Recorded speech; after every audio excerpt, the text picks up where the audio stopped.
Welcome to the Hawks Nest live stream show. My name is Brandon Kane, and I welcome you on this lovely Wednesday afternoon. We're in the middle of nearly blizzard conditions, or on the edge of blizzard conditions over here. So, I mean, it's lovely in that respect, but it's nice nonetheless, as we've got a little bit of Seahawks news to turn over. We've got some items that have come down the docket. I had planned today to do a show a little bit about maybe some of the steps forward the Seahawks offense took this past season. And, honestly, at the forefront of my mind when I was planning that show, I was thinking that a lot from the realm of those first 12 games and how the offense, played and how Gino played and just its level of efficiency. And then, of course, to the back half of the schedule, there was a little bit of a difference in how that offense functioned. And so the bottom line on it is I was looking through the stats, comparing it up to other years in recent Seahawks history from, third down conversion, total yards, the explosive play stuff. You go down the line, it's actually really hard to necessarily find one thing that was segmented away from what the offense was doing. So I've got some more kind of research to kind of look in on that. There are a couple of points that were different last year, but much like the previous years, you sort of have a tale of two seasons, right? 2020, you've got the year Russell Wilson goes off.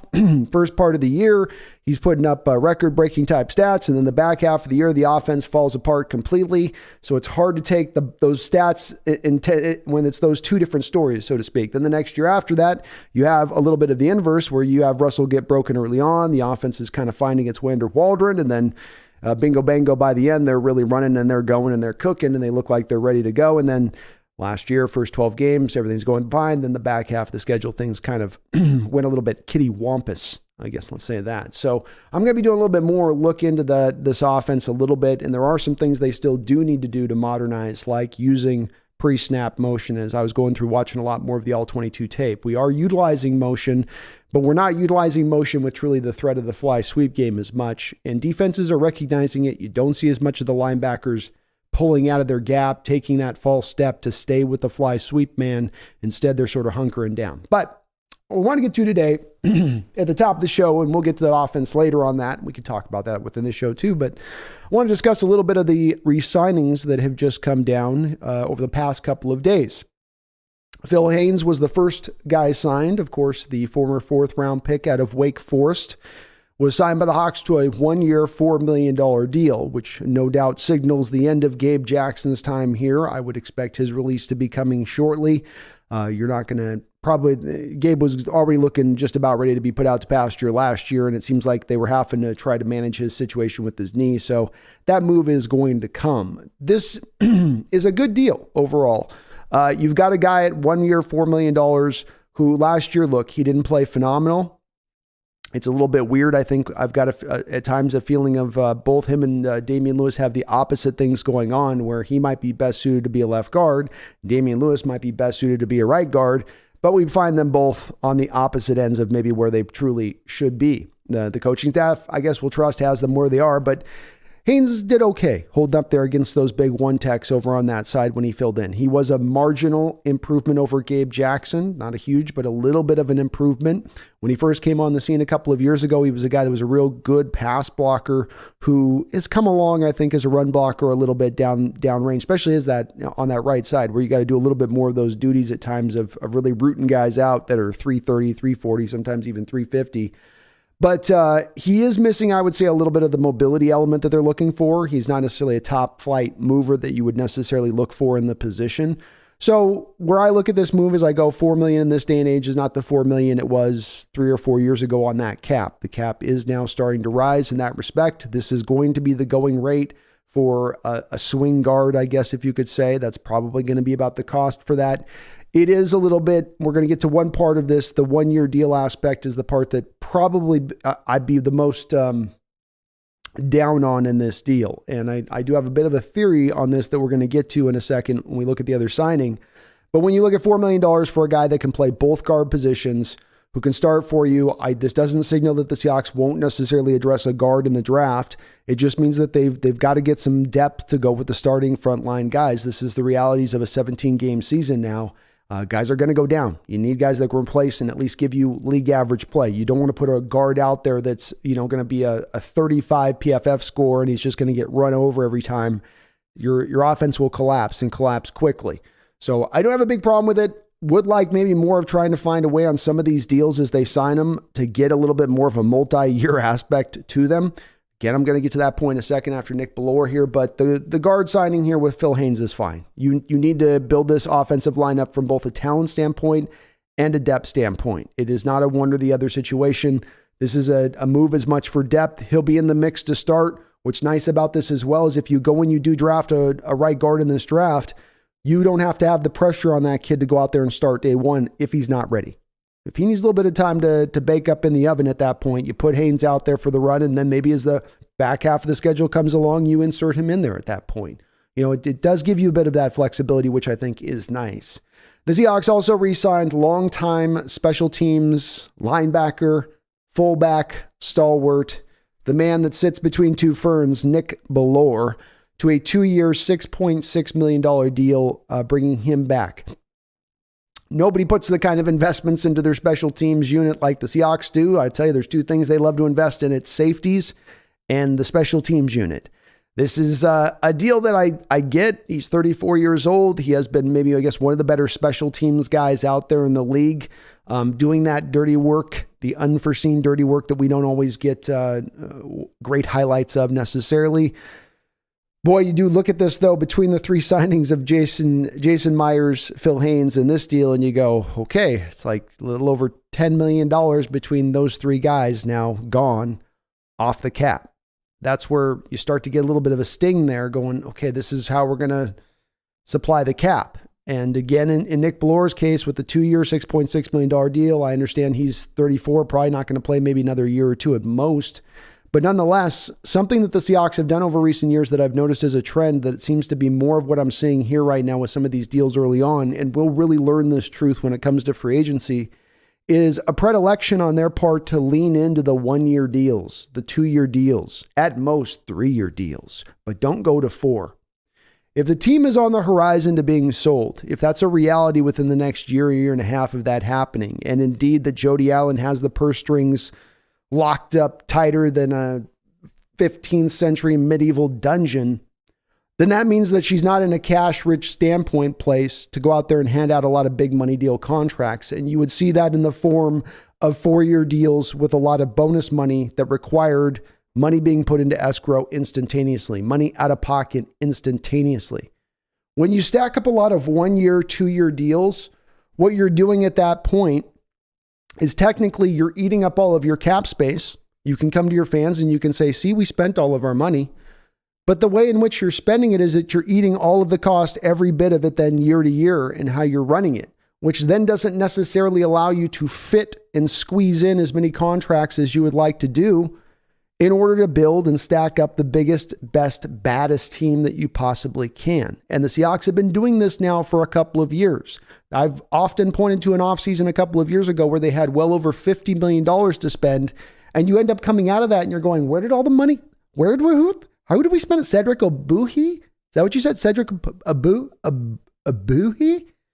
You were just handing out, and it was all of these little 1 year, $3 million here, $4 million there, $5 million. Just eating and eating and eating into the cap. Because if it's a 1-year deal instead of a 4-year deal, all of the costs come right now. You're going to pay all of that on the cap as far as it hits, and there's less players that you can potentially then, squeeze in there and provide more room so you can build more of a team. It's a little bit of a worry on my part here that this is what we're going to see when they go into free agency. And I would say that if you do see them go into free agency this year and they take that tract, which is a tract they've taken recently, then it would be an acknowledgement of the fact that on a couple of things. Number one, the team is not in a go-for-it state, which may be the right play to make overall. Maybe patience is best here and a recognition that they shouldn't try to slingshot their way to trying to get into a Super Bowl this year, that's too soon, that you got to let everything kind of develop a little bit further on. I would argue that if you've gotten to the playoffs after last year on a rebuild year with how you were there, then to think that you couldn't take some decent-sized steps forward in one offseason from that and get back even further, I would question why you wouldn't think that. But okay, we're going to take the patient approach, which means these 1-year deals, which will bleed up all the cap now, but then, hey, in the future, we got plenty of that cap space to be had. So that is maybe the upshot is they're looking at this as 2024 is really the go for it time, and we're really not going to push all in this particular year. I would be surprised though, after as early indications on these signings, I would be very, very shocked if they're looking to be very aggressive in this free agent period. I don't think that this is indications to me that guys like Daron Payne are really realities here as far as possibilities, not reality as far as reality, but just even a possibility at this point, feasibly going. You're down based on the way I was looking at the numbers. These are all rough numbers, give or take a little bit on either side. You're sitting about $24 million right now in cap space after these last two deals with Phil Haynes and Nick Bellore. So you re-sign Geno Smith, let's say it's to a 3-year, $32.5 million deal. You're going to come in around $45 to $50 million of bonus money. You chop that. That's got to be chopped evenly, right? That's not guaranteed money. That's bonus money. You chop that evenly, then you're looking at him hitting it like 18, 19 million next year. So 24 off the 19. I'm not a big guy on math. It's not my forte necessarily, but that would leave you with a functional $5 million of cap space by my numbers at that point if you do re-sign Geno Smith. So this is where this stuff does add up. It is little small contracts. I'm not getting twisted up in it like I wasn't going to get twisted up in the Jason Myers deal, but it is the death by 10,000 cuts kind of thing to your salary cap. And it's not necessarily the way teams across the league run their numbers. Teams across the league will give out the 3 and the 4-year deals, and they'll stretch that money out, and they'll get that first year hit down really substantially. So they can eventually fit in an extra couple of guys. And these aren't moves I'm talking about that are even go-for moves. I'm not talking about void years, right? I'm not talking about burying guaranteed money in year 3 and 4 of a deal here. I'm just talking about open willingness to hand out 4-year deals.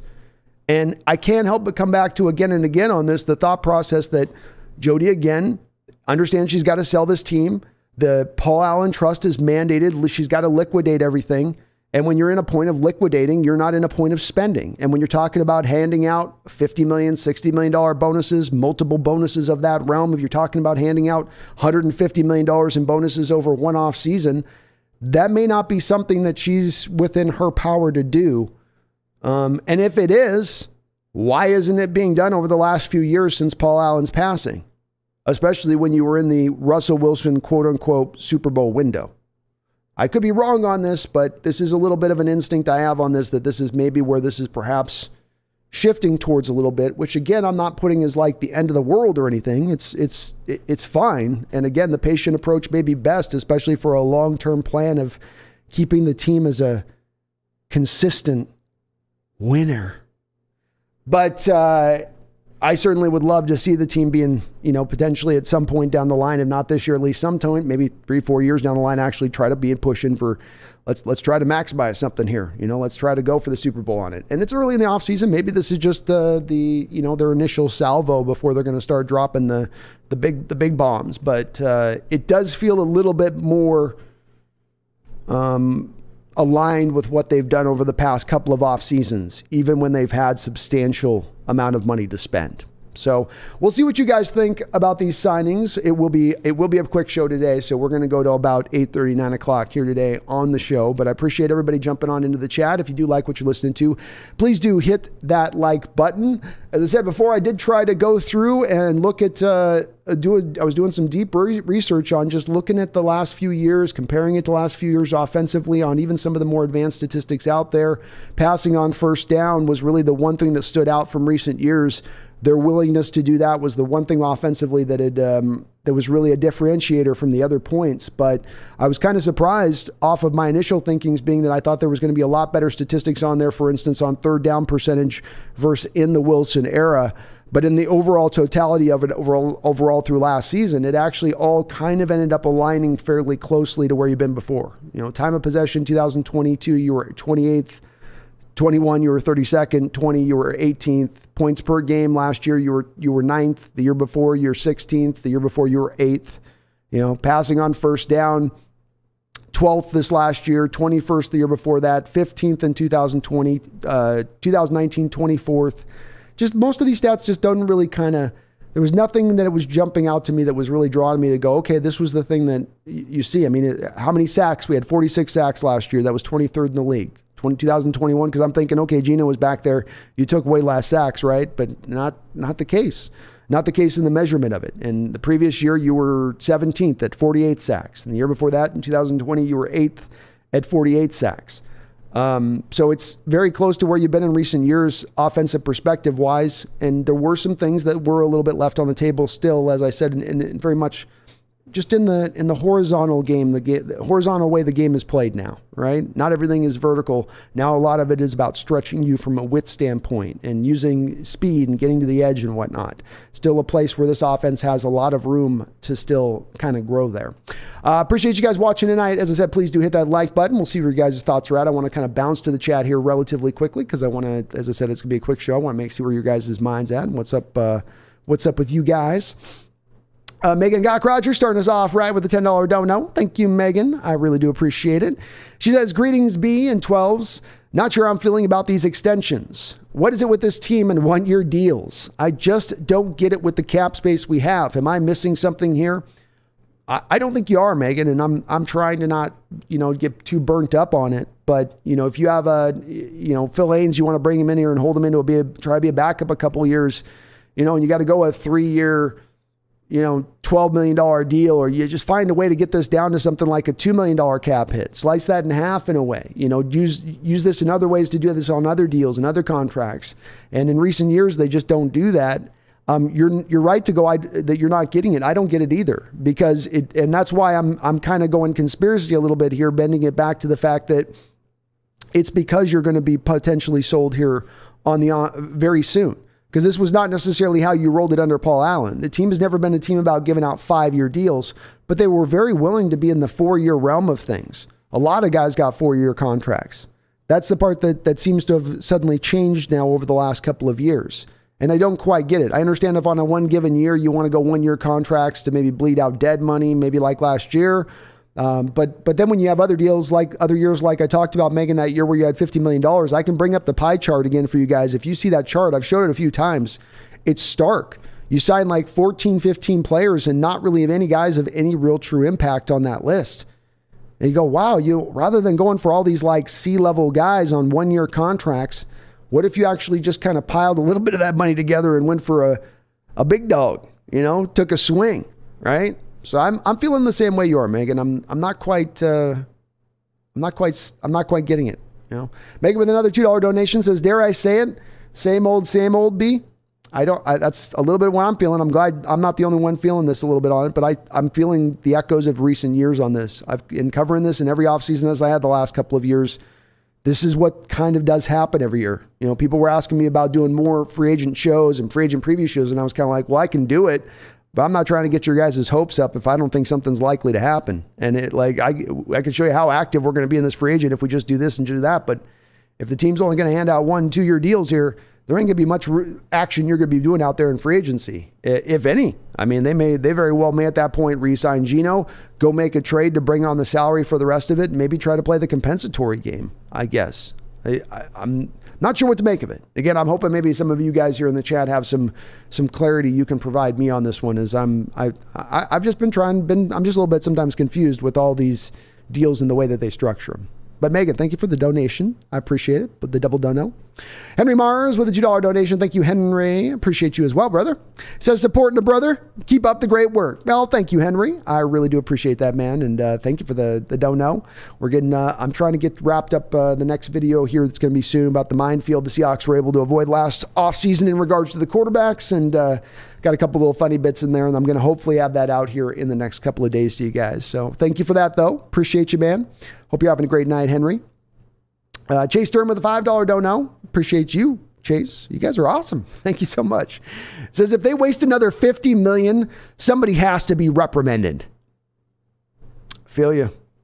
I feel you. This is why though I'm glad to hear the chat's kind of at least initially here. We'll see what the rest of this chat is, but the donos are in the place that I'm at as far as headspace goes, and that's a little bit of you go confusion, and you go, this is a little bit of it. You feel like you're wasting the money out because you might be, well, Nick Bellore's a key guy to the team. You need him. And well, this guard's a great swing guard. Got to have this swing guard in here. And well, Jason Myers, I mean, you got to have a great kicker. But meanwhile, you've done nothing to upgrade your defensive line at this point. Meanwhile, unless Nick Bellore's about ready to play a lot more middle linebacker, he's didn't address anything on the middle linebacker point.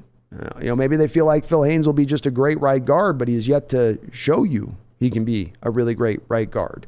A lot of things, center's still there to be addressed, and a lot you can get taken care of with the draft, but I keep coming back. Can you get it all done in the draft?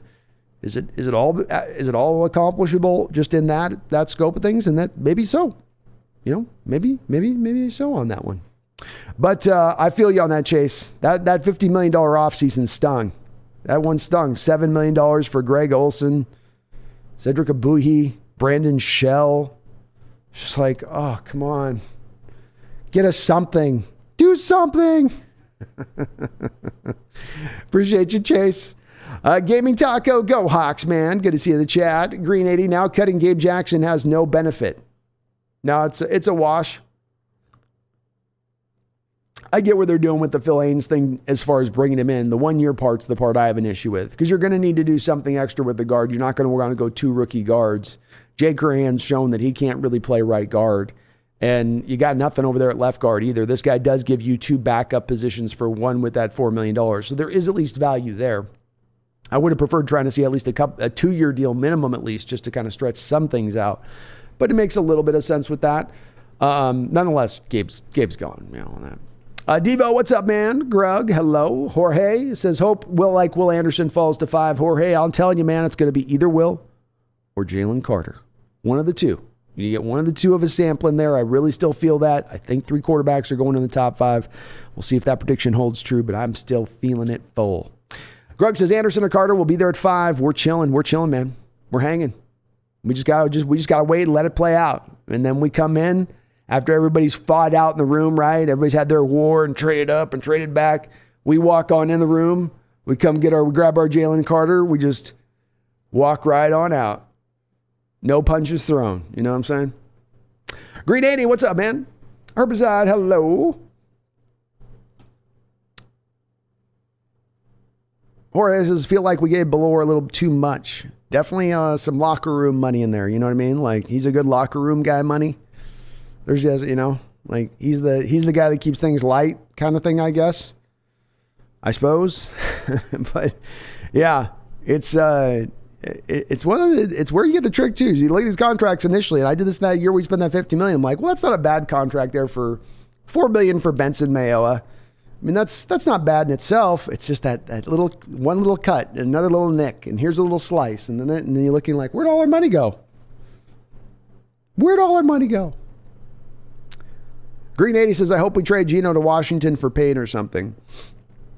I think people are definitely starting to get a little bit more, at least what I'm reading online, a little bit more. There's been a little bit more, it seems like, pulling back from the thought process of somewhere this money is going to go, especially when you're hearing about the Daniel Jones deal. Daniel Jones, $45 million a year.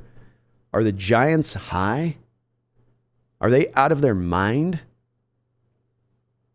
I mean, this is what these teams, like, they just don't learn. They just don't learn, and they keep putting themselves in these bad contracts, and they go, how did we get here? How did this happen? Okay, kitty.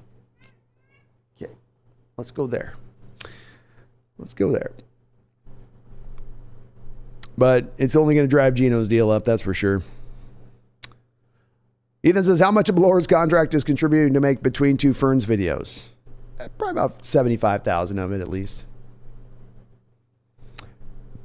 Green says, I'd be down to give Payne 4 or 5 years at $110 million. Whoa, $110 million on a 5-year deal. Oh, let me see how that'd be. What would that be on? What's that math number? $21 million a year. Ooh, that'd be pricey, man. That'd be pretty pricey. I was thinking like 15, 16, maybe. But again, if you're flipping him for Geno, it's not costing you anything in draft capital. Maybe you're a little more willing to throw a few more millions out there. I don't know if Jody's got that cash to throw right now, though.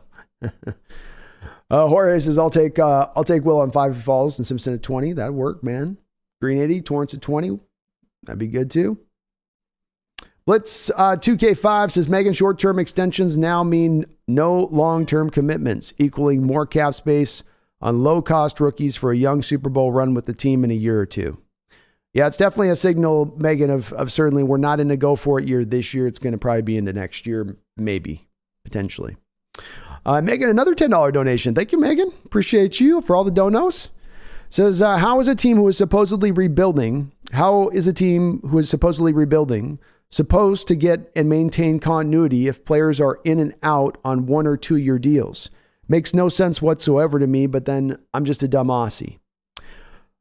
No, you're right. You're not driven to as much continuity on that. I mean, take the Uchenna Nwosu deal last year, which is a great signing. It is a fantastic one, but it was a 2 year deal. You didn't reach out to him on a 3 or 4 year deal. You said, here's a 2 year deal, which means while you got the great value for him last year and you probably get good value for him this year, probably goes the next year because you're not going to want to maybe pay his price. And maybe that's okay by their standpoint to do it that way. They didn't cost them anything as far as draft capital be bringing in a Nwosu. But like you say, there's maybe a little bit of a thought process here of what we really want to do is get some, who's our guys in there. We can get some more of the base foundation added to the Locketts and the DKs and the couple of the small group that we have kind of in here. But you're right. You would think as we got these guys in these rookie deals, you want to take advantage of that time. Whereas this seems to just be eating up a lot of that money, especially if you hand out a lot of these deals. They go out and they hand out another 5 deals to third wave free agents this offseason. You're just going to kind of be going, okay, I get, well, we have to wait a year. Okay. But then that's the other thing. If we're waiting a year, then then here's my other thing with this. If the early signs are that this is a year out from us really pushing for a Super Bowl berth, well, then why re-sign Geno Smith? Because to me, the whole point of re-signing Geno Smith is an indication that you understand you're in a go for it now mode. You're not looking at Geno Smith being here 4 or 5 years down the road. You're looking at him being here next year and let's let this cook. But if that's not the case, then that would be then a push then to go a different direction with it at that point, I would think. Strange, Megan. It is a little strange to me. And I'm not mad about it. I'm a little confused by it. That's what I'm saying too. Maybe the chat will give us some good thoughts on this as to what we're doing. I think Blitz is right. It is probably an indication that this is a couple years down the line where they will have that flexibility to make those big swing moves, hopefully, at that point. James must be releasing another player besides Gabe that's going to make up for that $6 million contract. There's some flexibility there, James, but there's not a ton of flexibility there. You're not going to do much with really the Jamal or the Quandre deal. Maybe Jamal if you're doing the post-June 1st thing. But I don't know why they wouldn't have already done that if that was going to be their intention to do it. So I think that they probably hold on to him. And you go, okay, well, who's the other guys that are going to be eligible at that point for us to move through? Quentin Jefferson, you can save like $3 million if you want to move off him. You're not doing DK, you're not doing Tyler. The list gets kind of small at that point as to, who you could really release or trade, James. It comes down to Shelby Harris and Noah Fant, really, at that point. The team doesn't have a ton of that built-in flexibility necessarily they have some, but they don't have a stack of guys they can just kind of roll on through unless they're looking to convert base to bonus and do like what all those teams are doing that are trying to get under the cap right now, which I don't think they're trying. I don't think that's going to be John's MO. DJ, the projected starting offensive line this upcoming season has 3 offensive line players on rookie contracts, Lewis, Cross, Lucas. An average season vet in Haynes at $4 million equals under $15 million. That's without a center. The vet in Haynes at $4 million equals and under $15 million. That's without. Yeah. I'm okay with the thing on it. He does add value. Haynes does. And not just like, some throw in value like a garnish. He actually adds really true value. He's going to start some games this year. He's going to fill in at times. And he'll be a lot more quality, I think, than maybe what we had in some recent years past when we did lose our starting guards. Greasy does it. Greasy does it. Greedy does it. Sorry, Greedy. Says, I'm getting the feeling that Geno won't be around next season. I'm getting that same sneaking a little bit of I think John might have recoiled in the same way I recoiled when I started to hear where these numbers are going. And $35 million on Geno contract, especially if the team with these moves might be signaling they don't necessarily think the team's quite there to do that.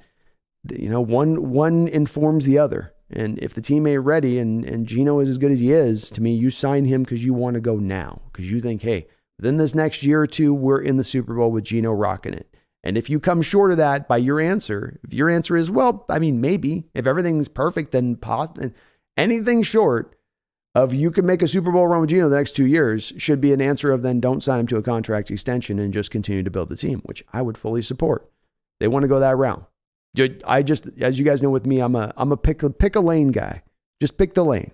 Don't split the difference. Pick one side or the other. DJ says cohesiveness, continuity, and communication on the line is big and is what we have been lacking for over a decade. Agreed. Haynes does give you that. He's been here for many years now. That's going to help to provide that in a big way. We know we got to redo another center, like you said, DJ. So that's a great point. And power code Brendo. Words can't describe how much I love these streams. The off season feels pretty low key so far. Not too radically different from what we've seen, but not overly disagreeable either. Well, thank you, Empower Code. Very kind of you to say. And I love doing these streams, man. So I appreciate you on that. And yeah, it's nothing that's anything to get worked up about or have steam whistling out the ears or anything like that. But it's just a notable okay, this is the trend. This is kind of what we're seeing. I think you're feeling the same thing I am, which is like, okay, I've heard this song before. I know when we're going to get to the chorus, the chorus being the third wave of free agency. But it's a hell of a ditty in Power Code. Hell of a ditty. And again, the understanding, I think that as much as I would love this team to go out there and try to compete for a Super Bowl next year, a sober-minded, clear-headed person could sit there and go, okay, well, maybe there's a little bit more work that does need to be done within that, even if it's just one more year. I'd be hopeful we could, but I've got to be a realist with this as well, right?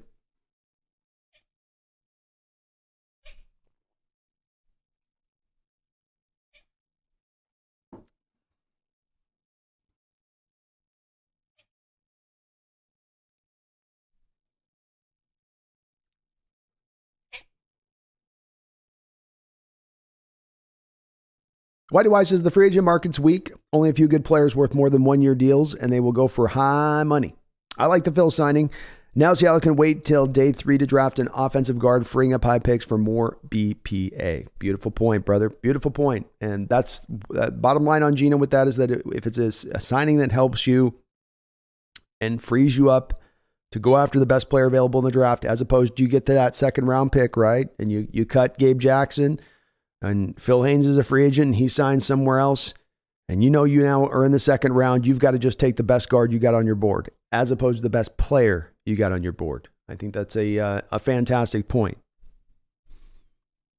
BK voiceover. Hope your week's going well, Brando. Happy with the way Haynes signing. A little lukewarm on Bellore, but at the very least, we have a great leader back on special teams. Well, thank you, man. I am having a great week. It's flying past quick. Felt like it was Sunday, blinked my eyes, and it's Wednesday.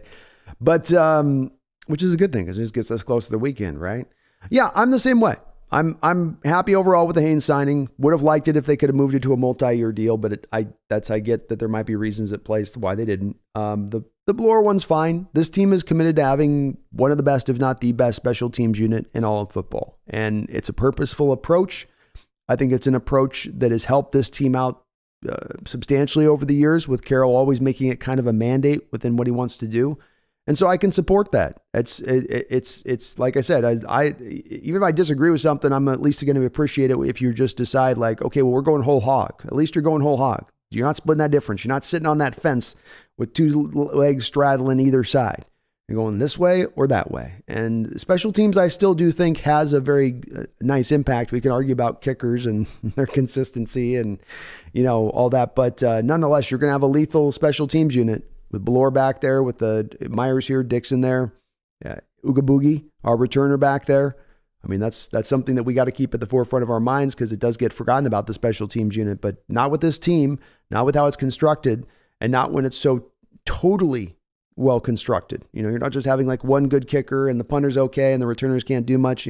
Down the line now, we're only really missing at this point a really dynamic punt returner, which if D. Eskridge could just find a way to get some value, I'm telling you, he just needs to spend all offseason just fielding punts. It's all just fielding punts, man.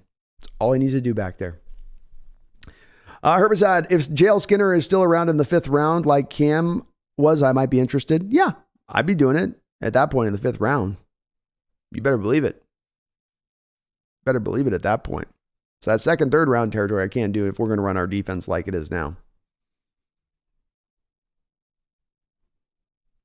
Jorge says Skinner might not make it that far, maybe the 3rd or 4th round. I don't think he gets out of the 3rd myself, but definitely the 4th would be the end. Orlando, is Brandon going to stream during the XFL game tomorrow? No, probably not. I'm going to be on Brendan's stream. I might eventually do a game at some point for the XFL if there's some interest in that. I guess there is some moderate interest in an XFL game, but I got to be on I'm on Brendan's channel tomorrow, I think. DJ Jimenez, I want DeMario Overshawn from Texas at linebacker. Did I look at Overshawn? I don't think I did yet. DeMar. Yeah, I haven't had a chance to look at him yet, DJ, but I've been seeing him pop up on my feed, so I got to check him out, man. Senjanin Telahun. Thank you for subscribing, Senjanin. Appreciate you. Chase Stern with a $2 don't know. Appreciate you too, Chase. Hope you're having a great night, brother. It says, double tag Geno for Payne. Who says no? I don't think many people would. I'd be in favor of it. You're signing any big deal that you signed Ron Payne to at this point is going to pale in comparison to the money that you're going to be signing Geno. And one of the things I've maintained that I could be just my own little perspective on it that I would love to see is just the willingness to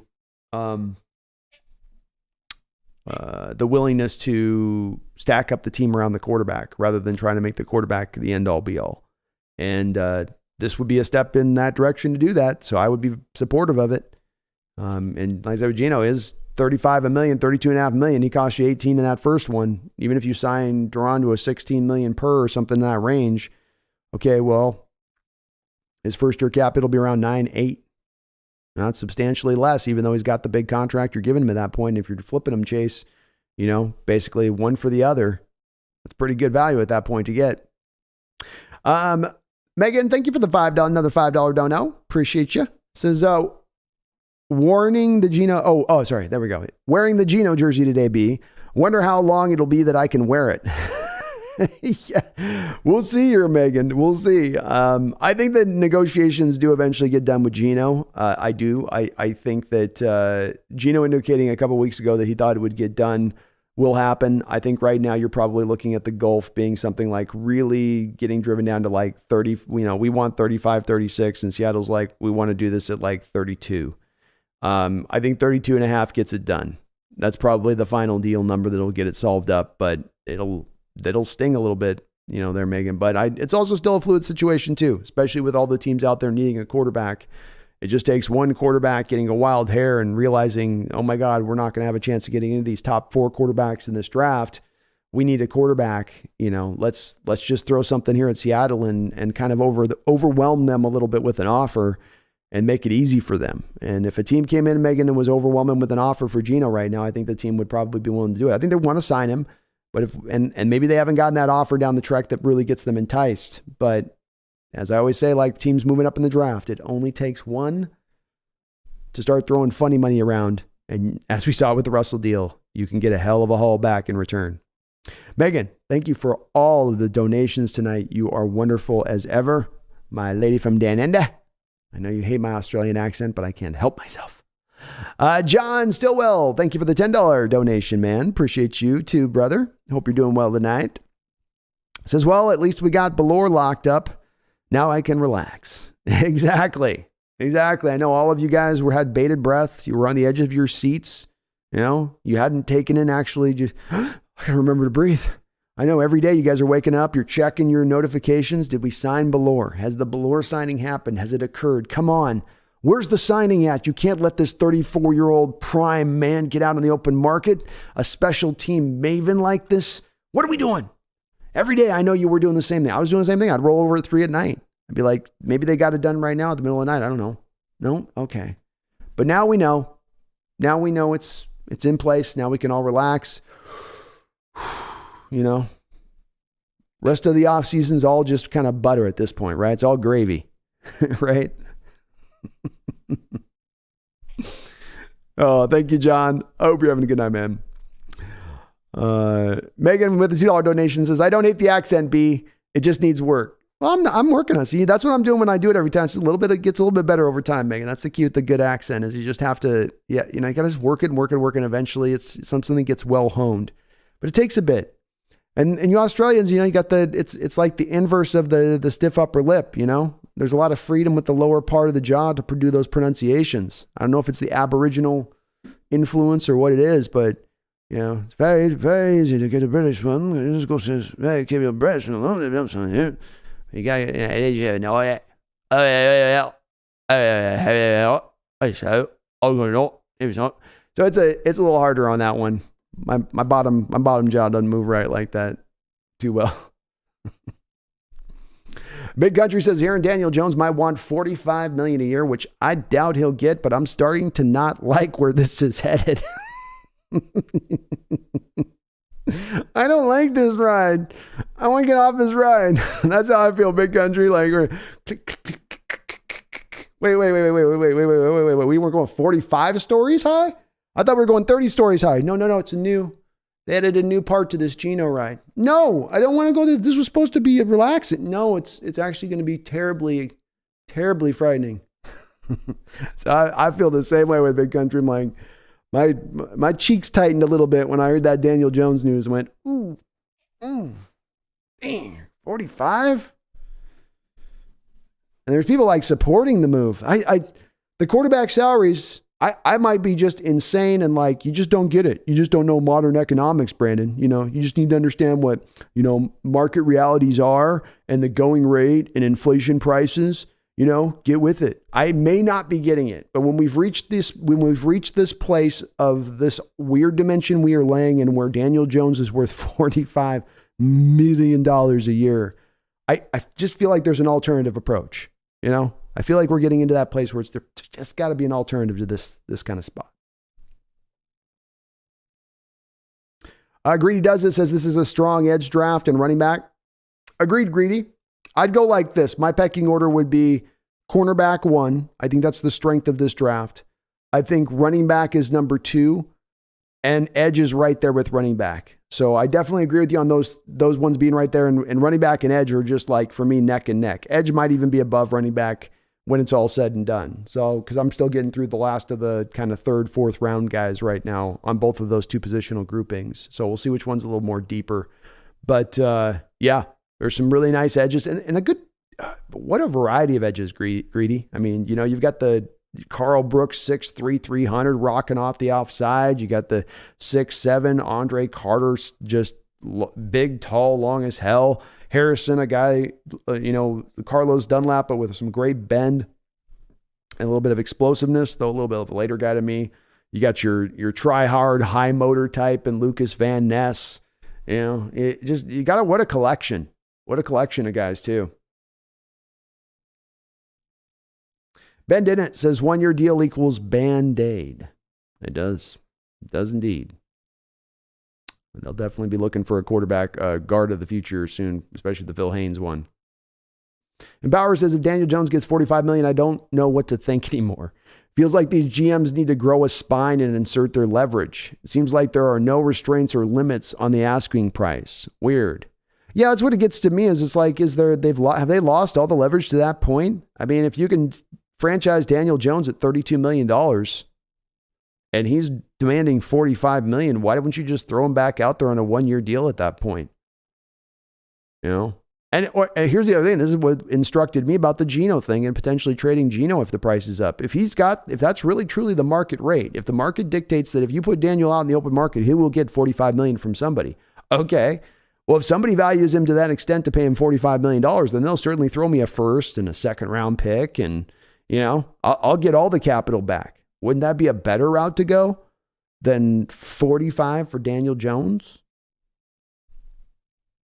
That one tall dude, 2 questions, 1 message. Do you think new ownership will clear house? And you ever thought about covering the Seawolves? The Seawolves? I don't know the Seawolves, that one tall dude. So I'm sorry, I'm not sure on your reference on that, which one you mean by Seawolves. Will new ownership clear house? I would say that there's going to be always a general draw by new ownership in any major sport. You're always going to be driven towards wanting to, like, to use your words, clear house, to come in and bring in your guys. I kind of, when I was pulling on this thread, thinking about it at one point, that one tall dude, I kind of pulled back and I went, what really drives this through is you have billionaires, and billionaires partly get to what they do and accomplish what they do because they've got that ego and, pride and all that, to drive their sort of mentality. And so when you go and you have your new toy as a billionaire, in this case, your new toy being a professional football team, you're going to want to get that to win championships and to be highly successful. But not only that, you're going to want to be highly successful with you being able to take some credit for it. And you're not going to be able to take credit a la Jerry Jones, where you're going to try to run the personnel decisions, right? You're going to want to take credit by your hires, by the general manager you bring in, by the head coach you bring in. And if you're inheriting the prior guy's dudes, hard for you to take that credit, right? Well, that was Paul Allen's hires. That wasn't really your hires. I mean, what'd you do? You just wrote a check? Really? Is that what you did? Do you look fondly at that Lombardi then, do you? I mean, it's really Paul's. Paul did better as an owner in death than you've done in life, if you think about it. You know, like I think that would mess with them a little bit. Not a lot, but just enough to where, yeah, there's that inclination to move through and go. And Allen, when he came through within a year, had, I believe, moved out the general manager and head coach and was like, all right, let's go get Holmgren. You know, they may sit for a moment of patience, but that's just a little moment where they're looking at their watch, tapping the table, like, show me something. What do you got? What is this? You know? Megan with a $2 donation. Thank you, Megan. Says, just like you admitting Zorn over Craig, laughing out loud. That's right. That's right. Randall in the house. What's up, Randall? With a $5 dono. Hope you're doing well, man. My stupid defender thing goes crazy here. Randall says, tell me about this corner class. A name or two we could see in the second round. The Georgia kid seems to be slipping in mocks. How about Porter Jr.? Oh, well, let's go through a couple of guys here. My feeling on this corner class, like I said, I think it's the strongest crop in this draft class, is my first opinion. I think that there's a nice little variety to them at first blush to a degree. Joey Porter to me is a fringe second round guy. He is as I say, is every bit a guy that you'd think, okay, this is a cornerback who's a former, his father was a former outside linebacker who played for the Steelers, who was ferocious off the edge and as a player. Now this kid's playing cornerback. Like what you would think of the mentality that would be handed down from that father to son, who had that particular way of going about how they played on a football field, is exactly what you see from Joey Porter Jr. He's got that edge, that chip. He is really physical. He plays with almost kind of mean out there a little bit. And if he could catch the ball, he probably would have led the NCAA in interceptions last year. But the kid's got kind of stone hands. He can track it. He can get his hands up to it. But once it comes in there, it's gonna kind of just bounce off, right? So he's just going to be trying to always kind of knock things away. He's listed at only 6 feet, I believe, on the program, but boy, did he look a lot longer too to me, Randall. He's a guy that is probably going to have incredibly long arms when he measures out at the combine, but explosive, quick. He can play. He's really going to be, I think, ideally suited with that off coverage zone stuff that you would have us doing a lot of. He can also, obviously, with his size and mauling ability, come up there and do press if Seattle wanted to go to a little bit more of those press looks. You could have Joey Porter down there running press and then have just Tariq running pure man off the line because he can run with anybody. It gives you some flexibility there. I've got Porter just behind 4 cornerbacks. The top guy on my board is Christian Gonzalez. My number 2 guy is Devin Witherspoon. My number 3 guy is Cam Smith. My number 4 is actually Sealy Ringo. And I know that, like you said, on some mocks, he seems to be slipping down. My prediction on this and the reports that I've read about his 40 times and speed and all that, I think he's going to blow up the combine a little bit in a good way. I think he's going to run a sub 4.40, like a 4.39, 4.38, 40-ish, somewhere maybe in that territory. And then he's going to jump 40 inches.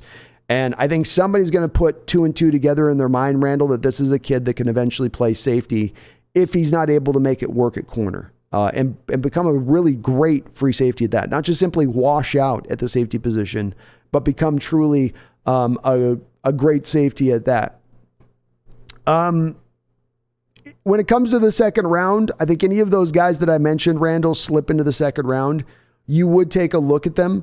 And I do like this corner crop for some of these guys in there that would be more 3rd, 4th round guys. I like more of the guys I think that would be in the realm of where we traditionally have picked them at cornerbacks in recent, in our prior classes, from guys from Sherman to Tariq to Kobe Bryant to Deshaun Shedd to Shaquille Griffin, right? You're more in that third, fourth round, fifth round area is where they tend to fit rather than the second round area. So, when you get into that, to me, that's where if Eli Ricks from Alabama was to drop a little bit, a lot of people like him. I'm not as big on his tape, but that'd be a third round guy I'd look at. There was a kid, where was his name there? I don't have him on my deal here, listed on my names, but Emmanuel Forbes is another kid that could be a little bit later on, maybe a second round guy that you could look at there. Let me get to my notes here. How about that? How about I get to my notes, Randall? That might help.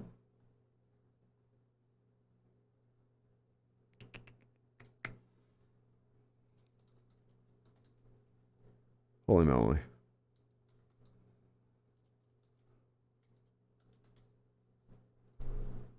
So I think you'll go more that realm. I don't think that there's going to be as much a corner fit because those guys I mentioned, Randall, I think are going to go through the end of the first round. All of those top end corners that I mentioned, they'll all be, I think, gone at that point. So you're going to be kind of stuck there. But Emmanuel Forbes, Max Melton, Rajon Wright, any of those guys kind of to me for the third, fourth round range. I think probably Forbes is going to go up pretty high because he is really pretty impressive on his. Another guy to take a look at, Randall, would be Cam Smith's running mate. It's always interesting when you can measure guys up against where they've got two NFL corners on a college football field at one time, because then there's nowhere for the quarterback to run. You really get some great film in those situations and measuring guys up. Darius Rush is the guy to maybe look at as an interesting outside the box guy, Randall, in that maybe late second round if Seattle really wanted to go out and they really liked him. 6'2", 196. He's got right at about the 33-inch arm length that they like to look for, measured out at the Senior Bowl. And he's got insane ball skills. Insane ball skills. Get this, folks. One quarter of the attempted targets towards Darius Rush were either knocked away by him or intercepted this past year. And remember that he wasn't just over on an island where the quarterback could not throw his way, because his running mate on the other side was Cam Smith, who's going to be a first-round pick in this draft. So you have in Darius Rush, I believe, a guy that was a former wide receiver convert. Does this sound familiar? Sound familiar, folks? Former wide receiver convert, absolutely balled out in the Senior Bowl. I think he had also, in the Senior Bowl week, Darius Rush had 3 interceptions during the week of practice. The ball skills are insane. So with Seattle's track record of running out those wide receiver converts to the corner position, with his ball skills, which will really appeal to Coach Carroll, with him being 6'2", with that plus size they look for, with those 33-inch long arms that they look for, even if he doesn't necessarily test phenomenally well, there's a guy there for you, Randall, that might be an interesting name to take a look at in this draft. Megan, thank you for another $10 donation, Megan. Thank you for all the donos tonight. Appreciate you. She says, while I was in the States, people wanted me to keep talking so they could hear my accent. And if I ever hear the phrase, throw another shrimp on the babby again, it will be too soon. It's something built within the Americana spirit, Megan, that just causes us to want to say that. It's that, or, it's not a knife. It's a knife. There's something that just, when things get embedded in the American culture, Megan, especially when we look at other cultures, which we sometimes get fixated on certain things, or what's the other one, Megan, like a dango ate my baby, that's the other one that we love to go to. These are all the tried and true ones, right? I get it though. I'd get tired of it too. I'd be like, there's more to us than dingoes and knives and shrimp. We don't even like shrimp. Oh goodness. But I get it. We do like the accents though, which is nice, because there are some accents out there, Megan, that are brutal to hear in the American, they're like, oof, just speak your native language. I'll figure it out. Megan, though, you're awesome. You're awesome for all the donations. Appreciate you so much. Washington Quest has been a member of the Hawks Nest for 16 long months. Thank you. Appreciate you. He says the Sea Wolves are Seattle's rugby team. Very fun games. Oh, okay. Are they on YouTube, Washington Quest? I'll look for you in the comment if you post in the comment section. But if they're on YouTube, I will definitely go check them out. That'd be interesting. That's cool. I love that name, Seawolves is awesome. You kind of can put wolves with any wolf or wolves with anything, and you're going to make it sound more badass, though, right?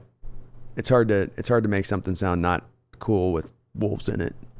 You know, balloon wolves. You know what I mean? Anything works pretty much. Why Do I says this is a weak draft. Last 2 week drafts, 2013, 2020. Seattle traded the first round pick. I'm looking to see if John makes a move with the 20th pick. Would fit his history. It would. Why do I? And if I say the way I think, and that's what we're trying to do here, is be predictive if we can. If I can say the way I think this draft goes, which is that when you're sitting at the 5th pick, whereas with some people, they're thinking, well, the ideal is we move back on that pick, or we're going to move back then and then we trade. My thinking is that you do have one of Carter or Anderson there. You get that benefit because of the quarterback draw at the top of the draft. And then that precludes you then from trading back at that point in the draft. But then that opens, to me, to your point, the door wide open to pick 20 then being the move back pick. Because especially since you're not really, unless some guy in this draft really slides to 20, there's not some significant player there that you just must have like Carter or Anderson at number 5. And there could be a guy that some other team really values at that spot. I've thought the one thing that makes a lot of sense to me on this why do I, given the nature of the value of the position, given the nature of when you run mock drafts and kind of see where teams are probably going to move to pick, very, very, very real possibility to me that the Seahawks are going to have the number 2 wide receiver in this draft on their doorstep at pick 20. And they will have a team hungry behind them to trade up and go get that second best wide receiver in this draft at pick 20. And then that's how you pick up your extra gear. But we'll see. Big Country says, sorry, read that one. Oh. Appreciate all the donations, though, from all you folks. Megan, you're awesome. Hey, Randall, it's good to see you in the house, Randall. Sam the Great says, if Jones gets 45 million, Lamar Jackson's getting 55. Yeah, hard for the Ravens to come back to Lamar at that point and go, so still we'll do like 47? Nah. nah. I saw Daniel just got paid. Don't lie to me. Mr. Isaac 560 says, hey, Brandon, congrats on 11,000 subscribers. Good to see you. Hey, we have been rolling along even through this off season. The sub count has continued to just, and usually the sub count just completely comes to a standstill once we get to off season. So it's really great to see you. I appreciate all the new folks out there that have subbed to the channel. You're awesome for doing so. But the growth has been great. We rounded right past 11,000 on to 12,000. We're cooking. We're cooking with gas over here. I am says, as soon as the team is sold, the Pete and John show is over. Absent, if they're going to play, they're going to slow roll the play like this, you know, or if to John and Pete's credit here, which I'm not going to knock them on this, you know, if they're up against the wall of this is a mandate that comes down from ownership and they don't really have much control or say over it. They just have to operate within these conditions. And both of the men love the team and they just find themselves sort of driven by trying to make it work, shackled as they may be by the financial situation of things. I wouldn't drag them for that. But it doesn't change that you are in that little bit of the holding pattern a little bit, you know, we're sort of die hard too in this, right? They're down there, you know, you're waiting for the sale to happen and we're up there and we've only got a quarter of a tank gas left. Where's the runway? You know? That was a real obscure reference, by the way. Lion Garcia, Steve Avilia. It's pretty good. Pretty good. Not quite as mobile as I'd like. The one tall dude. Have you ever thoughts about covering the Seawolves? So Seawolves, and during the Hawks off season, instead of, or along with the Mariners? I'll check them out. If I've got a way to see the game online, I'll check it out. I don't know anything about rugby though. One tall dude. That's the problem. Like people have asked me to do hockey, and I just feel kind of bad about doing a channel for a sport that I've never actually really consistently watched, know the rules of. You know, I'd feel a little bit like, you know, he threw him the ball really good there. It'd be a lot of that. I know that'd be very exciting. You know, he really kicked that near the post thing on that one. Though I would like the hitting. Rugby boys don't play around. No pads, they don't play around. They will freaking mess each other up. Have a good one, Ethan. Soon, death by financial paper cuts. That's right. It's the worst kind because an accountant's doing it to you. Truffles, can you elaborate on the possibility of Jody selling the team? You think it would be better or worse, and what kind of owner could we get? Absolutely. I probably should have preloaded this a little bit better on that one. There is a very key mandate coming in from the city of Seattle when the Seahawks built their stadium last. And that mandate was one where the city was very well aware of the fact that the ownership had tried to move the team out of town. They had a couple of other franchises, of course, like the Mariners, where, ownerships were trying to move them out of town as well. We, of course, had the Seattle Pilots, I think back in the day, got moved to Milwaukee. So the city understood this and went, we want enough of this, none of this. Said, okay, if you, over the next 23 years or whatever it was, try to sell the team, then you're going to have to put 10% of the profits back into the city. You're going to have to pay the price if you're going to sell it, and then somebody's going to try to, move this thing onwards. Even if that happens, it's my belief that I don't believe until at least like 2030, the team could still even be moved. But that's the key point of this, is that the mandate states spring of next year, inside of that time period, inside of the next 13 months, 14 months, if the team sells, the city gets 10% of the profit. The team sells for $6 billion. The city would get 10% of that. Obviously, the Paul Allen Trust and Jody Allen don't want to do that, even if there is an impetus within the Paul Allen Trust to have to sell the team, which is what has happened. The Paul Allen Trust has said, after this certain given period upon my passing, everything must go. Everything must get liquidated down and go to my pet projects. The Seahawks are not considered a pet project post Allen's process. These are going to be, philanthropic endeavors and things like that he's talking about in regards to that. So that's one of the reasons why I say liquidity is not at the forefront like it was when Allen was alive. When Allen was alive, he'd write any check, anytime, anywhere to anyone. That was not a problem at any point along in his ownership. It's only become a problem since his passing. You've only seen the absence of these 4-year deals really since he's gone. And it's because of this mandate in the trust. And so those two things go together. They want to sell the team, but they got to wait past the finish line. What I predict is going to happen with that, Truffles, is the second they get past the finish line, the second they break that ticker tape, woo, we're through. Boom, the sale is going to happen. And I wouldn't be the least bit surprised if they already have the potential person on board, chambered, ready to go, the second that then does occur. So it's my belief.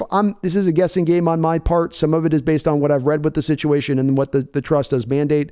The one, I guess, enigma to the situation is that there's not technically a timetable that Jody Allen must operate by. So it doesn't say that the team has to technically be sold by June of 2024, but it doesn't say that everything does need to be moved here, that she's impelled to get that done. So I've thought that it's going to get done. Do I think it'll be better or worse with the new owner? I think it would be better with the new owner, Truffles. I do. I think Jody Allen, and again, much like it's sort of like this isn't anybody's fault. It's not Jody Allen's fault. It's not Pete Carroll and John Schneider's fault if they can't operate with more cash liquidity because their hands are tied. It's being dictated kind of by Allen and his trust and how he had this kind of put through, which wasn't maybe the best approach after his passing for this to be kind of transitioned in a way where the team could still be competitive and have a chance to go out and win Super Bowls in this sort of in-between period. But you're going to be better because then you're going to have an owner committed to winning. And by committed to winning, Truffles, I mean opening their pocketbook and not running 1-year deals out every year, using up just the cap space they can, not putting any kind of future bonus money down at the most minimal level. Like, okay, I guess we got to sign DK, so I guess I'll give him this with the bonus money. Okay, we got to sign Tyler. Okay, I'll give it on this. Only the deals where they really have to shell it out are they going to shell out. Anything short of that through this time period, you're not getting. And to me, if you're not taking advantage of every kind of possibility in football, be it schematic advantage, be it monetary advantage, be it how you draft pick and how you evaluate players advantage, you start passing those off. You start doing away with those and going, well, we'll try to get our advantage in other places. This one we'll have to ignore completely. You are making it harder to me to go out there and become an elite team because the elite teams out there are not held back by those same restraints or constraints. The Rams can spend as much money as they want to spend any point in time, anywhere, anyhow. So it's not a death knell with it, but it does make it a little bit tougher. Greedy does it, says if Daniel Jones gets 45, Geno will want 45 at least. Or at least Grady, right? Or at the very least, he comes back to Seattle and says, hey, my $40 million is a discount. I am giving you the team discount, right? But the team's sitting there going, yeah, but are you? Is it really? Kind of feels not. Blitz says, I like Daniel Jones, but he's a 25-28. The 25's been what I've said long term on this. I've said that's your mid-tier deal. To me, you can talk all you want about inflation of the cap and where the cap's going to be in 3 years. And, it's no, when you get into year 2 of the deal, it's actually very, economical. Like, you can talk all day about that stuff, but like, end of the day, like $25 million is your mid-tier deal right now. Top guys make around 50, half that's your mid-tier deal. That's your blue collar contract. And be it Jones or Geno from me, Blitz, that should have been the dollars that we're talking about here. It's gone into a much more different place, though. Jack says, B, you can't take a quarterback. Carter and Anderson are off the board. Who do you take? Oh, my God, Jack. You're putting me in a bind, man.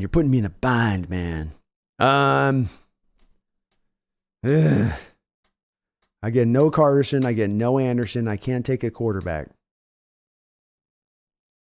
And I'm guessing, Jack, you would have added as well, I can't trade back, because I would have taken that trap door in this scenario. So I'll not take that trap door because I know that's not in the spirit of your question. Eesh. I mean, you're kind of stuck at that point with Tyree Wilson. I ain't happy about it, but Myles Murphy carries too many questions. If you take Robinson, I think people would lose their stuff everywhere over it. That would just draw such a violent reaction from a variety of different camps. Cornerback seems too early even though there's good value there for how much success you've had in recent history with going to the cornerback position. There's not a linebacker worthy of being drafted there at that point. Kalijah Kancey could be a guy that I would like potentially. If you were running a 4-3 defense and picking at 5, I would love to take even a Kalijah Kancey there versus taking Tyree Wilson. With having a lot more certainty, he comes into the 3 tech and he wrecks shop. Or Tyree Wilson, there's so many questions there for picking a guy at number 5. But the alternatives that I'm kind of going through on this, Jack, are what just ends up taking me to Wilson. I go through every other alternative. And you go, especially if there's no quarterback there and I don't get a trade back. We're not taking I mean, maybe something outside the box would be an ideal, even if outside Tyree Wilson, and just take Peter Skoronski and turn him into a guard. There's not great options right now. You take off Carter and Anderson, you take off the ability to take a quarterback, you remove off the table the ability to trade back, and you say you just got to take it. You just got to take who you're going to take. I'll take somebody. They'll help. They'll hopefully be good. But people are right with their hesitancies on both Myles Murphy and Tyree Wilson. Absolutely correct to look at both of those guys and go, I'm not feeling it. I don't think they're bad. I think they're good prospects. I think they've got upper level traits. But there's a reason why I call them kind of the more that's like tier 1.5. Tiago, I just want to draft Stroud so we don't have to pay Geno $50 million. Hopefully they don't go up that high. Stroud's nice though. Tommy says, does this improve our team or status quo? Also, isn't Bellore front loaded? That screams just get by till we sell the team. I'm glad I'm not the only one seeing it. I thought I was being a little bit of a negative a-hole on this one, kind of not just looking at it the way I've seen it on this one, but I'm glad to hear that the rest of the chat feels somewhat along the same kind of pathway on this one, on looking at these sort of deals a little bit. Does he improve the team? Well, no. All these signings so far are just keeping what you had last season. These are not steps forward. These are maintaining what you are. No, it's not. And yes, I agree. The front loading of deals, the 1-year deals, these to me are indications of a team that, as I said, it may seem like these owners have all the money in the world, but when you talk about wanting to be active in a free agency period, like a couple of years ago, you had $50 million to spend. You could go out there and maybe spend enough money that you come out the end of that with all of the collective contracts and you say, wow, Seahawks this offseason spent $200 million and they gave out $60, $70 million in bonus money. And, if you've got an owner trying to sell, they're not going to do that.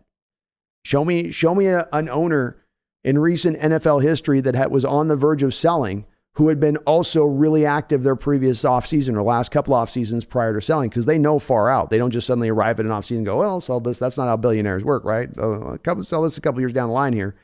So it's just the nature of it a bit on it. But that does seem to be the indication to me too, Tommy. It does. Herbicide says trade down, then shot for Tyree or Miles. That would be better than just having to straight pick them at 5. It would big time. Megan with a $5 dono. Thank you, Megan. Says Paul Hogan has a lot to answer for. Crocodile Dundee is not a true representation of us Aussies. Yeah, you can't blame the guy. You know, he got brought over there from Australia, and you know, the bright lights and the glitz and the money, and they're like, I probably would have been at that time too. Like, what do you mean say, mate? I'll say what you want, mate. Whatever you want. Whatever you want. All right, the knife and that. All right, I'll do that. It's kind of silly, but all right, you know. Cat laughing his ass off all the way to the bank. You know what I mean? But bless him. I thought he'd be a national treasure down there, Megan. I thought he'd be a national treasure to you folks down there. It's interesting to hear. Hogan can't get any love. Megan, another $2 donation too. Thank you, Megan. It says, I'll teach you everything about rugby, B. You're going to have to let me know, because I know that there's a lot of, with every sport, there's always that nuance, and you got to get the base before you can even start to get to the nuance of the sport. So I know that they, I think they got to throw it backwards, like in football when they're doing the, when they're doing the end game, when they're trying to do the Hail Mary of final plays, and they're pitching it to each other. But I might have to learn it. I got to see if that Seawolves team's on TV, because that'd be interesting to maybe do a little channel on rugby. I'd be down. I wouldn't be against doing that. Appreciate you, Megan. Thank you for the dono. All the donos, I should say. Randall with another $5 donation. Appreciate you, Randall. It says, is the Bama running back the most dynamic offensive skill player not named Bijan? Would we be creative enough to use him correctly? I saw a Debo comp. Second round? Second round is right. But a guy that has a very, very large chance, Randall, of sliding into the very end of the first round. I mean, like the last 4 or 5 picks of the first round. I think that if you wanted to kind of hot draft take on this point, I think you could be seeing 2 running backs taken in the first. Bijan and Jahmyr Gibbs would be the 2 guys I think you would see taken in the first. And Gibbs especially, Randall, you talk about a guy that could really increase his draft stock from being a mid-second rounder to a late first, is if he goes out at the combine and he runs as fast as I think he could run. He looks to me when he runs the ball at times like Chris Johnson. Not quite in that 4.2 realm, Chris Johnson, but we're talking low 4.3s. You know, that same kind of easy speed, but then you add on top of it, he can do things like a receiver. So the Devo comp to me is apropos in the respect of he can do this. He, from a skill set standpoint, can absolutely do all the Debo stuff. He is a running back, so you have him doing fly sweeps, you have him doing bubble screens. He's very fluent in that. He can run stuff, but he's more faster, where Debo can kind of be like a tank out there from a wide receiver position standpoint, right? He can just kind of just run guys over a little bit. He runs around him and past him too, but this guy's more of he'll just get up to speed and run right by you. He's quick and fast and really, really fast. Not just kind of like 4.37. He's more that 4.32-ish kind of realm to him. But Randall, you do bring up a deal here that, some people could be thinking about number 5 because Bijan and Jahmyr are very similar in this realm, where they're guys that are touted at times of being like sub-wide receivers. And a lot of people out there are looking for the Hawks to look for a receiver in this draft and talking about maybe a receiver at 20. And we talk about the options available to you if Carter and Anderson are off the board, if you don't like the quarterback that's there, if you can't trade back. If you can turn Bijan Robinson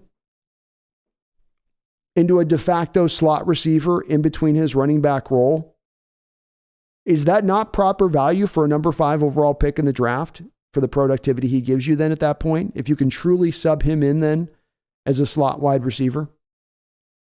I ask. I don't say I know, but I ask on that one a little bit. But Randall, Gibbs, I love Gibbs. He is my number 2 running back in this class right now. Charbonnet is just behind, but Charbonnet is a true second rounder, and Gibbs absolutely, because of his speed and the fact that he can become a de facto wide receiver like type guy. Kenny McIntosh out of Georgia is a third round version of that. But he's very, very fast, Randall. It stands out. You watch his tape and you're like, oh, this guy's just going at a different speed than everybody else on the football field. That's part of why I think he's going to land at that 4.3 range of things. Or we can also maybe take Tank Dell in the draft. He'd be great for us. He'd be great. Yeah, I got him with the second round grade. You probably have to take him at the top of the second round if you wanted to get him. But very impressive player. A little undersized, but boy, he runs good routes. Ben Dennett says Geno's synapses don't fire fast enough to justify a top shelf contract. Synapses. And what's the synapses take on it, Ben? Well, and if Geno wants an overpay, then you tag and bag. Exactly, man. Tag and bag, man. You tag it and you trade it, get your second, third rounder. If truly his value is that high, just like I said with Daniel Jones, some team will trade you for him at that point. And those assets will be much more worthy than you pouring it into the quarterback position and not using those assets elsewhere. Marshall Fostick says, do you think the Niners let Bosa go? And do you see us picking him up? No, Marshall, there's no chance that the 49ers let Bosa go. He is really as much as any player on that defense. It's not maybe one player that makes that defense work. It is the collection of them, and that's how you get to getting to a special defense. But Bosa is certainly one of your cornerstone pieces of that defense. Coming off Defensive Player of the Year this year, I think that they just got to feel like they got to pay him up. And, look, the Niners, for the most part, Marshall, outside of DeForest Buckner, and the only reason they didn't pay DeForest Buckner is they had a little bit of redundancy between Forrest Buckner and Eric Armstead. They pay their guys, right, don't they? I mean, they paid Ward, the safety. They paid Trent Williams, big money contract extension. They got Deebo Samuel on a contract extension. Eric Armstead got on a contract extension. Fred Warner got on a contract extension. They seem willing to pay their own guys. To me, it's not a matter of whether or not they pay Bosa for Marshall. They will pay Bosa. To me, it's about what is the impact this year with the Niners, with having to now pay Bosa $30 million plus a year, also having 25 free agents that you have to find a way to accommodate and find some use for, and then still being able to hopefully add enough to your team, and especially the quarterback position, to still go back and then make another run next year. I left off too George Kittle, who they're paying as well as on top of that. They also paid. So to me, that's really the question of it. They feel stuck to pay him at that point, Marshall. They got themselves in this boiling pot kind of on their own, though. It's a good problem to have to pay. Do we want to pay this Defensive Player of the Year or not? But the also issue of it comes from you waited an extra year from the Niners standpoint. You could have paid him last year after he got through the third year of his rookie deal. You didn't. You waited a year. Now he's going to want all the money.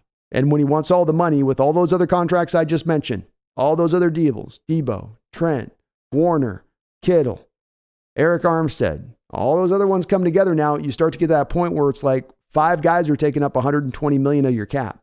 And it gets very tough to build out the rest of your team when you have that much of a significant portion just delved to a couple guys, and especially when none of them are quarterbacks. Jack says, once Geno resigns, this team won't have any money left over. Laughing out loud. You know this to be true. I do, man. I do. It was kind of what was bumming me out with it. I'm glad I'm not taking crazy pills when I read this news, kind of going, well, we're not going to have really much. Okay. Jason Myers, Haynes, Nick Bellore. I started adding up the money, started looking at Sports Track, running the numbers. Like, ooh, we ain't going to have jack to spend.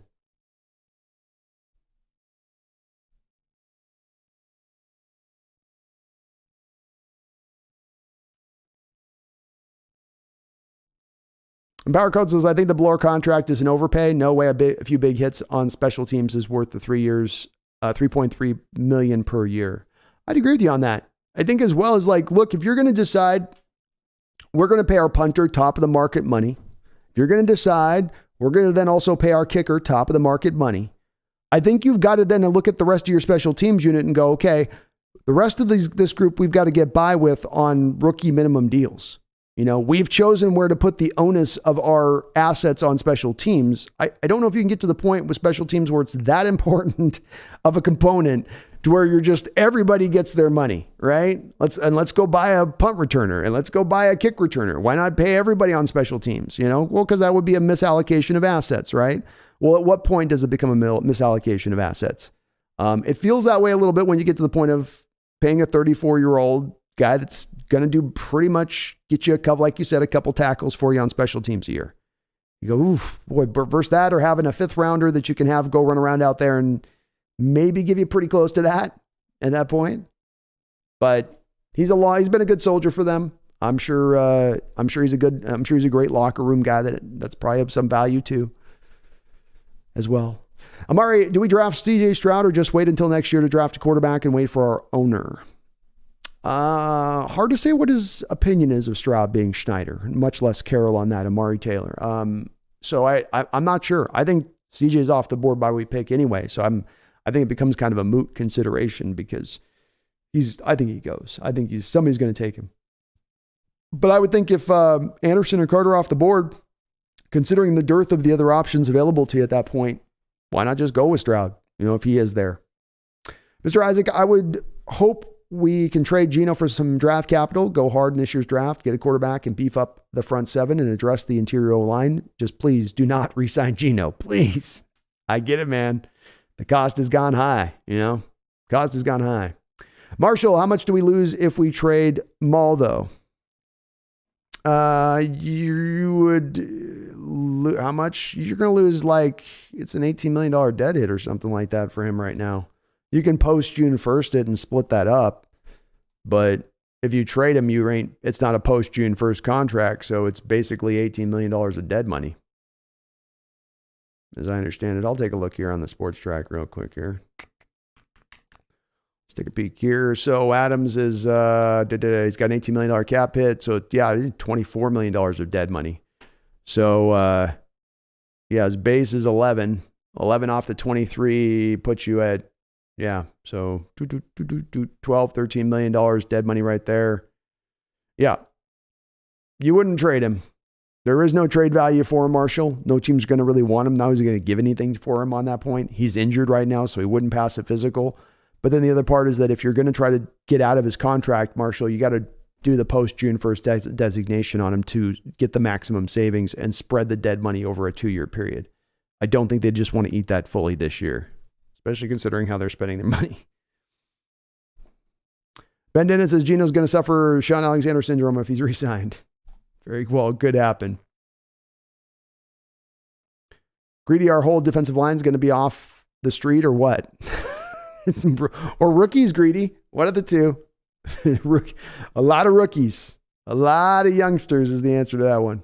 Snow Tiger, looking at all the short-term deals, it looks like management is told not to make any long-term contracts. Just sign YOU deals and stay relevant. Super Bowl is not the target.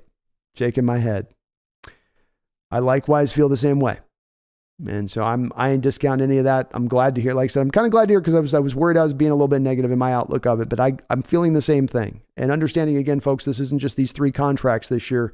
When folks are talking like this a little bit, it's also them being informed by what they've seen over the past couple years from the Seahawks and how they've attacked free agency and what's been their approach.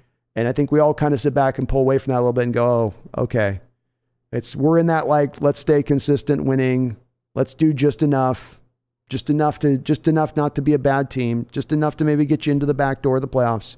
It's a little bit more like that and how it feels a bit, rather than really going for it, where, the price of doing business in this day and age is that you've got to have a bit of financial flexibility and you got to be willing to put your chips to the center of the table from time to time. And I don't know that we've seen the team willing to do that.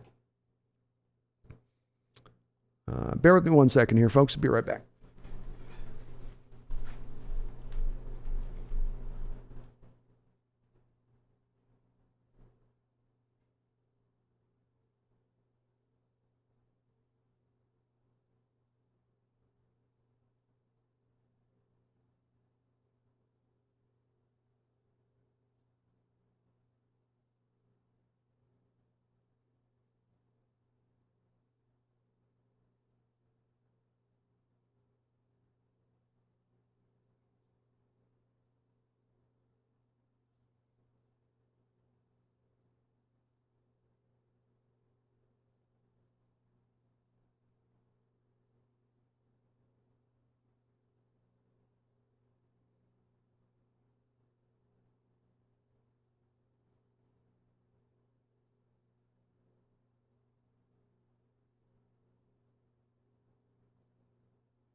Thanks for bearing with me, folks. Traveler 789. So the goal is to just be relevant and not compete. Okay.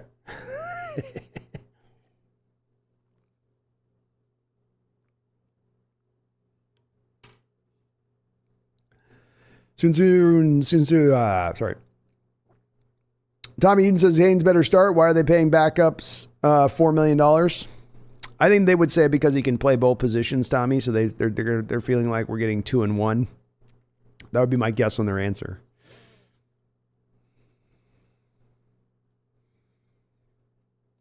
Yeah, Megan, chase means you tag both players is what I meant by double tag. Both players get tagged, you flip them, and then both players get a new contract at their next destination.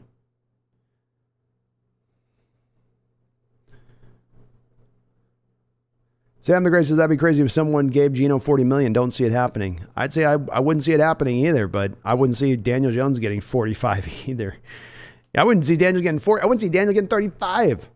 Like, all those numbers feel wrong for Jones to me. All of them do. Same Seahawks Gaming, when do we see pre-draft visits? I believe that happens just after the combine. It'll be kind of a trickle. So the combine's this next, I think, Monday it starts. So by the next week after that, you'll start to see some of these visits go down. Since as I wish Geno the best, just elsewhere. I'm glad to hear. I think that's more where the fans' opinions are starting to drift towards a little bit as they're hearing this contract. They're going, hold on. You know, we just got the Russell Wilson years of paying all that money to a quarterback, and many people have that still remember. And there's not as many people eager to jump back into that barrel and go over the top of Niagara Falls again, hoping that we don't get smashed on the bottom. Why do I says counter to this talk about the one-year deals being bad? It frees up long-term money. Do you want to invest long-term money into a guard with a history of injuries? I don't. Seattle should not be going all in 2023. As I said, with me, why do I? And I was thinking that's where someone might go with that talk of it. For me, that this is again a component of this is not just this year in how you've addressed when you've had money to spend, right? This is also a couple of years of data that has led in the same direction of things. And so it's not wrong to say, let's be more patient. This isn't the time to go for it. The roster's not quite ready. That's not wrong at all to say, and that's completely understandable from that realm of it. But it's the $50 million that you didn't spend really well when you were in Russell Wilson's quote-unquote prime or in a Super Bowl window. You know, it's you having all of those voidable years that you created in those contracts, right, to the tune of like $11 million, which instead of spending that $11 million, you just rolled that over into next year's cap. You know, it's the fact that this is a trend more than it's a 1 year off thing to me. And what that almost says to me, why do is, well, even if we're 2 years down the line here, we'd still be seeing 1 year contracts if the team wasn't sold. And that's the part I wonder, like, well, when does that strategy change, or does it change while we have Allen here still as the owner? Maybe we'll have new ownership by that point. So I get you're going, and that's why I'm not get too out of whack with it. But at some point, I'd like to see us go in. Traveler, I just don't see how we get past the Niners, but I think we are far ahead of the Cards and Rams, who have no future for the next 4 years. Niners are definitely, I'd agree with that, Traveler. They're definitely up ahead of us, and we need to do quite a bit to catch up. Keldon, I think Geno's only fans are in Washington. I'm still zero talk about it. I still hear zero talk about him nationally. I wonder what Geno is hearing. I'm sure he's hearing Daniel Jones' contract, and he's like, I'm better than him. I can smoke Daniel Jones. And he's right. Tommy says, we can't possibly sign Geno if we keep spending all the money, so I'm wondering now if they've decided to tag and trade him. Could be. Could be possible. This would definitely be an interesting role. That's certainly would be a possibility within this. Andrew says, I'm super excited for the combine. Andrew, I am too, man. I am too. It's hardest to always watch it, every bit of it, because it can get a little bit long and like, but it is fun. It is fun watching some of them run those drills and whatnot, and it's informative. Megan with a $5 donation says, I only watch rugby for gorgeous men wearing tight shorts, B. TMI, Megan. Just like watching the 76 Hawks for Jim Zorn. Megan, I'm going to leave that one right there. It's, you know what I mean? I get it, though. I get it. I completely get it. But I would be watching for the athletic brilliance and the heavy collisions with men without pads. and all that destruction that bears out from it. Randall with another $5 donation. Thank you, Randall. Appreciate you, brother. Says Edmonds from Buffalo going to host free agency. If so, you have interest. Think he got drafted at 20, 21 years old, so he's still a pup. Super talented. Edmonds from Buffalo is going to be hot, you said, in free agency. Sorry, let me read that right, Randall. Let me try to read correctly. I think Terrell Edmonds is going to be a pretty hot commodity out there in free agency. I do. Because of the fact, Randall, there's just not many inside linebackers out there, much less ones that are young and that are talented, as you do say. It's going to be a very thin market overall, all across the board in free agency in particular, because there's just not that many good players. But middle linebacker is very thin. And then the other part of this, of course, that instructs a free agent class at a given positional group is going to be how strong the draft class is in that same positional group. So when you have a very weak middle linebacker class for this draft, that means if there are already free agents out there, they can expect to get paid top of the market type money. And I wouldn't be surprised to see Edmonds find himself pull a really big money deal out there because of all of those factors at play that don't just simply come out of the fact he's a young guy that's very talented. It's a little bit more beyond that. And quite frankly, he's probably going to price himself outside of our range of things at this point, Randall, with where we're sitting at from a cap standpoint of things. But if we were able to make a run at him, he would be, to me, a big time upgrade over what you've had in Jordan Brooks and Cody Barton. He's a very solid player, I think. Thank you, though, Randall, for the don't knows, man. Joshua Ipoc with a $5 donation. Thank you, Joshua, as well. Says, if Anderson and Carter are gone by 5, I vote that Seattle drafts the best player available, and that's Bijan Robinson. Woo! I'll tell you this, man, Joshua. I will tell you this. I got all these worries with Miles Murphy. I got all these worries about Tyree Wilson. I got all these worries about taking a cornerback early when you've gotten such great value out of cornerbacks late. Why change that recipe of success? You know, it's too early for a safety. It's too early for a tight end. You just go through all of it. But I'll tell you, the one guy I'm not going to have to worry about or wonder or question whether or not that guy's going to add an awesome element to this team. I know what I'm getting. That guy's Bijan Robinson to me. And I think you could very well, as I was just kind of posting out there a second ago about, making the argument that he absolutely can play, to me, a slot receiver-like role. And obviously he'd have to work with it a little bit and all that, but you're talking about manufacturing touches, and as well with this, take out the fact whether or not he could be a slot receiver or not. As I've said in recent years, and this isn't just a 1 year, 2 year, we talk about trends and how they spend money. There's been another trend with this team in the last 5 or 6 years, and that trend is that your running backs get broken every year. Every year you've got to go to the depth of your running back group. Every year you've got to ask those guys to get some substantial carries. This year you had to do it with Penny going out, right?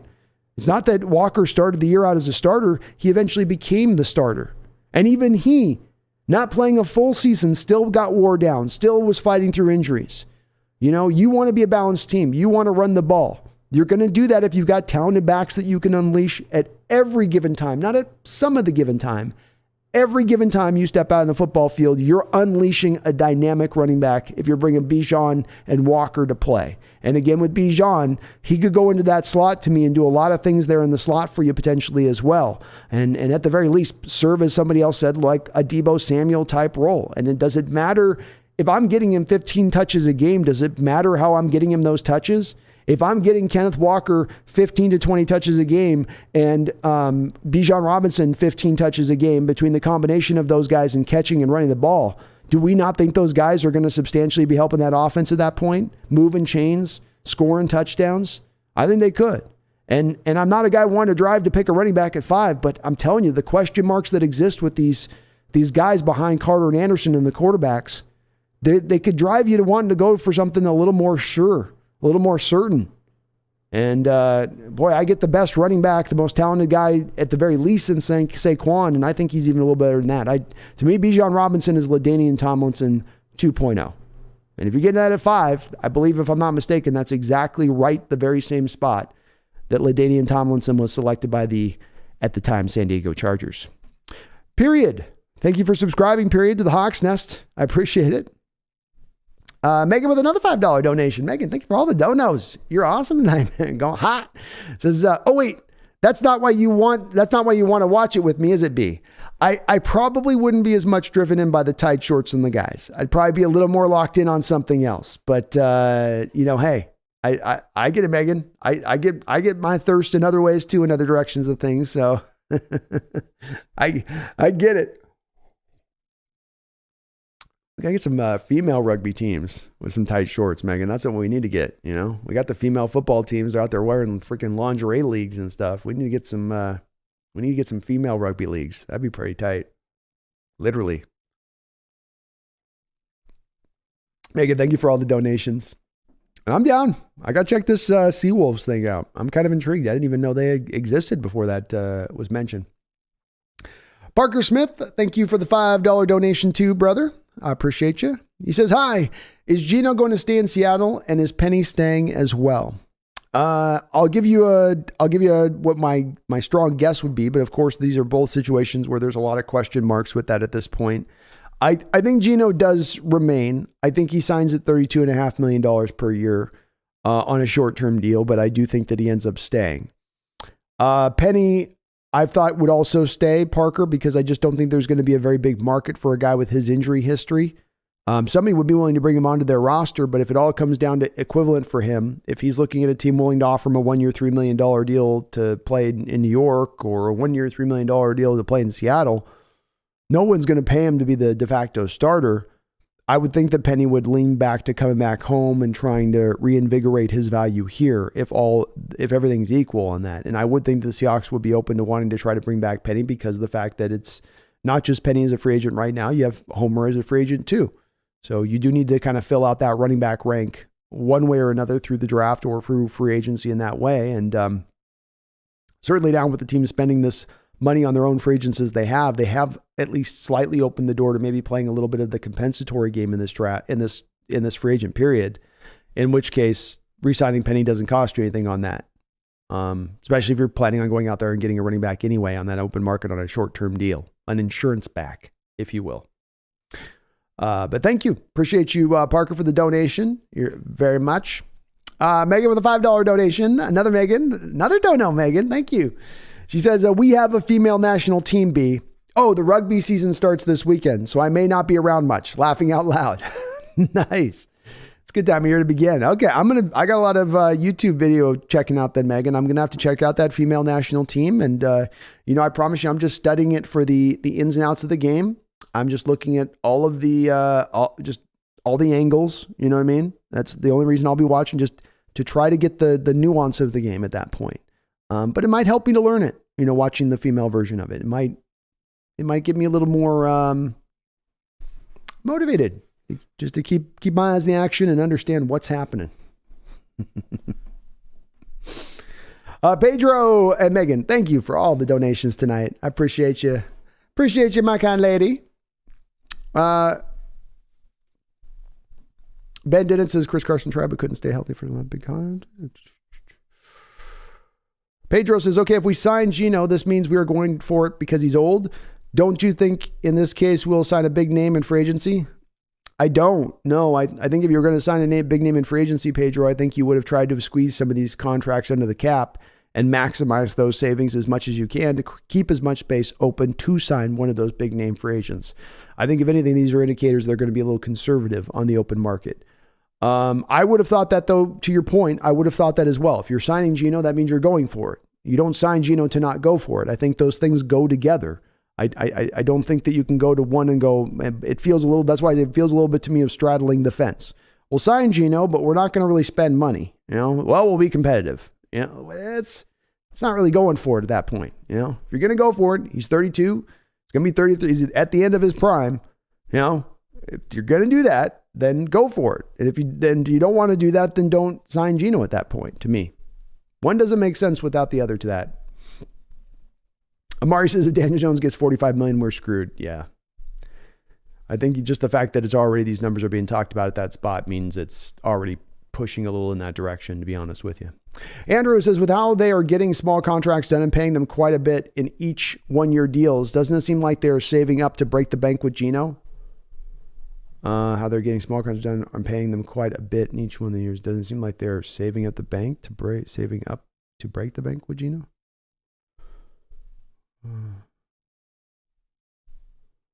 Maybe on that, Andrew. I'm not sure about that. Because if you were saving, like, again, if you're trying to, it's all Geno, we're trying to save money for Geno, you wouldn't be doing 1 year deals. You'd be trying to save as much money as you could on that. And then once you got Geno done, then you'd sign those deals, because you wouldn't know where the contract negotiations would go. But it's kind of uncertain as well. Jorge, we could also trade the 5th pick to Carolina and give us 9th, I believe, and their next year's 1st. And we could also include a 2nd and a 5th. Maybe we get Caleb Williams. That'd be great. I'd love to give me some Caleb. Hopefully the Carolina's willing to move up.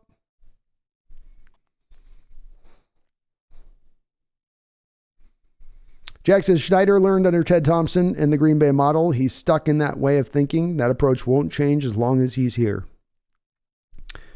Yeah, I agree. I think he's been very heavily influenced by that. And I think that though the Green Bay Packers have done very well under the constraints of their market economics there and not having the purse strings other owners have, it's not necessarily to be emulated at every turn, no matter what, especially if you can build a different advantage up that you didn't have in Green Bay. And it's, as I say, it's a lost advantage you're leaving on the table just for the sake of leaving it on the table, essentially, at that point. But yep, that patient Packer approach, that 2 and 3 year plan that they have. I've long said that if I was a Packer fan, I'd be frustrated by it. You got 30 years of Hall of Fame quarterback play collectively between Favre and Rodgers. You have 2 Super Bowls to show from it. If I get 30 years of Hall of Fame quarterback play, I hope I got more than 2 Super Bowls. And I feel like if I'm as an front office looking back at that time saying that's all I got, I feel like I've got to look at it and go, maybe that was not all the best way of how we did that.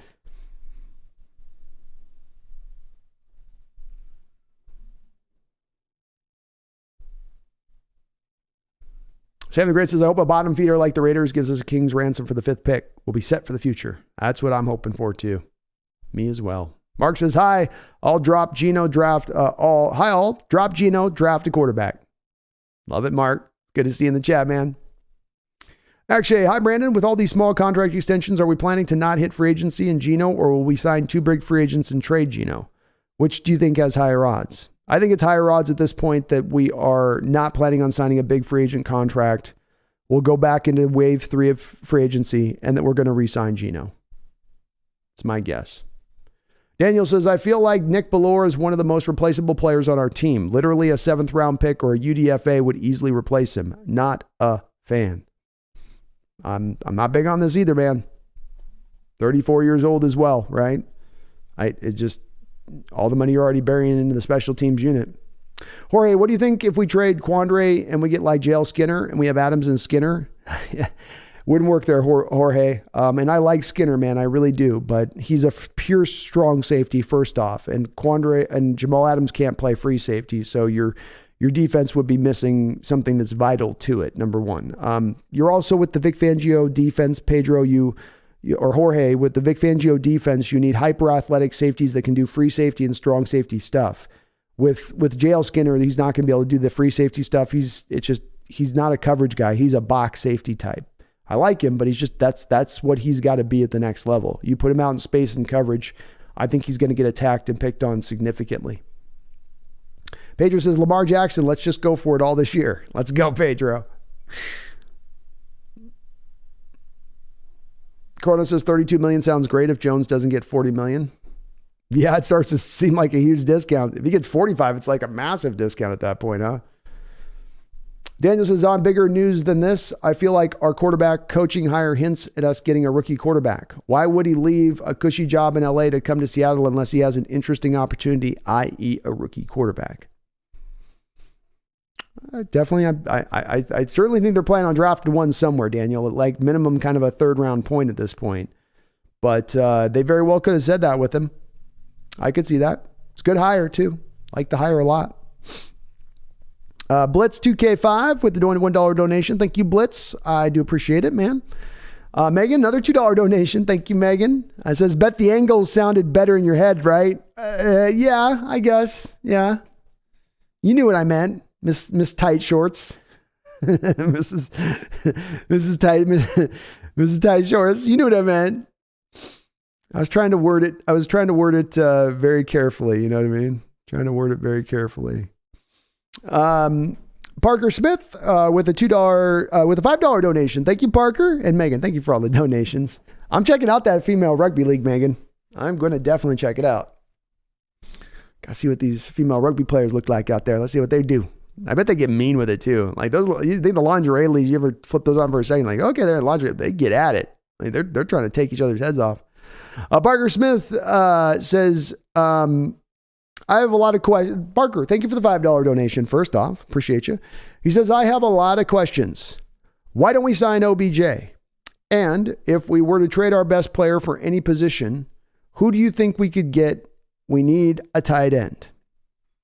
Definitely some great questions in there. Let's go with OBJ first. So OBJ, when he came to the Rams a year ago, arrived with his knee in really bad shape. And the Rams were not even going to sign him at that point in time, but he signed off on a waiver for them where they weren't going to be kind of held liable for not being able, for essentially giving him a clean bill of health on his physical, which you have to kind of sign off on to get him signed. So he signed the waiver on that.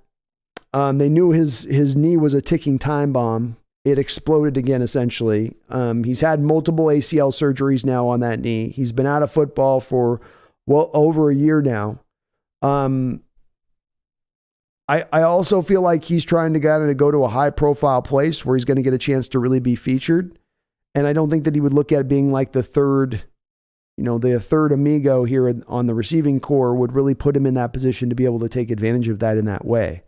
He's been wanting a multi-year deal, so he's not just wanting a one-year prove-it deal, Parker. He wants to get paid still. He wants a contract that's significant, and he knows that he had to be 100% healthy to start to get out there and demand that contract. That's why he kind of waited through last year, I think, because he wasn't quite ready to go with that knee because he had the torn ACL so late in the year and the prior surgery he had with it. So I think OBJ is really not a remote possibility for us, quite frankly, just for those variety of those reasons. If we were to trade our best player for any position, who do you think we could get? Trade our best player. Well, I guess it depends on who our best player would be considered, Parker.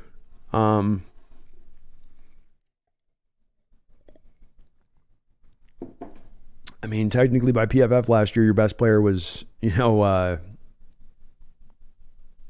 Neal, which you aren't getting a lot for Ryan Neal last year. So if we were to trade our best player for any position, who do you think we could get? We need a tight end. Yeah, I mean, you could maybe move like a DK or something, I guess. What would you get for a position player for DK? I mean, I wouldn't want to move DK, but what could you get?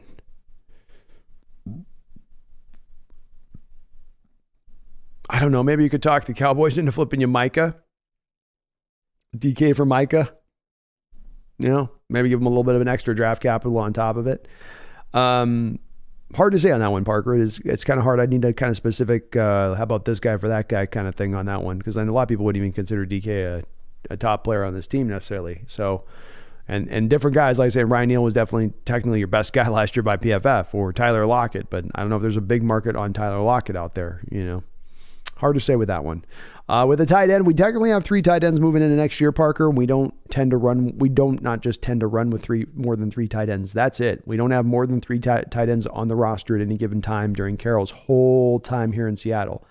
I agree with you in that I would like to see them go into this draft, especially, and look to add a tight end, because there's some really talented guys in this draft, guys that can do a lot of different things from the tight end position. And with Noah Fant, you do have kind of a 1 more year out situation going on with him. If I could find a way to move Fant on a 1 year deal to somebody else, offload his contract, go draft a tight end, let's say the second round, I think that'd be the way to go with it. I don't know if there'll be a guy in the market you'd want to necessarily sign. Again, though, if you do move Fant, then you have more of an opening to do that. But Parker, you won't roll with 4 tight ends just because of how many guys can be active on game day and everything else. It'd be nice to be able to do that, but the constraints of active roster doesn't allow you to pull that off, unfortunately, on that one. Thank you, though, for the $5 donation. Appreciate you. Megan, thank you for another $5 donation as well. She says, I knew exactly what you meant. That should scare the hell out of both of us. Yeah, it should. It should indeed. You know what I was thinking. You got my mind in the same place. You were the one who brought up the tight shorts, so you got me in the gutter on that one. You brought us in this gutter on this one. I'm just in here operating within. You know what I mean? I'm very intrigued by women's rugby. I think there's going to be some athletic brilliance, and I'm going to be here for it. I gotta look that one up. I didn't know it existed. I should have known it was. It makes sense. There's the female other stuff. So they got a female football league. They'll have a female rugby league. But yeah, you know what I was thinking, Megan. You know what I was thinking. Randall, thank you for the $2 donation, man. He says, I have a feeling we trade for a defensive tackle, defensive end. Appreciate the donation, man. I think there's a couple guys out there that make a lot of sense for that. I do, Randall, and that's a way that you could go out there and make a move like that without necessarily having to go out there and sign a contract, but you could get a substantially talented player. I think the guy that stands at the forefront for me in my mind on this is DeForest Buckner, where the Colts got to get out from under that contract. They're in a little bit of a weird contract, a salary cap situation. You come jumping in on that one, kind of pilfer him from them. Maybe you don't have to give up maximum draft capital like they had to give up a couple of years ago to bring him in, and you substantially help out your defensive tackle, defensive end position. Moving forward with him. I mean, he would be a huge upgrade over anything you've had here in years at that point.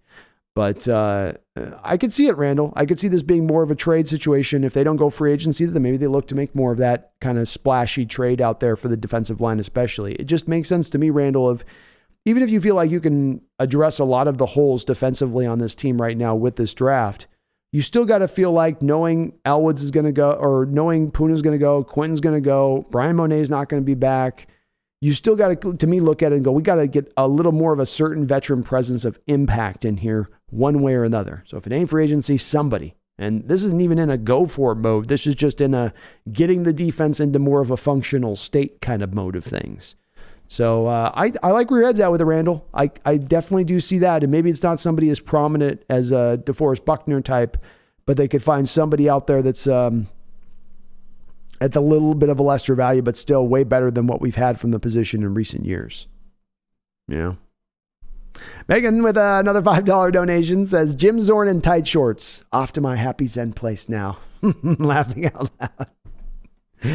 They rode him high and tight back in them late 70s, early 80s days, didn't they, Megan? They were not shy. It's kind of come full circle now. We're kind of back to now the high shorts. So fashion definitely does that.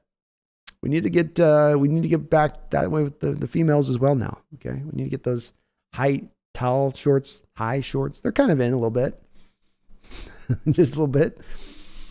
Why do I? Have you very much warmed to the idea of picking quarterback at 5 if CJ Levis falls? Shows out right away. A team will give picks for Geno if we have a rookie quarterback with all the other rookie starters. So much cap space. Hey, guy, sign me up for that. Why do I?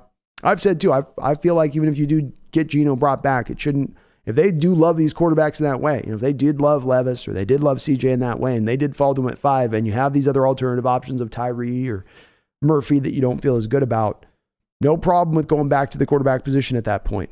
That's the value of the board falling to you in that moment. Michael Sicker says, "How about you? How you feeling about the line if we get an above average center?" Oh, above average center. So let's say I get a 74 grade kind of center PFF wise out there at equivalency. I think you have a top 7 unit in the National Football League. You know, you definitely still with Phil Haynes at that point, or maybe at one position a little bit below league average, depending on maybe what you draft. But if you go out and draft a guy, Michael, now that can give you even league average play with above average play at center, and now you're getting above average play at left guard, and then you're getting well above, you're getting good to even almost star level play out of the tackles positions. Now you're talking about a certain top 5 offensive line unit. And if you have a top 5 offensive line unit, I think that takes you very far through a football season in itself, on its own. You need more than that. But to me, that's like the big first step forward now to becoming a good team, is having an offensive line that can control things like a team like that could. I'd love to see it. I'm fascinated by that approach, and they haven't really taken it in years, Michael, but I would really enjoy it if they took that approach. Tommy says, on a side note, maybe Nick Bellore can play quarterback since he seems to play every other position. He's Mr. Utility, Tommy. Yeah. Lucky 12, trade for Josh Allen. I'd do it. I don't think Bills would give up on him, but free truth, after living in Florida for a few years, the deep Southern accent starts getting almost like Cajun. Yeah, I couldn't do that one either.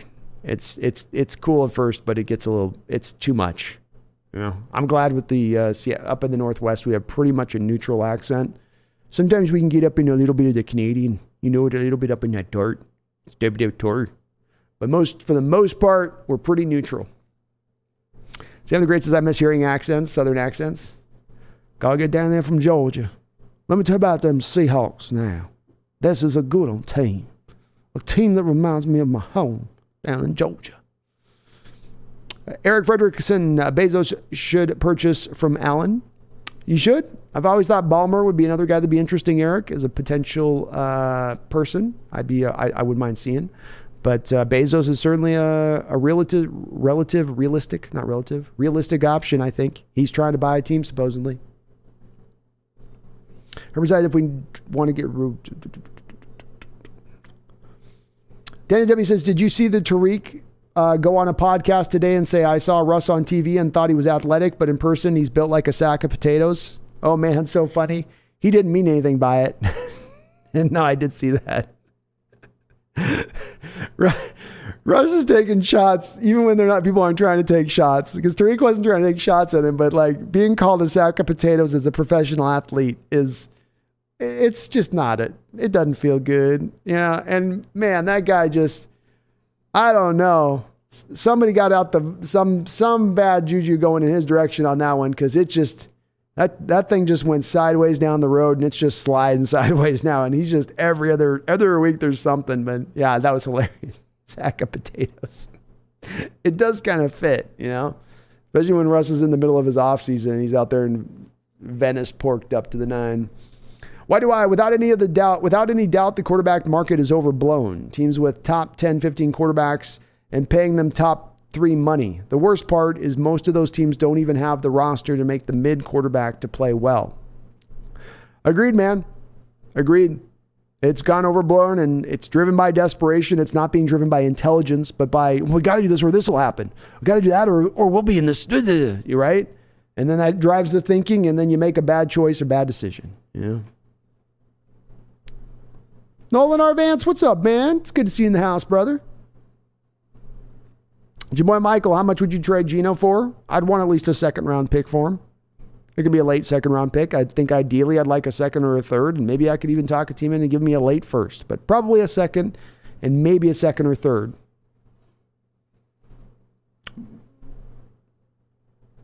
Why do I says, from what I saw, New York Giants turned down the $45 million his agent first came with. I don't think the team ever offered him that. I could be wrong.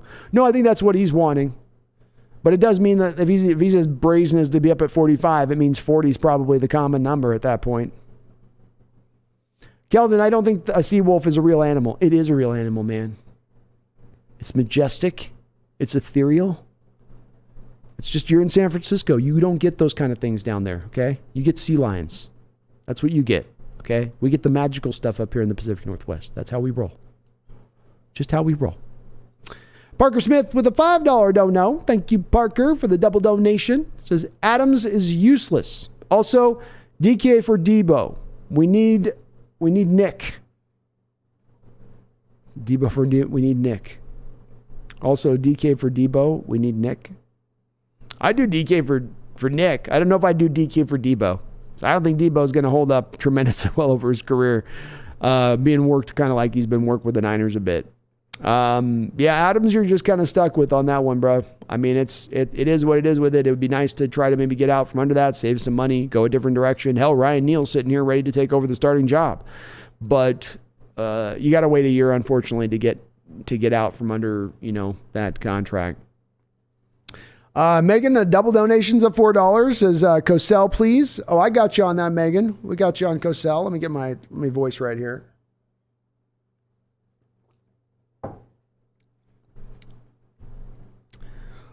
Seahawk fans, Your Seattle team this offseason has approached its beginnings much like the primitive man leaving the estuary of life in order to come out of the waters and walk.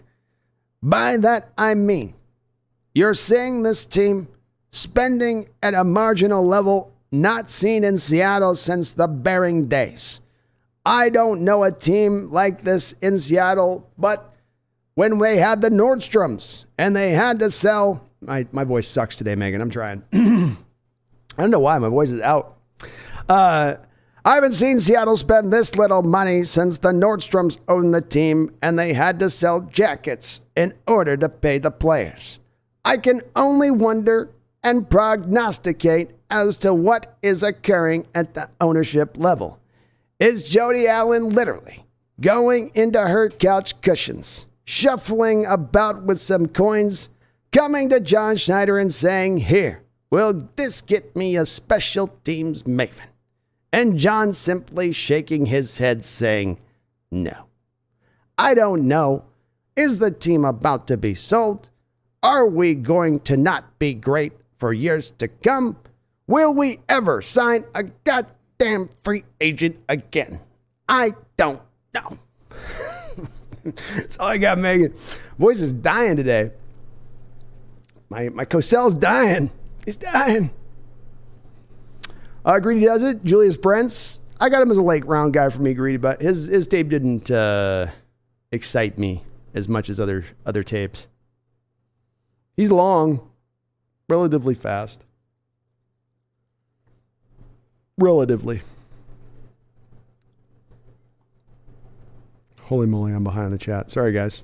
Super behind in the chat.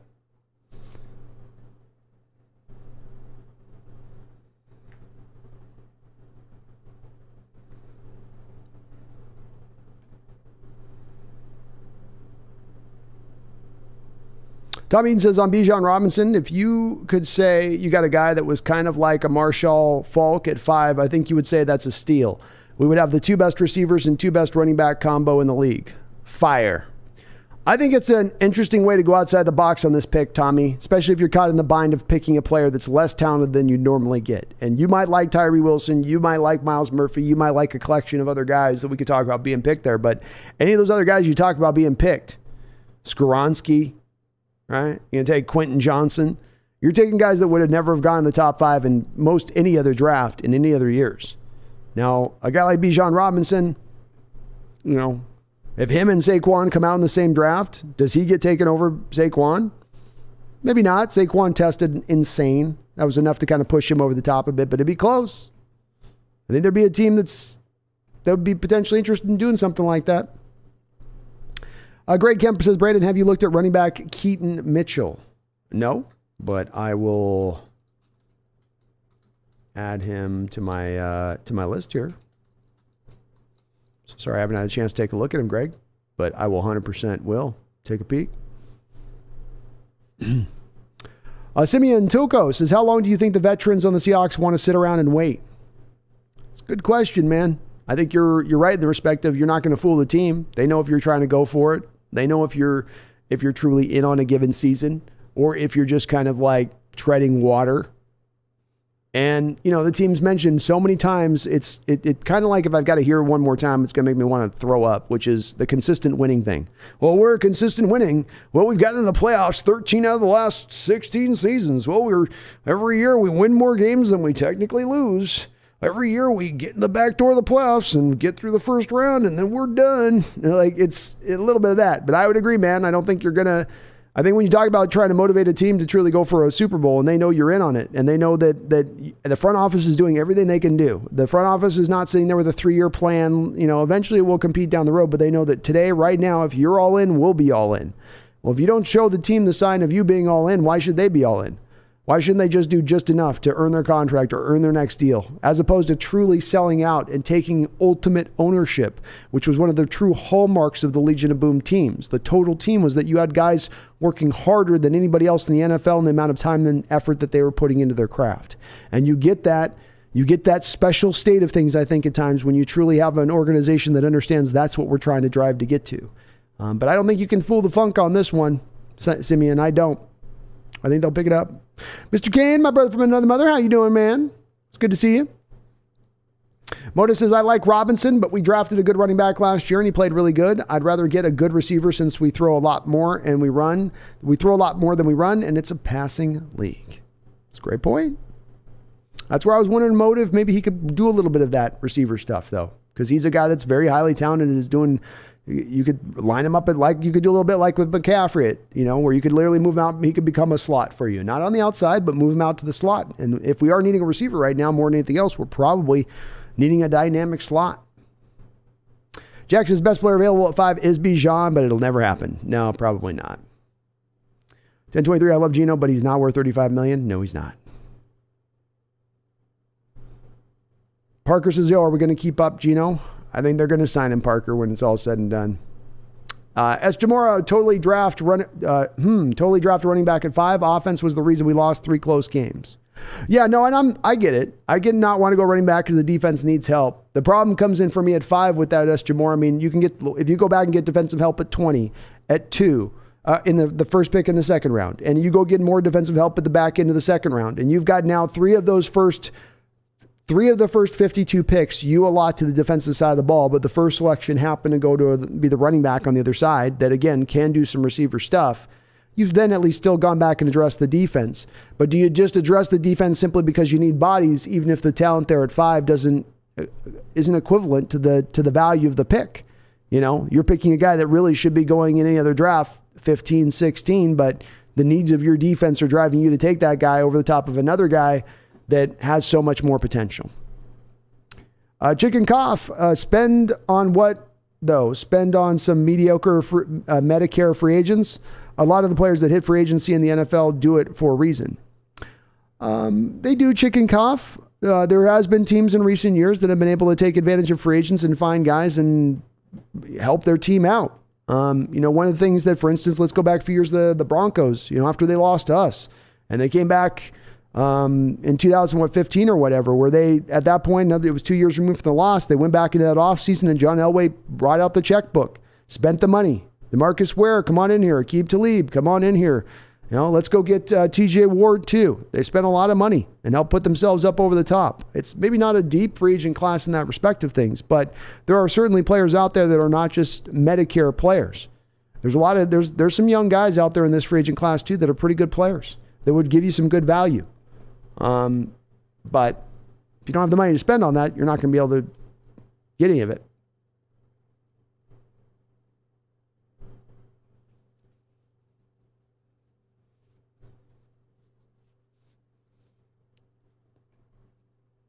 See, the great people laughed at me when I said Kenny Walker is going to be great. I'm just saying. He called that one.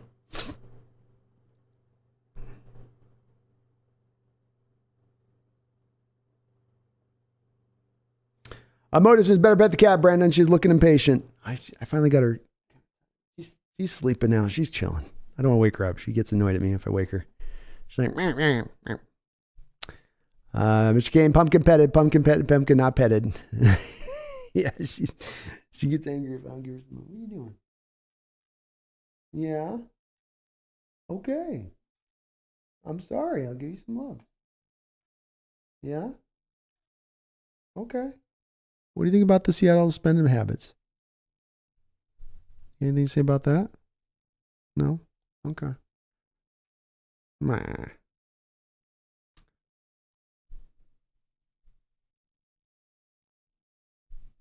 Mr. Kane, don't know about the female rugby teams, brother Brandon. Hey, it's worth checking out, man. It's worth giving the look to.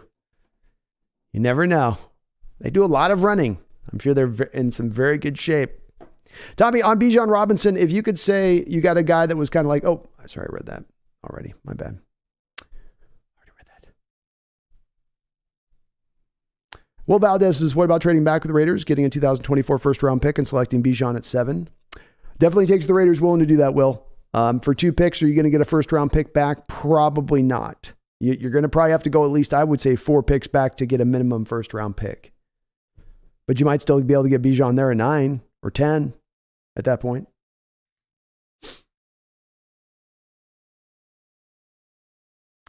Nick Guzman, how you doing, man? It's good to see you in the chat.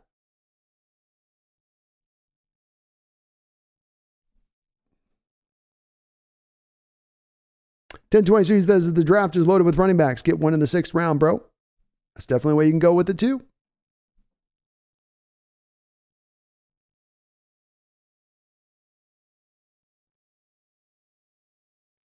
Simeon says Gino doesn't have a team owner that loves him the way that Mara feels about Daniel Jones. big truth there. Like another son. Tommy says not going for it and also signing Gino feels like you're in a god-awful place in the NFL. 9-8 purgatory. It's a death sentence for teams. Took the NFL East years to get out of that. Agreed. You know, with me, Tommy, I say this teams are in 4 states. And the worst state to be in is in between, is to be in that purgatory that you mentioned. Because like you said, it's not, you don't get in purgatory rebuilding. Rebuilding eventually gets you to ascent, and ascent eventually gets you to being elite. But when you're in between, you just stay in between. You just stay there spinning in the middle of that river, in the middle of that whirlpool. All the rivers moving around you going downstream, but you in the middle have found that whirlpool and you're just doing this every year. And that's a little bit of what this leads to, never going to it. Always doing, well, we got the 2 or 3 year plan. Well, your 2 or 3 year plan might get you the playoffs 2 of those 3 years, but you ain't winning a Super Bowl. You ain't getting to a conference championship. You know, you got to be a little more aggressive, I think, in how you go about your business. If you want to get to that state of things, of course. UE says no one, and I mean no one, is ever going to pay Daniel Jones $45 million. That's a guarantee. I don't think they would either. But even Daniel Jones at $40 million is insane. I can't even believe it. Sam the Great, to think at one point running backs were going top 5. Yeah. Game has definitely changed. He says Giants laughed when they heard his demands and no other GM is betting his job on Daniel Fumboruski Jones. I wouldn't think so, Huey, but I also think they wouldn't be asking $45 million blind either. I think they know that they're probably somewhat near the mark of what the Giants are willing to pay at that point. Not that it's right that they will. Tommy says Zeke's probably going to be what Eddie Lacy was here, for those that remember. No thanks. Yeah, no thanks on Zeke. Zeke's a no for me. He's done. Zeke's done. Done.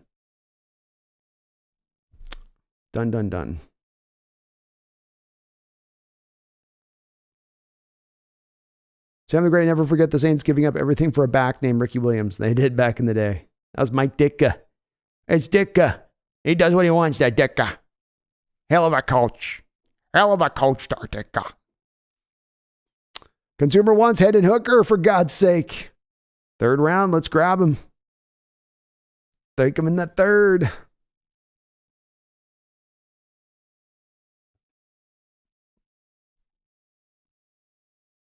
Yeah, Greg Kemp. Ricky Williams did have a pretty great career. Like you said, 10,000 yards.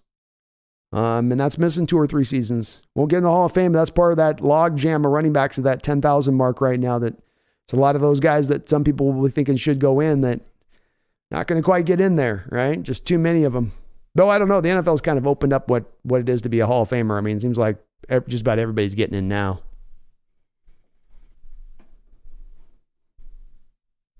Tommy says our best tradable player is actually Geno. All we need to do is tag him. Agreed. Sean Hines, would I sign Levante David on a 1-year deal? I probably would avoid it, Sean. I mean, if the team was so worried about, having an aging middle linebacker, then I don't know why you moved off from Bobby if you're going to go right back now to Levante David. It seems like a course correction from a philosophy standpoint that you established the prior year of not having aging middle linebackers on the roster. I also think that, he's probably going to get a couple-year deal from somebody. So I don't think he has to just take a 1-year prove-it deal. He'll probably get like a 2-year, maybe something similar to what Bobby Wagner got last year, Sean. I mean, Bobby got a pretty decent deal from the Rams at that point. So I think he'll still pull something that's beyond our price range. He says DK is nowhere near as valuable as Micah Parsons. I'm spitballing there, man. I'm just spitballing.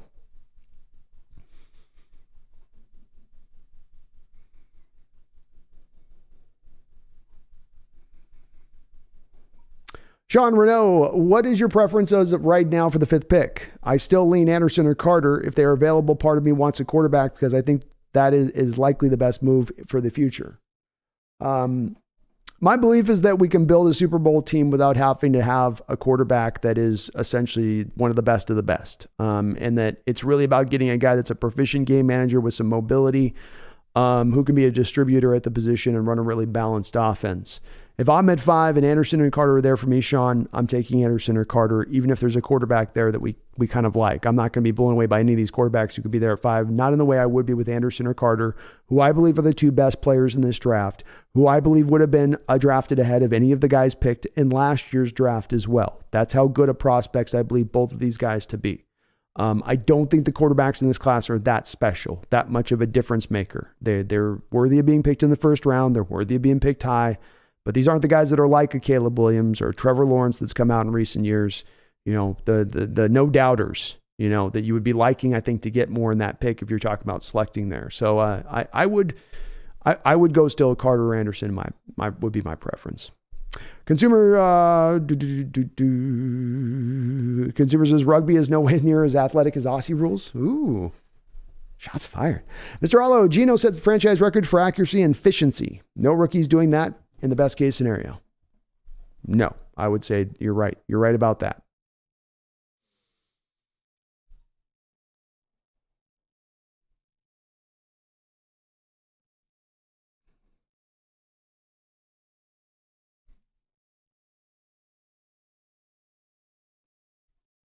ZZZ says 2024, 2025, we win it all. I like the confidence. Seahawks Gaming says Pete Carroll in the end of the last year presser said we need guys that are fast, strong, and game changers. Do any of our re-signings look like fast, strong, and game-changing type of players? No, sir. No, sir. I would say not. Sean Haynes, would you go after Hargrave or Payne?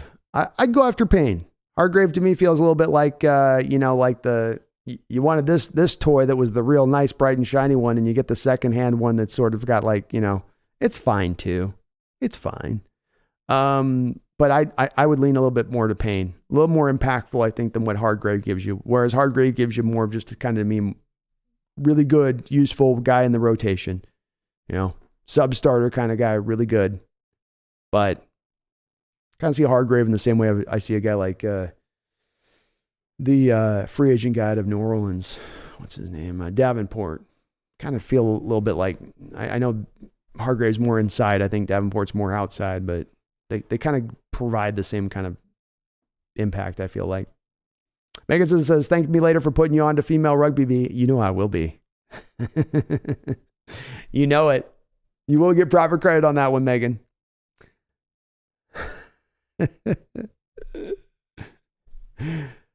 Oh, my goodness. Sam the Great says, shout out to the Lingerie League. I got to do some research. Tell me, and what if someone like Drew Lock is 80% of what Geno is and 80% cheaper? Is that worth noting? Can you not make the playoffs with 80% of what Geno did? Giants did. Chargers did. That was my counter to that too, Tommy. That's what really arrived to me. This is what informs me most with Geno. And I'm not the biggest even Drew Lock guy. I was more probably a Geno guy throughout the offseason and looking at the situation. But I do think that a product of some of what Geno did was the supporting cast he did have to work with. Some of it was his good old hard work. And I would not push back or doubt against anybody that Geno Smith is a better player than Drew Lock. But I was going back and forth on one of our streams a couple of weeks ago with this, Tommy, where I was saying I thought he was 85% of what Geno is. And people were pushing back heavily on this. And I just thought, yeah, I think that it's actually the truth. Then the truth of it is that he gives you that. And like you said, it ain't merely he's just giving you 8/10 of what Geno gives you. He's giving you 8/10 at 1/6, 1/7 the cost on a 1-year deal with no future commitment. It's a part that you got to consider, I think, in this whole puzzle in the way that to look at it. Because there's better ways to build a team than just sinking. The bottom line, there are better ways to building a team than just sinking everything into the quarterback position or say sinking significant assets in the quarterback position. There's some better roads to go.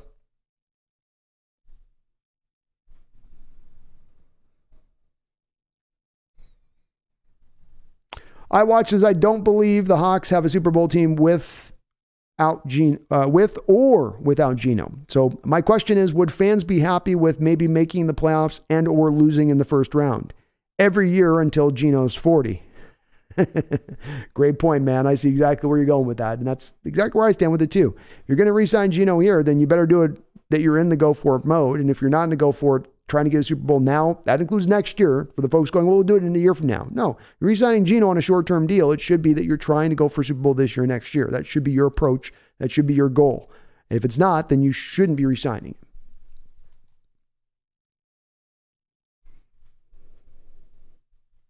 Nick says, if we could trade down twice, once to 7, then to 9 or 12, I really think that could set us up for the future. That'd be great for me, Nick. My first is you get Jalen Carter at 5 or Will Anderson. The second thing would be try to trade back. Can't trade back. Take your best player available on the board, but trading back would certainly be option number 2 for me if we could pull it off. Sam the Great says, don't get me started with Georgia. Those accents are super hard. Enjoyed my time there. They are tough. Some of those other accents, the Cajun ones are really hard. Tommy says, reality is even with Geno playing out of his mind, we barely made the playoffs. Got lucky to make the playoffs, and it took Detroit beating Green Bay and Lambeau. We are nowhere near a Super Bowl team. Good points. Very good points. ZZ says, Josh Allen on the Jaguars. He's okay. He's kind of mid, as a pass rusher. He's a good overall player, but there's not a ton of splash and dash with him. He's solid. Is he worth giving up a second round pick for? I wouldn't. Not in this draft that's kind of loaded with edge rushers. Herbicide says Boston, Wisconsin. Wisconsin's got pretty good accents. I agree. Boston one will get to me after a while.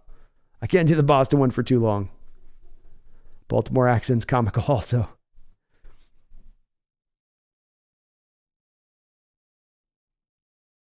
Saijan also says Josh Allen Jags to the Seahawks. Is this a rumor we're hearing?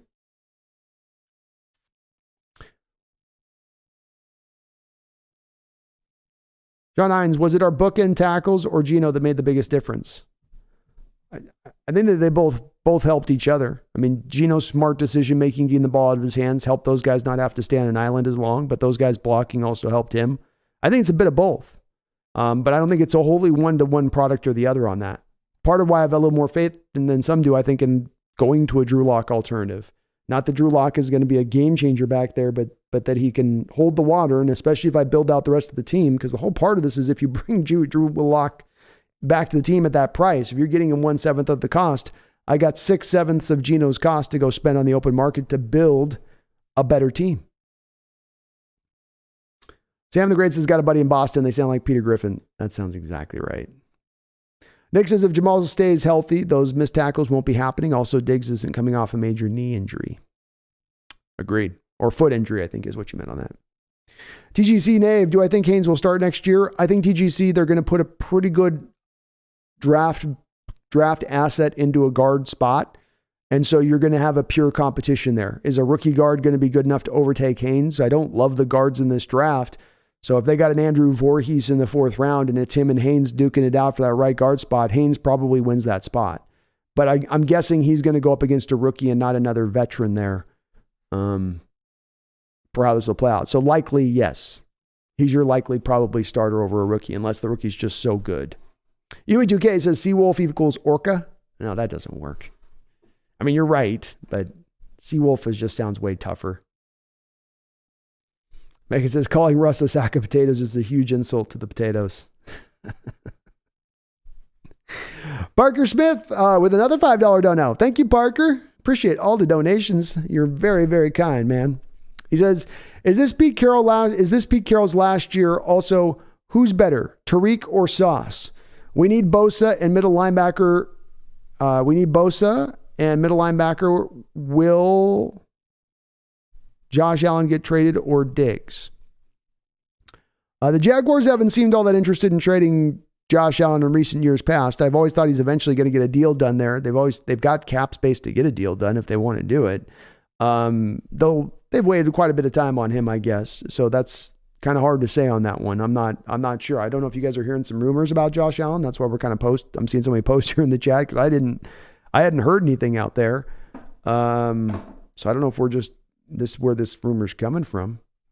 Hold on here.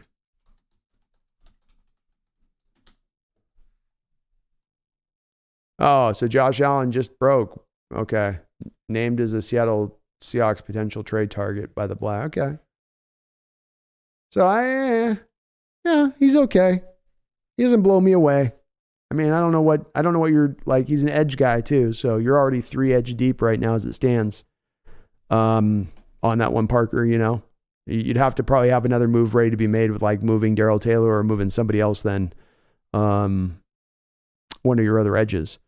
My feeling on Tariq and Sauce Gardner is that I think Tariq Woolen is a way better corner. I think Sauce Gardner gets the benefit of really getting like star level of treatment from the umpires and officials, referees, whatever. In the respect of every highlight I watch of Sauce, he's got his hands all over the receiver. And this is 10, 15, 20 yards down the field.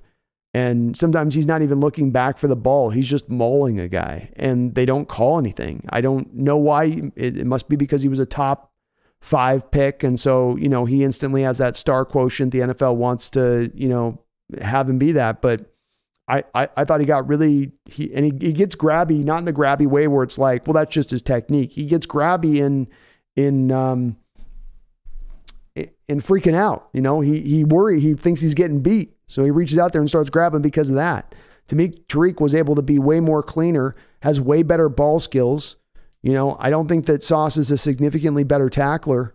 So I give the nod to Tariq. Sauce is still going to be a good player in this league, but I call him the Handsy Ramsey, where does he pull and rip and tear and grab. And I mean, I'm surprised half the games this year against the receivers he was playing against, there wasn't like torn jerseys and stuff at the end of it,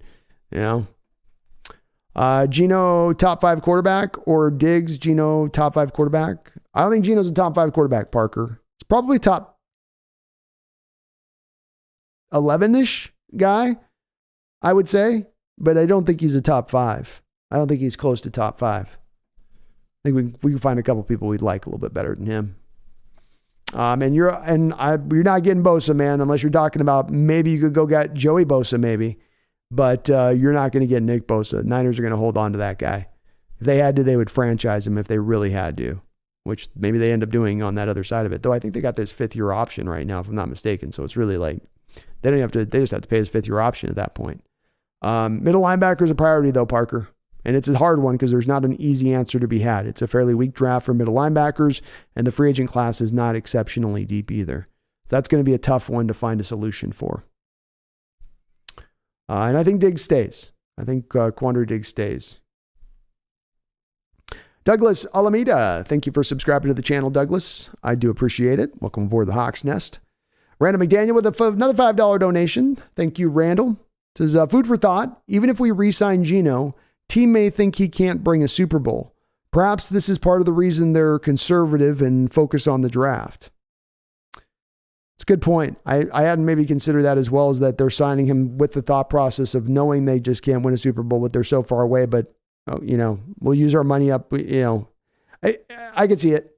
I could see it, Randall, that being a big part of the case for them too, where it's, but again, we get back to that staying in that in-between state, as opposed to, knowing where you're truly at. I think I would make the argument that if the goal is a couple of years down the road to try to get to becoming a Super Bowl team, that in signing Geno right now, you're prohibiting some of that from occurring, or you're making that a less a possibility and making this kind of re-signing, as opposed to just owning the fact that you are still in a rebuild stage, that you're not ready to be good, that last year was a little bit of a mirage in the results and how they bore out on the field, which I would be okay with at that point. But this one, as I say, to me, Randall, feels a little more like you kind of put it on that, and you're not putting it this way, but how I take it from that, of you're sort of splitting the difference. We're not ready to be a Super Bowl team, but we don't want to show the fans a bad football team. So let's get a functional football team out there. But does that functional football team this year hinder me into the future years as far as being able to go forward? If I'd saved the money on Geno's deal this year, right, and then just rolled that money over and went with a less good team because we said it's not Super Bowl ready, isn't it better to then have $20-25 million of rolled over money to next year's cap as opposed to being middling this year? And I would think so from my standpoint of it. But I can't deny, Randall, that is certainly a possibility in how they view this. That one doesn't. I've thought a little bit that if you're giant them, it is that you're going for Super Bowls, but maybe the team just doesn't feel that way. It's an interesting way of approach if that's how they're looking at it, Randall. You know, it is interesting if that's how they go with that. And again, more of the just sitting on that fence, straddling both sides. Nick says trade DK is like drafting a running back in the first round. Stop saying it's stupid. Yeah, no, I'm not trying to trade DK. Somebody's just asking me for a trade possibility. So sometimes I get asked questions. I just give people their answers, especially if you're going to donate. I'm going to give you an answer to your question, you know. But I don't have it well thought out or anything. I'm just coming off the top of my head. Teacher says, hey, 12s, we only got 196 days, 3 hours, and 46 minutes left till the 2022 NFL season. Let's go. King of Mars, I don't think Tyler Lockett is going to get moved. No, he's a captain on this team, coming off another really good year of production, forced really good years of production. He will remain on this football team. Kronos says, the more mocks I see us grabbing Tyree Wilson, the more disgusted I get. I was so excited that the latest draft had the Cards nabbing him for us, and we get Anderson. Oh, that'd be amazing. I'd love to get Anderson. Love it. Jack says, Murphy doesn't have a counter move. I think he falls. Wouldn't surprise me, Jack. Wouldn't surprise me. Nick, I don't think edge is really a huge need right now necessarily either, but I would go with Carter because that's a difference maker. And I think that if you do take a guy or Anderson, and if I think you did get Anderson, there'd be a trade of one of the other guys. You wouldn't be just sitting on these four pure at that point. One of them is getting moved. And remember the folks bristling a little bit about my drafting of Bijan. I wouldn't draft Bijan at 5 just simply if you only think he can be a running back. But if you thought Bijan Robinson could come in and give you true snaps as a slot, right? If you thought that. If you thought that he could give you impact as a receiver in addition to giving you impact as running back, then he builds a little more value than simply purely as a running back. Chuck says we couldn't stop the run for Dub, but we need to run back. No, I would love to go with defense here, Chuck. Like I said, my first priority is to take defense, but the scenario, I think some of you weren't here to hear the other scenario of what was going on and why we discussed this being a possibility. And I mean, if you guys want to just draft defense with the number 5 overall pick, do we really feel like that's a successful place to getting a successful player? Simply being driven by the need to pick because we have the hole on defense. So it's a hole. So that must mean that's the pick we have to make. So then that player must be the one that's the right player. The point of this is not that we don't need defense. We need defense. But the number 1 overall pick in the first round does not have to be defense. And you can still end up addressing defense at a high level throughout the course of this draft and get some really good talent. So I don't know why the hang up seems to be from some folks like yourself on this, Chuck, where you feel like it's got to be the first pick's got to be defense then. That's the way we have to roll with it. You've got 4 picks in the first 52 selections. There's plenty of places to go get that defensive talent. Sam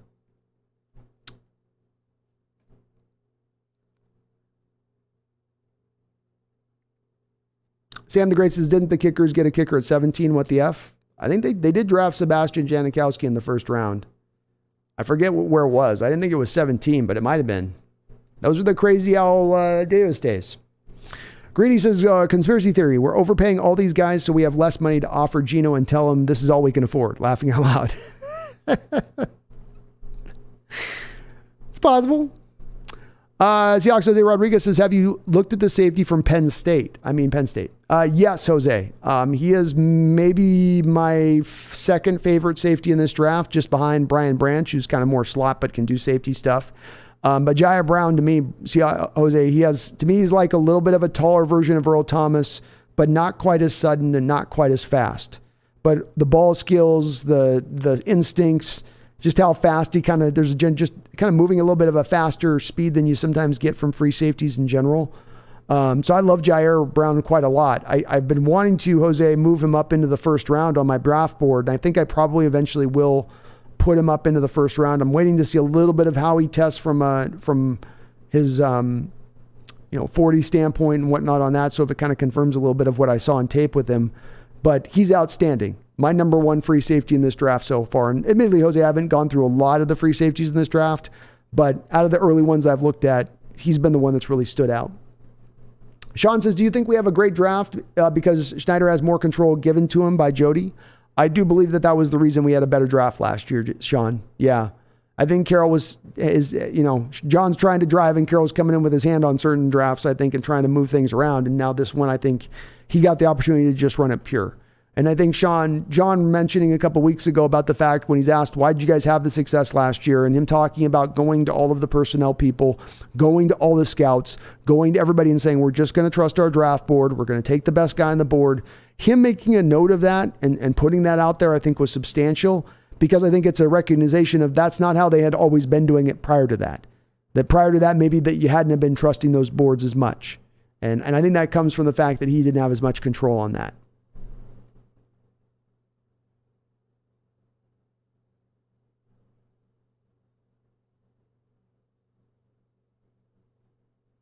Carl Nerney says, I honestly think we need more free agents in the draft to be contenders. More in free agency in the draft. I agree. I think it's a pretty common feeling on this right now, what I'm seeing from the chat too on that, Carl.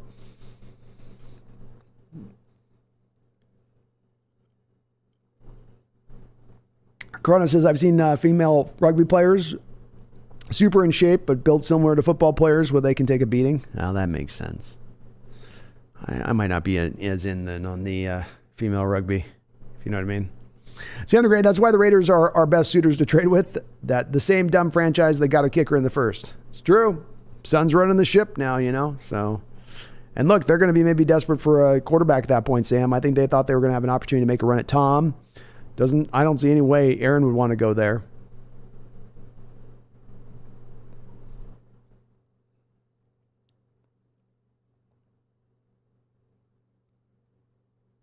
Sam the Great says, I wouldn't say I'm obsessed with Bijan, but I'm not mad if we get him. He's a good player. Bassmaster says, giving up Frank Clark was our biggest F up on defense. I don't know on that, Bassmaster. I don't know about that. Remember with Frank, you had a couple things going with Frank where you were going to have to pay Frank $23.5 million to keep him here per year, which was a substantial payday. And this was in the offseason that we had Bobby Wagner, Russell Wilson, Frank Clark, and Jaron Reed all coming up for a contract extension at the same time. One of those guys was going to have to go. And if you picked Frank, you're picking the guy that you were going to get outside of Russell the maximum capital in return for trading. And so you got the first and the second round pick. You have DK Metcalf on this roster today because you made that trade. And Frank Clark, during the regular season, has not been a good player for the Chiefs off the edge. He had an okay year this year, but he's not a good run defender and he's not a consistent pass rusher. He's had some good postseason runs with the Chiefs, but he certainly has not been what I think they thought they were getting when they give up a first and second round pick and paid him that money that they paid.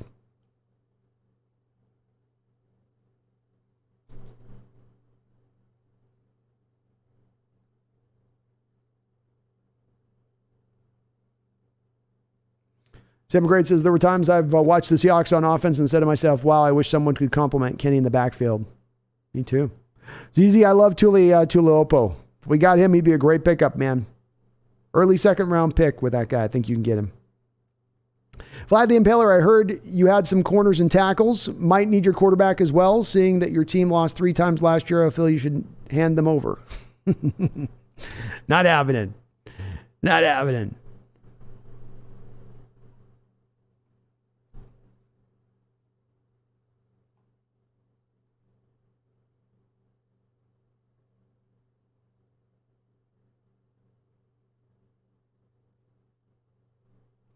Lance Johnson says, at 5, I don't see us taking anyone else but Carter Anderson, Levis, or Stroud. If they are gone, it's trade down city. That's if they haven't already decided to pass on the quarterback altogether. Get future first. I love it, Lance. I'm with it. I'm with it 100%. Parker Smith, can you read my dono? Did I miss your dono, Parker? Let me see. I think I understood your dono. I thought I read it. Sorry, Parker. I get a little bit behind on sometimes on the stuff with it, but I promise I do read it. If I missed it, let me know on the chat if I might have missed something in the deal there. Sorry, I get a little bit distracted and I miss my dono sometimes. I'm bad about that, but I think I got your dono in there. I just don't think, Parker, we're going to be able to get Nick Bosa because the Niners aren't going to give up Nick Bosa, and they certainly wouldn't give him up to us, right? If they're letting go Nick, they're trading him to the AFC. most likely. DJ says, bring back Ethan Posick for cheap. I don't think he's going to be cheap, DJ. He's coming off a year where he had like a 78 PFF grade for the Browns, I think it was. So he's going to command at least a little bit of a deal. Not huge money, but a little bit of a deal. Nick says at number 5, the Raiders for Crosby. I think the Raiders just signed Crosby to a big deal. I don't think they'd be willing to eat the dead money it would take to make that happen. Just signed him.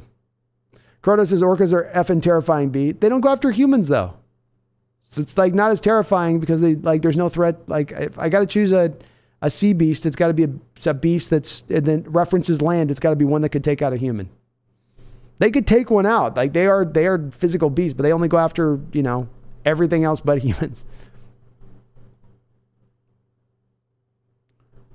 Chuck says, all right, I'm back. What I missed? I was dropping Will Levis. I was whipping it forever. But you might actually...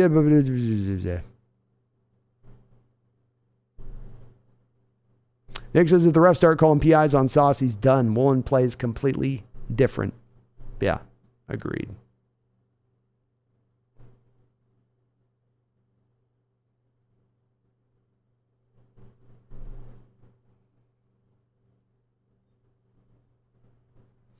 Darren Joyce says, should the Seahawks explore Ramsey?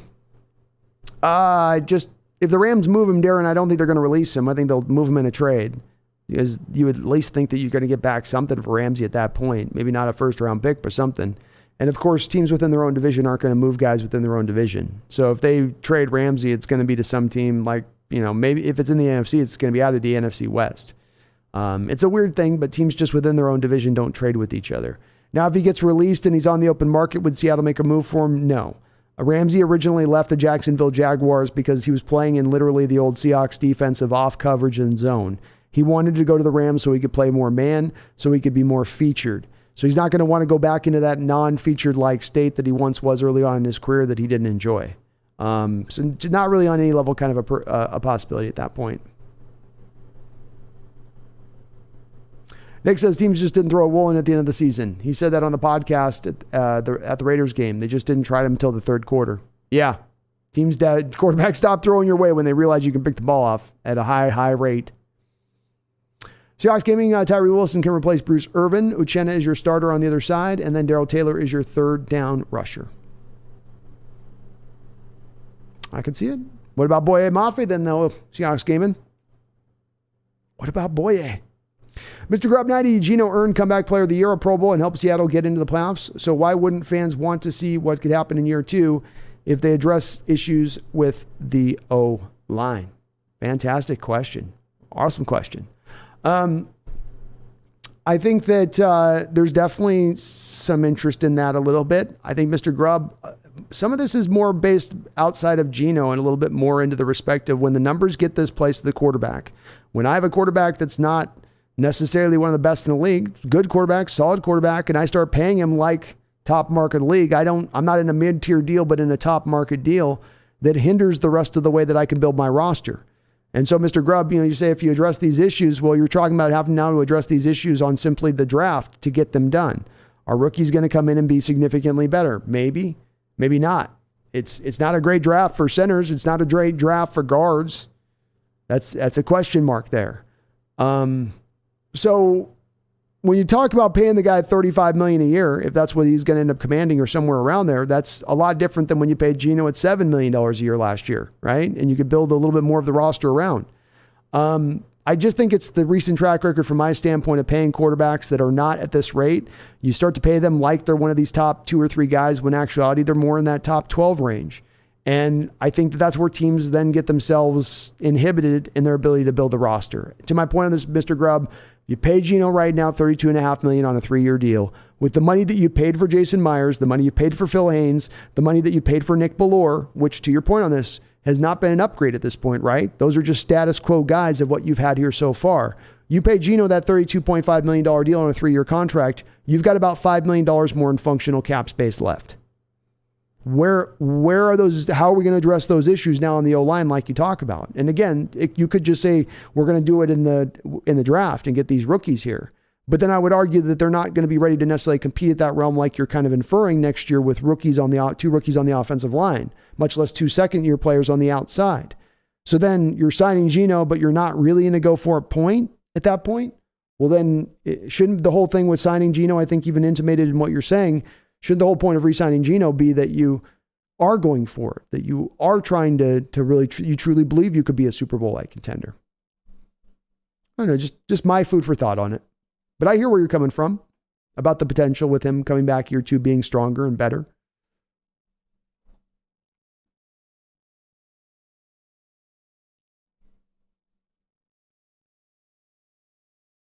Sean Lee, do you really feel that Chicago or Arizona will trade away their first round pick to give us the chance at Carter? I do. There's a few things that have to be right for this to occur, a team being willing to do that, Sean. The first thing is, number one, is the team that needs to trade back need to accumulate picks? Do they need to bring on more talent rather than just one singular talent? Are they one player away? Well, in the case of both the Arizona Cardinals and the Chicago Bears, I don't think that there's a person in any of those fan bases that would tell you they are just simply one player away, one impactful defensive player away. So that's the first thing. That's the first thing that the first domino that's got to fall. The second domino that's got to fall is now there's got to be a quarterback worthy in that selection where they're picking who can drive the market in such a way to cause a team to come move up and make the trade, to give up the king's ransom of assets in order to then go get that quarterback. That's got to be the second part of this process. And yet, does that occur here? Yes, it does. In the case of both the Bears and the Cardinals, they will have a top-end quarterback that will be available at their selection that they can trade back from. The third part of this process to make it complete, the third thing that needs to happen for a team that's picking 1 or 3 or 4 to move back is a team that's relatively at the top of the first round, not a team that's sitting at 20 or 25. It gets a little bit tangy trying to make that work. But if I've got a team like Carolina at 9 or the Raiders, they're at 7, or any number of those teams, frankly, from just about 7 to 13, all kind of just about all of them need a quarterback, with the exception of maybe one. One of those teams moves up at that point, so the Bears still feel good about the fact that, hey, we're moving back, we're picking up all this draft compensation, but we're also still getting a really great player. We've not left the tier 1 stage of things, technically speaking. And the Cardinals can say the very same thing. So all three of those factors come into play with both of those two teams and where they're picking this draft. And that's why I really do have a lot of confidence that we are going to end up having our pick of Warner Anderson or Carter, because one of those two teams, just one of them now, one of those two teams will trade back, and it will be for a team that's coming up to get a quarterback.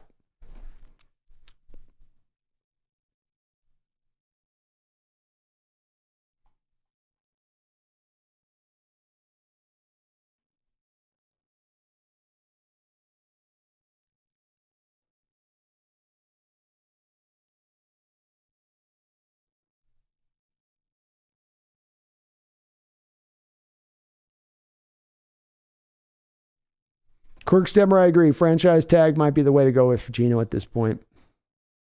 And Nick, yeah, Bradbury would be a better fit than Ramsey would be in our scheme. Though I don't think either of them are ones that we want to sign.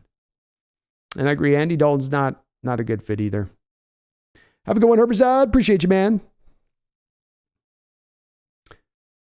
Vlad says, don't draft running backs in the first unless you see a real generational back. Well, that's where I do look at, I do look at Bijan as a guy that is a generational back to me. If generational, we're meaning once every 25 years. Okay, he's not Adrian Peterson.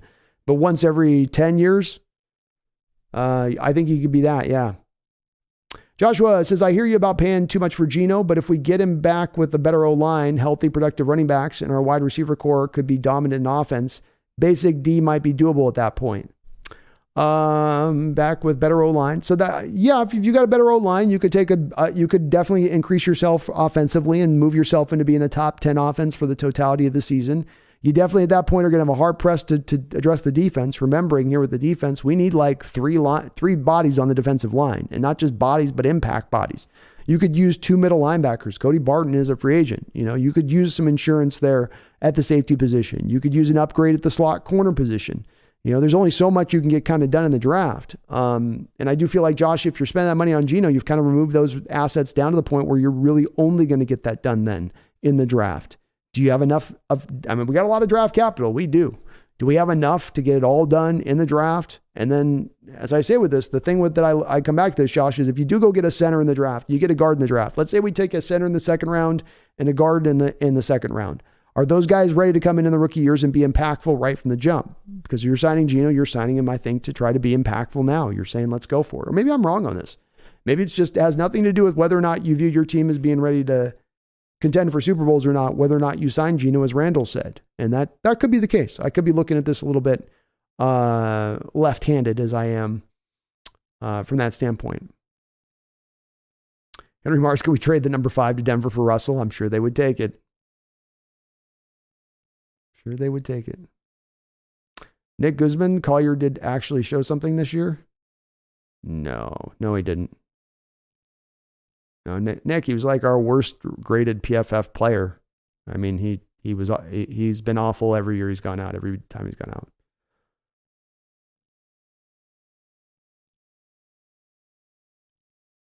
Trent Sybots, in your opinion, B, who is the most old school LOB type player in this draft? And given our current strength at the position, would it be logical to grab them or get more depth at the O-line? Oh my gosh, great question. Who is the most Legion of Boom-like guy in this draft?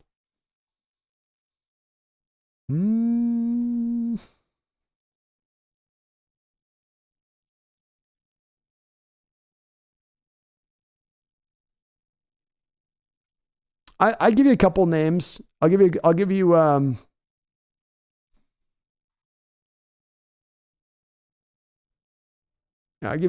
a couple corners and a couple safeties, I guess. I think Devin Witherspoon and Joey Porter Jr. are definitely two LOB types. They cut from that kind of cloth a bit. I think Christopher Smith and Sidney Brown are two guys that would have been LOB types, and maybe Jair Brown. I go all three of these safeties: Brian Branch, Christopher Smith, and Sidney Brown. All three of those guys have kind of it. I give you a couple more than you asked for, but they all have that similar kind of doggedness to them.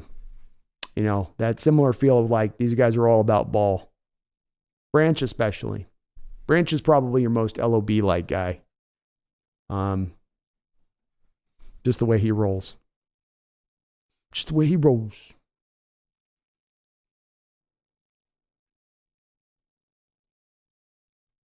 Eric Reed does it, says, didn't we take Marquise Blair in the second after we picked Collier? We did, but we had multiple second-round picks because we traded out the first round. So the second-round pick that we got for Frank Clark was at the end of the second round. That's the one we took, I believe, DK Metcalf with. The early second-round pick that we had on Marquise Blair was when we traded, because remember we had 2 first-round picks in that draft. So we ended up only with 1 first-round pick being Collier, and then we traded out to the early second, which was the Blair pick. I believe that's correct. I might be off on that, but I think that's right. Nick Guzman says Frank Clark is arguably the most accomplished pass rusher in the league from a playoff perspective. Maybe. You can make. That's definitely an argument to be made. I would say I wouldn't have wanted to pay $23.5 million just for a guy that's primetime Frank. You know, who he at one point there was a spot I was doing research on this with, and there was a 2-3 year run there where Frank and Casey was rated by PFF as like the 84th out of 88 edge players over that time period. I mean, it wasn't good. Not efficient as a pass rusher and not good and horrific in the run game. He was a little better this past year. He kind of came back to life this year in both elements, but that's where he's sort of been at.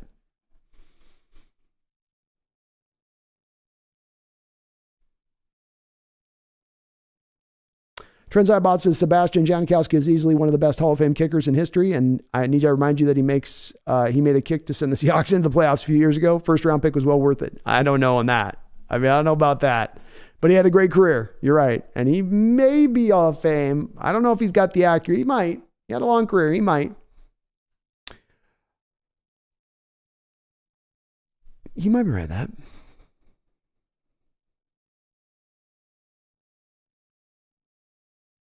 Big O says, what if Tyree tests bad at the combine? Would you consider trading down at 7 and getting Richardson? Yeah, 100%, man, Big O. 100%. I'm not as sold as I would like to be on the defensive talent that is there at number 5. I hear the people that say, you're insane. We got to get our defense taken care of. I want desperately. I want in my heart of hearts. I've said Carter and Anderson are my guys. That's who I want. I want to help this defense out. But I'm also, I've also watched all the tape on these other guys. I've watched all these games of these other guys.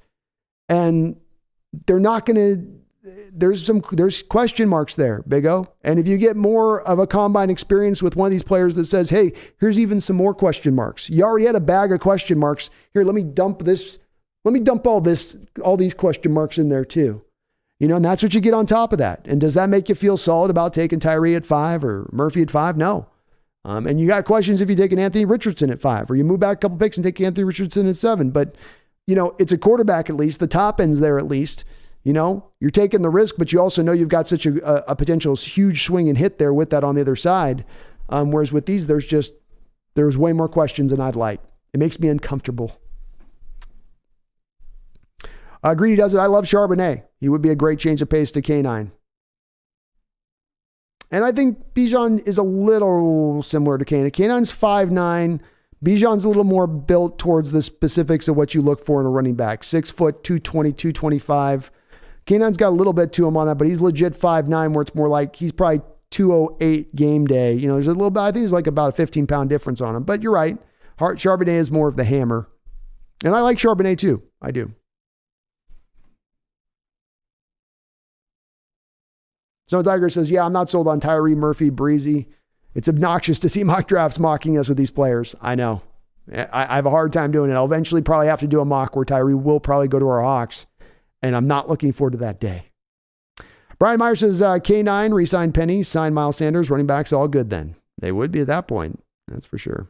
I wonder what Miles is going to make.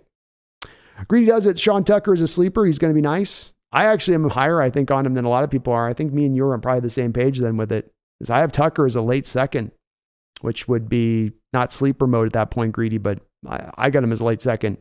He's got the most swivelly hips for any of the running backs in this draft. It's like, you guys remember the old G.I. Joe where you could move the little figurines with round there, where their waist could like twist? Like, that's Sean Tucker. Sean says, can we all agree trading back to get more picks in 2021 and missing out on Creed Humphrey was the worst trade in 5 years? I think so.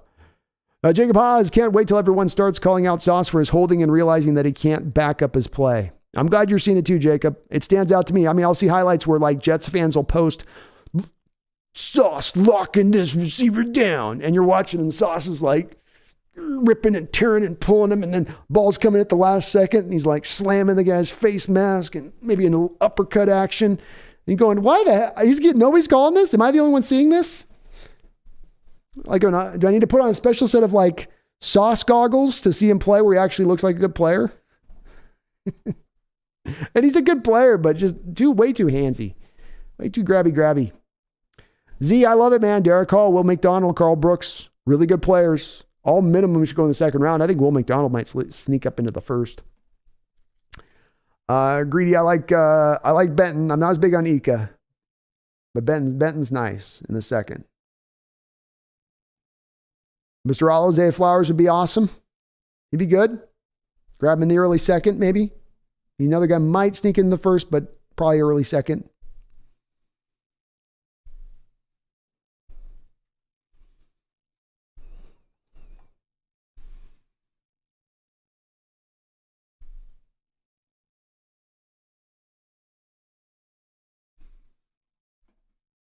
Have yourself a great night, Mr. Kane. Appreciate you jumping in.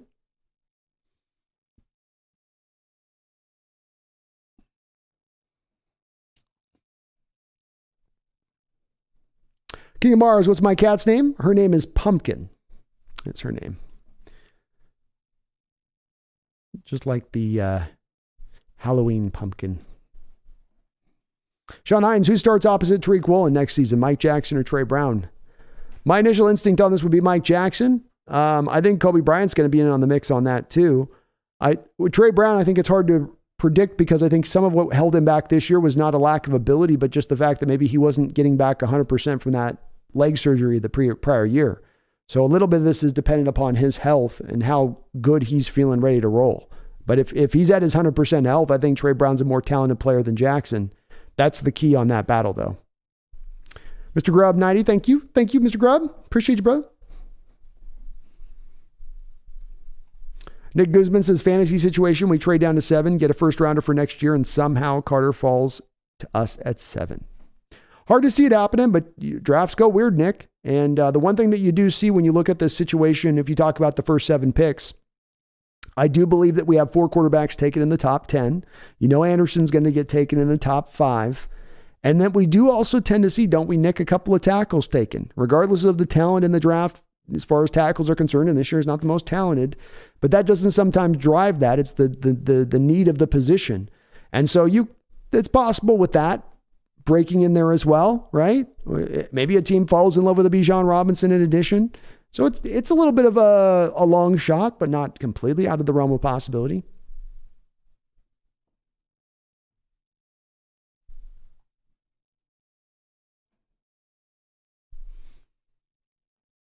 Why do I says trying to be predictive? Signing Phil and now less cap would lead me to believe Seattle drafts a center with a high pick. I hope, anyways. I would agree with that. Why do I?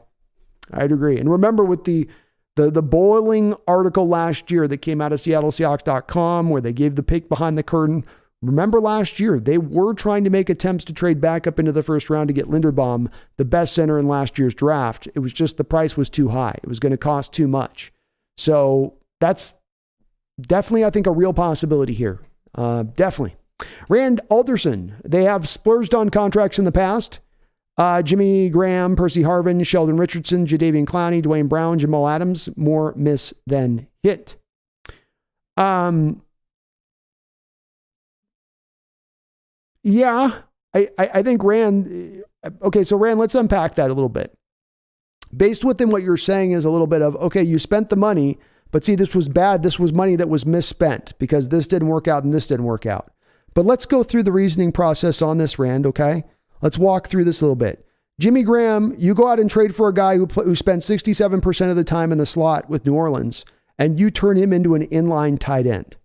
That's a big part of why that move failed.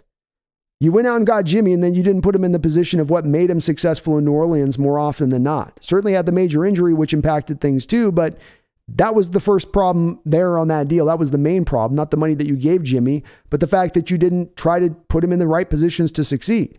In regards to Percy Harvin, the team had the warning signs on the wall about him being a head case and overlooked those. Those had nothing to do, again, with the talent of the player or whether or not it's to spend the money on him. It had to do with you knew and everybody knew there was that problem with the head. You had the confidence that you get around the locker room troubles. You had so much of a confidence it lasted like a year here before you cut him.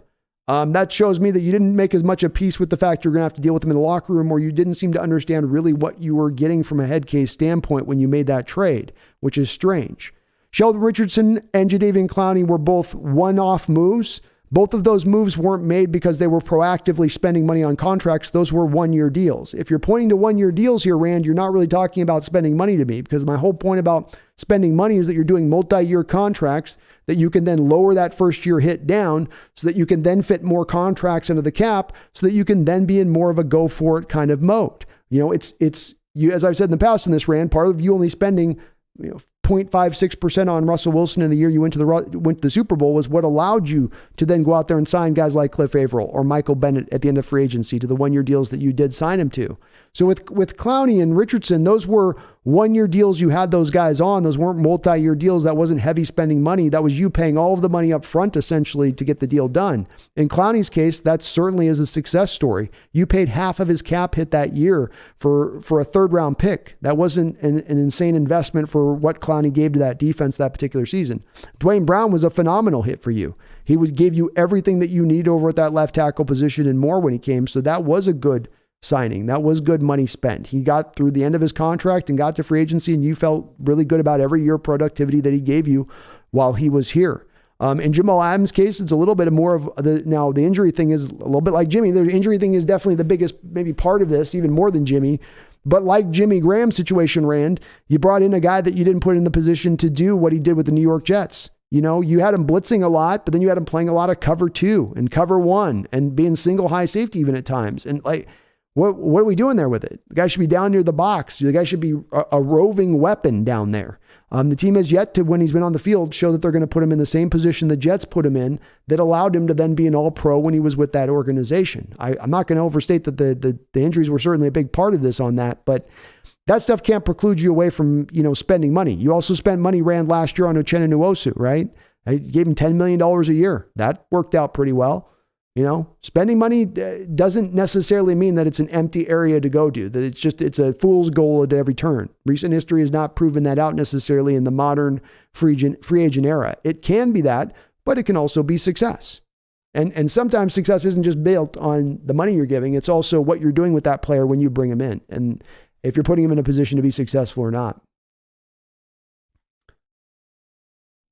Brian Myers, if Schmitz kills it at the combine, they need to look at him at 20. Agreed.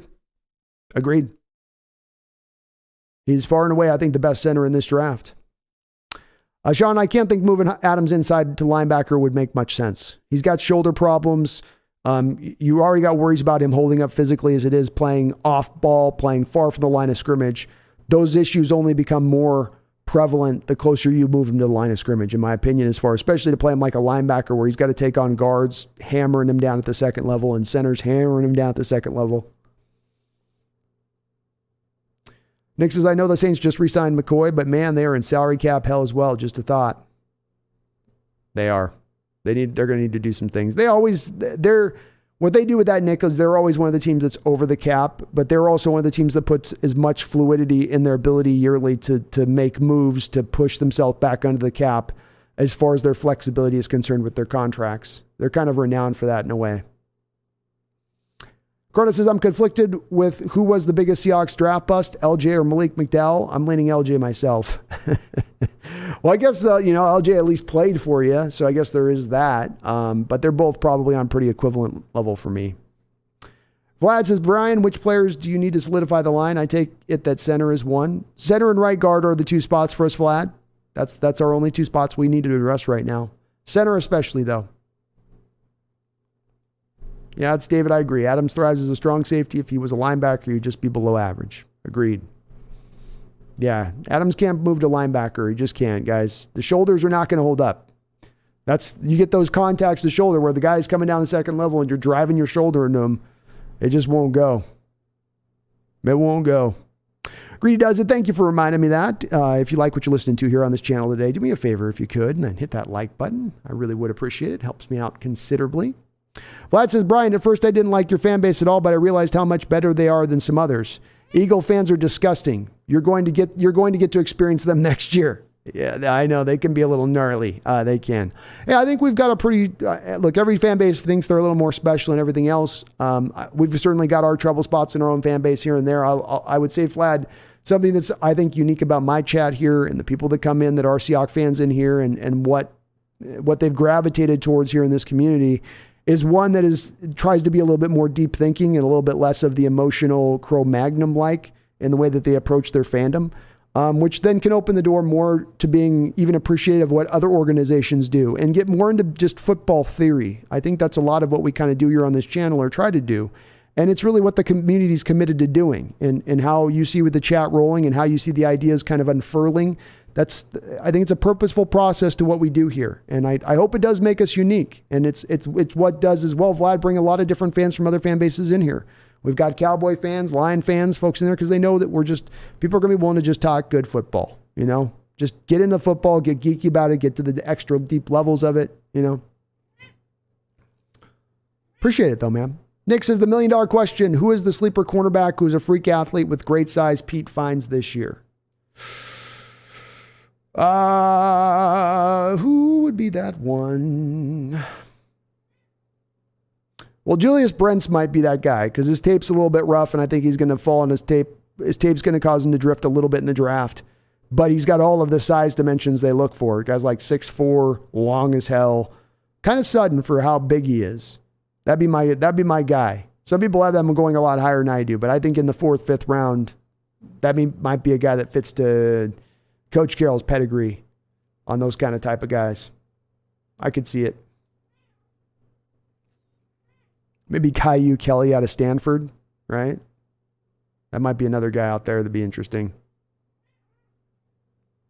Tommy says, I would take Christopher Smith at 20 because he's one of my favorite talents too. Too bad we're paying 2 safeties like a quarterback now. Yes. Yeah, exactly.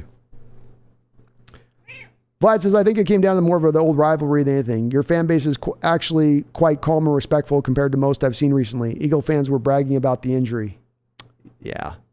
No, it's definitely a respect for, when you see organizations and teams doing it right, Vlad, like I'll kick the Rams in the shins all day about, shortcutting their way to getting their Super Bowl with the way they spent their money and the way the NFL, they're definitely getting the calls in these games from the officials at times. But no, the Niners have done things in the way you've gotten back to your prominence point. I know a lot of people will say, well, it's just having those early first round picks, but it's in drafting well, spending the money right. You got to get the quarterback position right. But I just think there's not a lot of value to be had by being belligerent as a fan. It makes you feel better to just go pop off on other fans, but at the end of the day, it doesn't accomplish anything. And there's so much better discussions to be had if you can kind of get into the meat and potatoes of stuff. Nick Gozman says, man, being a fan of Sean Tucker is awesome. I thought I was the only one high on him because I'm in Syracuse. Oh, it was crazy. I was going through running backs and I was like, what is this running back draft, right? I'd gone through Robinson and Charbonnet and Jahmyr Gibbs.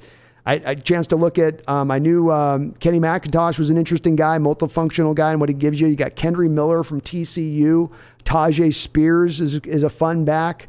And then Sean Tucker. It was like one after the other, after the other, after the other. It was just kind of, it's like, man, this is a good running back class. But he's a fun player. And change of direction, the ability to be going this way and then suddenly go that way. And I'm not talking about juke moves. I'm just talking about you're running open field and you're going in full speed this direction, then you turn to go in full speed that direction without actually really turning, without stopping. That's Tucker. It's kind of his unique little thing that he has to his game. Trent says, started looking at highlights of those LOB type players that I asked for, and geez, it's hard to remember a draft depth at safety corner position better in a long time. Devon Witherspoon to Seattle. He's a fun one, man. He gets chirpy. You talking about LOB type as far as yippity yappity talking. That's Devon Witherspoon, man. And he'll back it up. He backs it up, but he is going to let you know all day long what he's going to do to you. And yeah, he's a fun one, man. And this draft is definitely one of the deeper cornerback drafts that we've had in a while. And very talented, not just deep, but very talented in addition to that. Fun guys. Vlad, we actually have a Nasty that calls in our shows as well. I really appreciate the overseas fans. It's such a surreal experience to realize how far the sport has come. The Germany-Bucks game was special. It really was. How about that moment where you got John Denver being sung by Germany fans in mass? Just everybody knowing the words. But yeah, I get it here too, Vlad. We've got multiple folks that chime in often from Australia, Germany, Britain, Ireland, Brazil, Puerto Rico. I mean, it's almost which countries aren't we in as much as any which that we're not. So it's cool. It brings a smile on my face to see international fans really embracing the sport like they have, because it's the best sport in the world. Sean Lisa, so how much are we paying to re-sign LJ Collier to solidify his starting role? $12.5 million per year. Greedy does it. Thanks for the 3-hour stream, B. Appreciate it. My pleasure, man. I love doing this. Love it. Love it. That's true, Tommy. Harvin did help us win the Super Bowl. Not only that Super Bowl game, but remember the playoff game against the Saints? He had some good touches in that game. The Vikings game in the regular season that helped us solidify the number 1 seed. Salute, Wilbert. Appreciate you, man. Jack Tank is too small for me. Pass. Understandable. He's definitely a smaller guy. And in recent years, Jack, I've gotten a little more embracing of the smaller guys at the sport because the slot becomes so much more important. But I can get it with that small of a guy, why that might cause some hesitancy there. Joe Biden's make a wish. If we get Bryce Young, we should just rename ourselves the Seattle Midgets. It's Seattle Small People, Joe. Seattle Small People is the technical term. Nick, another Eskridge in Tank Dell. He's way better as a route runner, way better hands. But both are real sudden.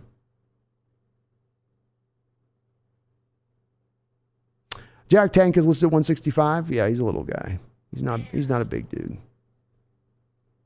Trent Zybot's looking at the Witherspoon tape. The guy's nasty. If we can't get Anderson or Carter, should we just take him at 5?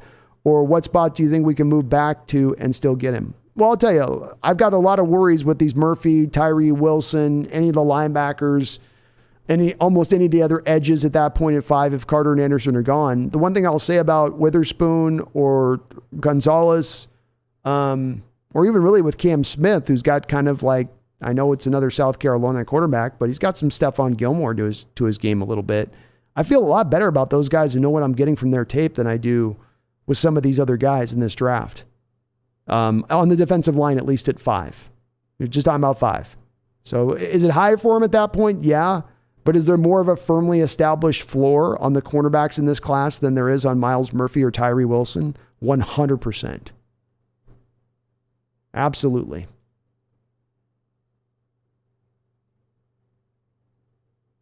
Jack's with it too. Nice to see.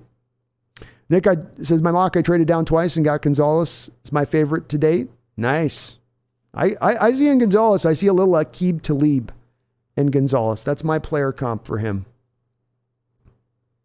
Really great athleticism and speed.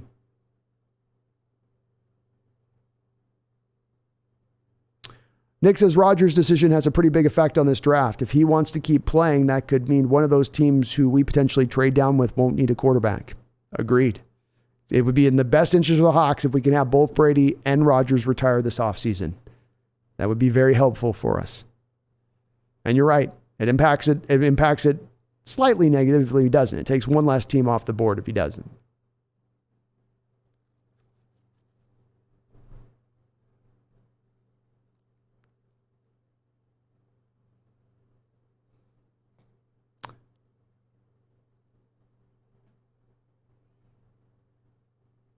Trent Zybot says, Julian Brents gives me straight Hammerhead Hamlin vibes.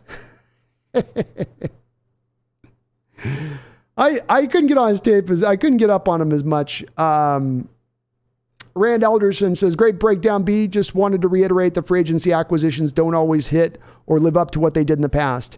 I think it's common to get fat and happy on second and third contracts. Draft over free agency. And I'm with that too, Randall. Don't let me seem like I'm completely taking out the feet of your argument with it, because you're right.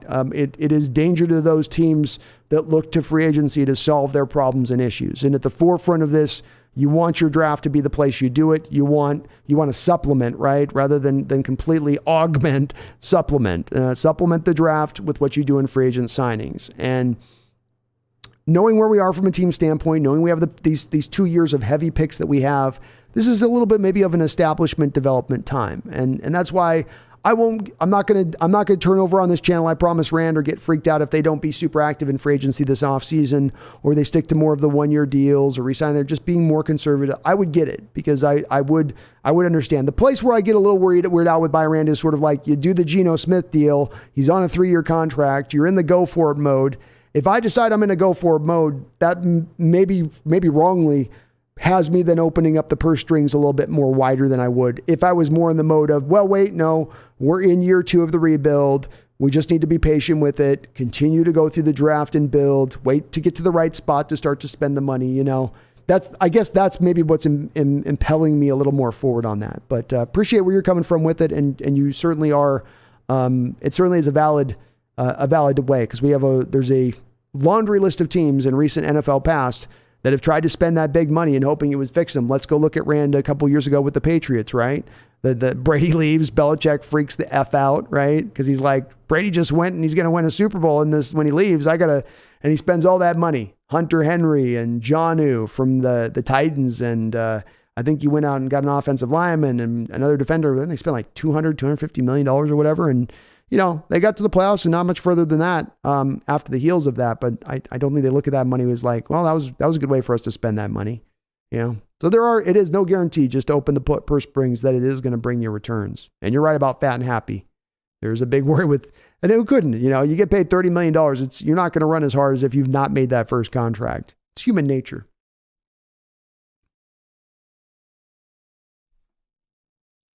Megan says, best sport in the world. Gorgeous men in tight shorts and no pads. Rugby is, as you will learn, B.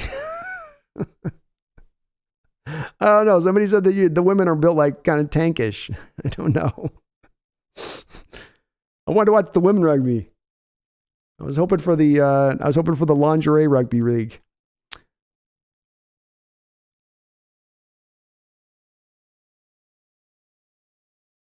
TGC Nave says, watch some Tyree Wilson tape the other day and I'm sold. The length and strength is phenomenal. He is raw right now, but come in and be an easy day one starter. Very talented guy, TGC. Very talented. When you see it and when it flashes on tape, you go, whoa, baby. You know, you go, can I tap back into that consistently? Can I get him to get into that? As you say, the rawness is really there. But if you feel like as a coaching staff, you're confident that you can get that rawness worked out, hewn out, you're going to have one hell of a type player. To me, my comp for him has been Julius Peppers minus 20 pounds. Not quite the same level of talent, but kind of in that same realm near, just like a little bit of like a minier version of Julius Peppers kind of.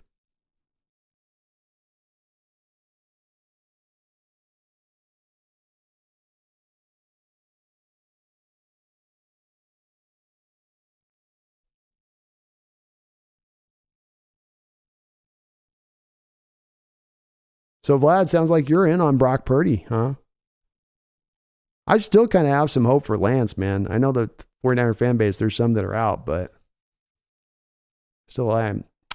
Hall of Fame 79905 says number 15 is the GOAT. We got some Anthony Richardson love? Some Anthony Richardson love?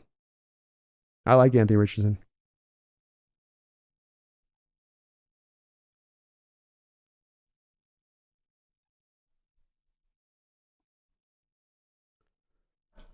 Cronus says, I didn't mean tankish. More, they just got some meat on the bones, like a female baseball players over basketball skin and bones. If you're going, you're not helping, Cronus. That you're just making me think more tankish. You're referencing female softball. You're not, if you're, like, if your hope was to infer that the rugby players are not tankish, referencing them as female softball players was not the place to begin on that one for a different comp. You're only drawing equivalency over there at that point, man. Female softball players.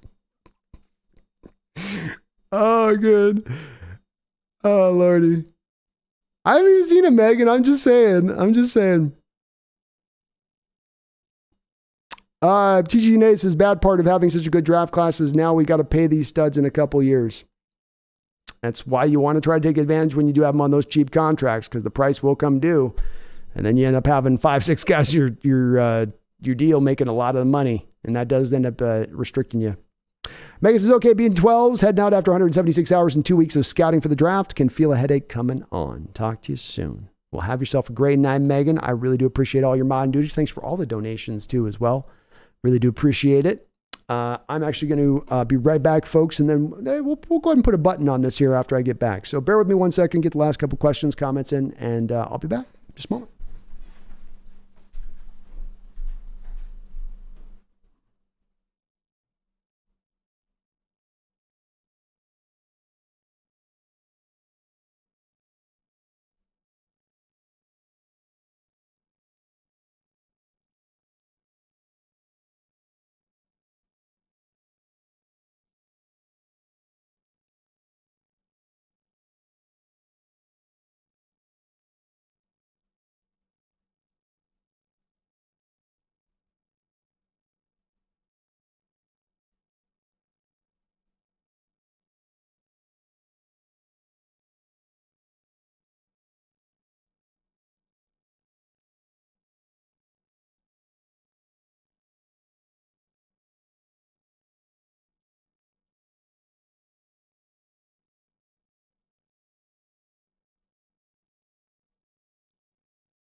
Vlad Impaler says you should look into Al Scherer as a free agent. It's a good linebacker, man. You guys got a hell linebacker crew. I wouldn't mind getting any of those guys. All would be probably improvement over what we got right now at the position.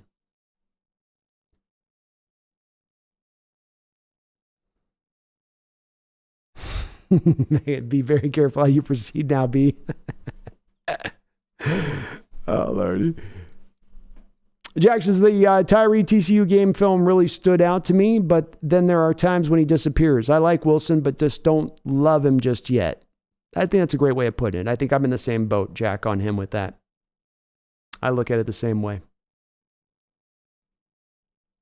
Ethan Tech World says, let's say we re-sign Geno to a 3-year deal. How much sense do you think taking a rookie quarterback at 5? The idea is not putting the rookie quarterback out day one. It seems like a great quarterback. Great quarterbacks had to sit at first. There's definitely been some quarterbacks that have had some really great success having the opportunity to sit. Aaron Rodgers, Patrick Mahomes.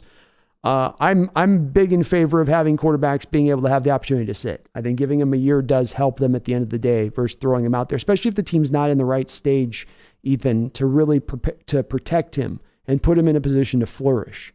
And so I've thought, my logic on this works like this, Ethan. If there's no Anderson, there's no Carter, and you're number 5, being that I'm not super sold on the defensive players that are there and there's not really other good alternatives, if I go to take a quarterback at that point, even re-signing Geno Smith, I don't think that that's the worst way to go.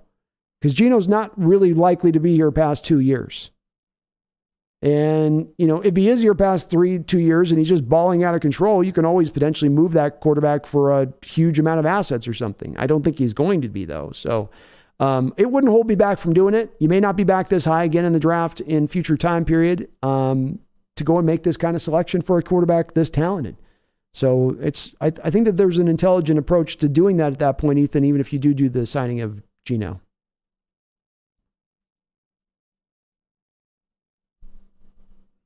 Randy Alderson says rugby where the men are men and so are the women. Wilbert, we can pick up a lot of studs on defense and offense and the draft, hopefully. We certainly can, Wilbert. We can get some guys, 4 picks in the first 52.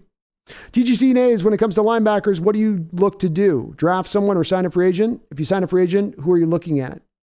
I would probably look at a low-end guy at this point that's not going to cost a lot of money, but who had a pretty productive year the year before, like Denzel Perryman.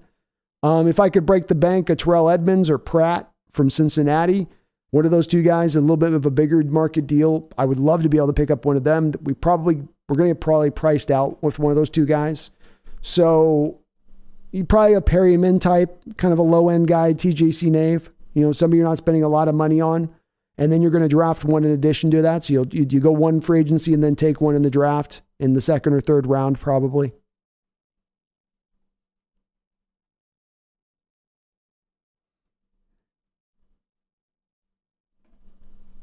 Wilbur says, go get Ika in front of Jalen or Anderson. What a combo. That'd be a hell of a combo. Trendside Bots, who would you rather have, Witherspoon or Gonzalez? Witherspoon is more intense, but Gonzalez eats up out routes like candy. Hard to choose. Which do you think fits the scheme better? Well, that's my 1-2, Trent. So my 1-2 corner combo here is Gonzalez to Witherspoon, and they are very close to each other on my board. I mean, right neck and neck. I would give Gonzalez a little bit of a nod, and really just from a size standpoint, fit to the zone stuff we do. I think Gonzalez will be just a little bit of a better fit for us. But if you end up with Witherspoon, I don't think that would be too bad. They're, again, 1-2. Both of those guys will probably be taken in the teens of this draft, anywhere from like 11 to 17. So very, very close in value on the two of them. Brian O'Connor says draft a quarterback at 5. Brian Branch at 20. Zay Flowers at 37. Steve, I think you mean... Steve Avila. That's how I was thinking. Steve Avila. Steve Avila at 52. What do you think? All right, so we got our quarterback at 5. Like it. Love Branch at 20. That's great value, Brian. Love Flowers at 37. He's a fringe, late first, early second guy, so getting him at 37 is great.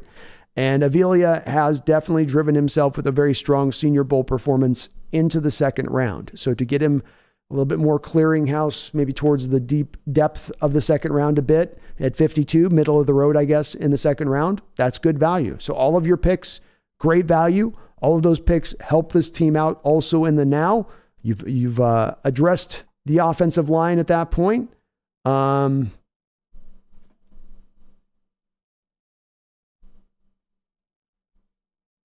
just double checking some of your picks here.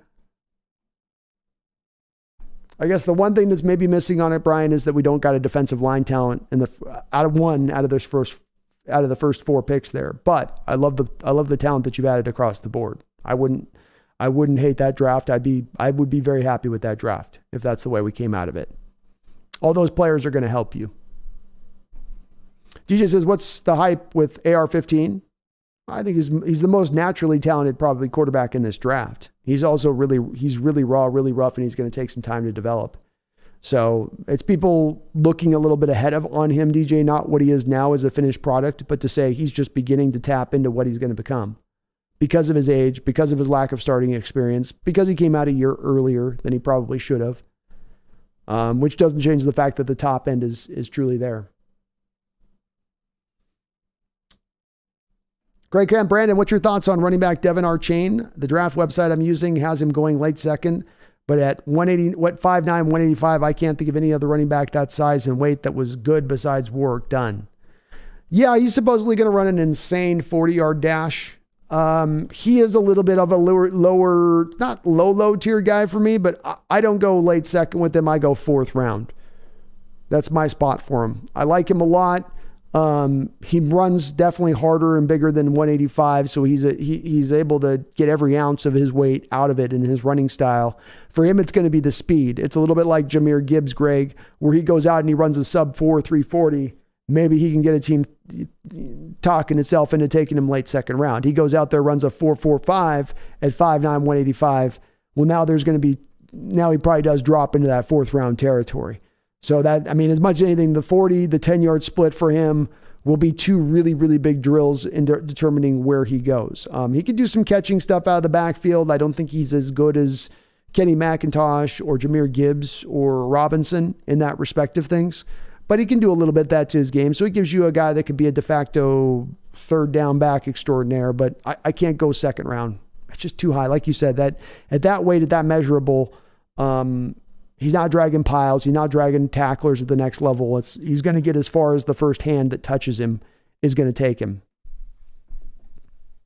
TGC Nave says, Tyree reminds me of Clowney for some reason. I could see it. I could see the comp there. I think Peppers and Clowney, they've got that same kind of similar build, right? Kind of a little kind of slightly high cut, right? Not necessarily fluid hips, but kind of just a big bully kind of body, everything's just slightly a little bigger, oversized a bit. DJ Jimenez, hey Brandon, would you briefly explain why you were high on Will Levis?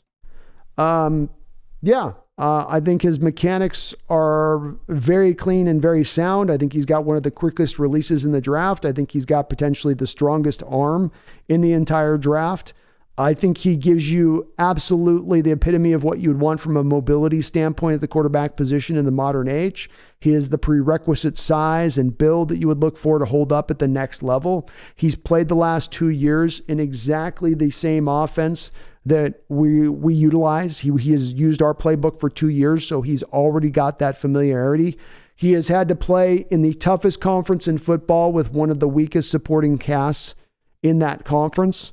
And I am a true believer in that supporting cast has limited him, held him back, has gotten the hell beat out of him, has gotten him to develop bad habits that somebody's going to have to kind of correct at the next level. I believe they can be corrected. I believe when you provide him with a better supporting cast than the one that he's had in college, which is going to be entirely possible, you're going to watch this kid really take off and flourish. So those are kind of my reasons down the line on it with it. He's also fearless in the pocket. He plays with a lot of moxie. He's going to lay it all out on the line. I like that kind of will in my quarterback as well. I like that sort of undying kind of spirit type. Ethan says AR sounds interesting, but I just can't get behind a quarterback that has to sit more than a year. That's a little too risky for me, especially considering he would be taken pretty high in the draft. Understandable. Greg Kemp, Witherspoon team plays 70% man coverage. Gonzalez is a zone corner like Ringo. Yeah, that's why I would say he's a little bit better of a fit too. Yep, Witherspoon definitely played a lot more man. You want him playing more man. He's got that chippy style. He's got that talkative style. You just want him you want him annoying in the back pocket of the receiver all day. And with Gonzalez, you just want him reading the action, off coverage, reading what's in front of him, playing cover 3 like nobody's business. You're not taking the top off on Gonzalez. Very technically sound as a cornerback. Sam the Great says, how about them Kraken Stanley Cup bound? I hope so, man. That'd be great.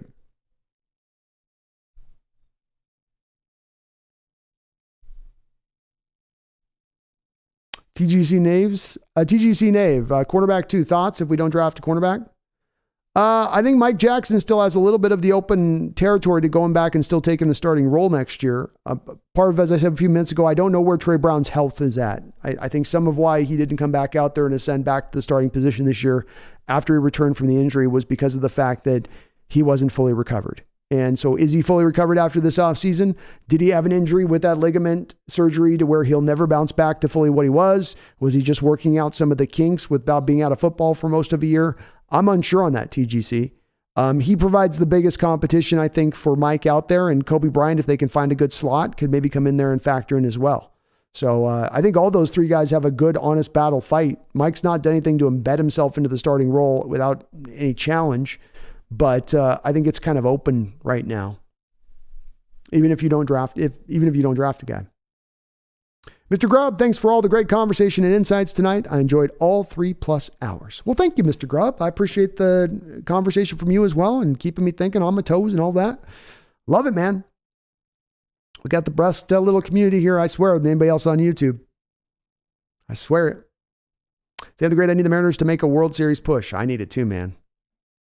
Get my Mariner channel going here soon. Gonna be humming on that Mariner channel.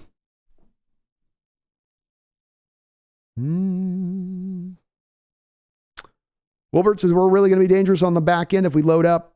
I will indeed. Brian O'Connor, can you tell me what you think of Drew Sanders? Brian, he was a guy that was really slow to warm up on Drew Sanders. I watched like 5 games of initial tape with him, and I was like, what is the big deal with this guy? What's going on? And then I did a little more research on him. He was an edge guy at Alabama before he transferred this past season to Arkansas. And so he was very new to the middle linebacker position. And you can see sometimes a step slow, not kind of recognizing everything in front of him. But when it flashes, when he shows it to you, when he pulls the trigger, as defensive coaches like to say, he really stands out. He's a legit 6'3", 6'4" guy who can really work it in coverage with that size and that length and that suddenness that he has. He's got great closing ability, or great closing speed, I should say. He does play with a good amount of force and ferocity. And when I understood that, okay, this is his first year at middle linebacker, then I went, okay, there is room here for growth. There's room for him to improve here at this. He's not fit. He's not fixed. He's not, the die is cast. It is what it is at this point. There's still some more overhead. And he gives you positional flexibility. He low-key gives you a little bit of that same kind of stuff that you get from a Micah Parsons, where if you need to have him run some snaps off the edge, guy had 9.5 sacks this year. He's got the edge familiarity going back to Alabama. He can run some of that, and he's got the size to do it at times as well. So maybe there's also a little bit of versatility in there with him as well. I've got him as about a mid-second round grade at this point. But I, again, acknowledge the fact that there are a lot of holes on his tape, and I am sort of in my assessment at this point on him, building in a little bit of room to that he will improve, and that what he showed as a middle linebacker on tape this year is not the final product. That's the transition to the new position product. Jasmine Williams, Caleb Williams should be the only target for the team next year. Forget all the QB talk this year, please, and get ammo to move up to next year's Caleb. Would be the best quarterback this year by far if eligible. Jasmine, you are 100% correct. Caleb Williams is going to be the best quarterback in next year's draft. He's going to be one of the few special talents out there like a John Elway, a Trevor Lawrence, an Andrew Luck, a far and away number 1 quarterback in the draft, and a difference maker, not just a guy that becomes the number 1 overall pick like a Baker Mayfield or a Kyler Murray, but a truly sensational prospect at that. The problem that comes into play, though, Jasmine, is that the team that is then picking at number 1 at that point is not ever really willing to trade out. The Colts wanted John Elway. John Elway didn't want to go to the Colts, and he forced them to trade him to Denver. That was how that situation played out. But Andrew Luck went to the Colts at number 1. Trevor Lawrence went to the Jaguars at number 1. Whoever's going to be at number 1, Jasmine, is going to take Caleb Williams, and it's not going to be us. There are going to be a couple other teams that are going to be bent and moved in a direction in order to be set up for that number 1 pick, in that they're going to be that bad. We're not going to be that bad, absent us really going all in on tanking. So you might have the picks, Jasmine, right? Like we might have the 2 first-round picks, like you're saying, and have all that, but you go to make that call to that team and you come to find that that team's like, yeah, we don't want to move it. We kind of like Caleb Williams. We need a quarterback. And so it's very hard. It's very hard to kind of thread that particular needle because I think that's the way that's going to kind of play out here with this a little bit. Yeah. Ethan says, in 5 years, what do you think we will be saying was the most recent successful quarterback from this draft class, regardless of who drafted him? Who do you think?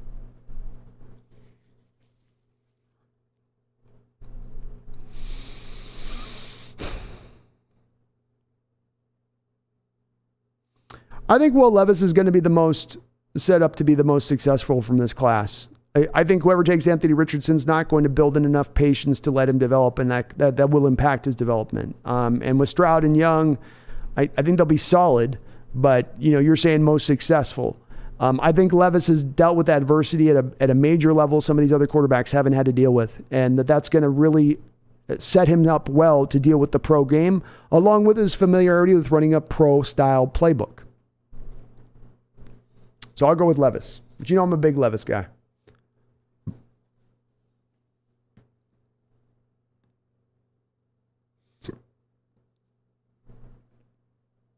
Wilbur and I are DJ Caleb Williams plays an air raid system, I thought. A little bit, yeah. I mean, I think that's where Riley's got some of his original whatever's come from. But that's also DJ a lot of college football at this point is basically some kind of offshoot of air raid. Brian O'Connor asks, what are my 3 centers my 3 top centers in this draft? So my 3 top centers would be as such. I would put John Schmitz there. I'll give you 4 because I think Steve Avila, people are going to view more as a guard than a center, though he can do center stuff. So I would go John Schmitz, Avila would be number 2. And then I would go Jarrett Patterson and then Olusegun Oluwatimi. And the reason with Oluwatimi is not as much as that he's as talented as like Ricky Stromberg or Luke Wilper, but he's more of a pure fit for what we need from the center position than Wilper or Stromberg, who might be a little bit better players. But Olusegun can just do so much from a mobility standpoint that fits to the offensive nature of what we need. I mean, he's awesome on reach blocks. Like he just gets to every single reach block and knows exactly what he's doing with it. Just very impressive in that respect of things. So he's be my 3rd guy. I like those other guys though too. They don't do you need the mover, right? You need the guy that can move in space. Brian, more than the people mover.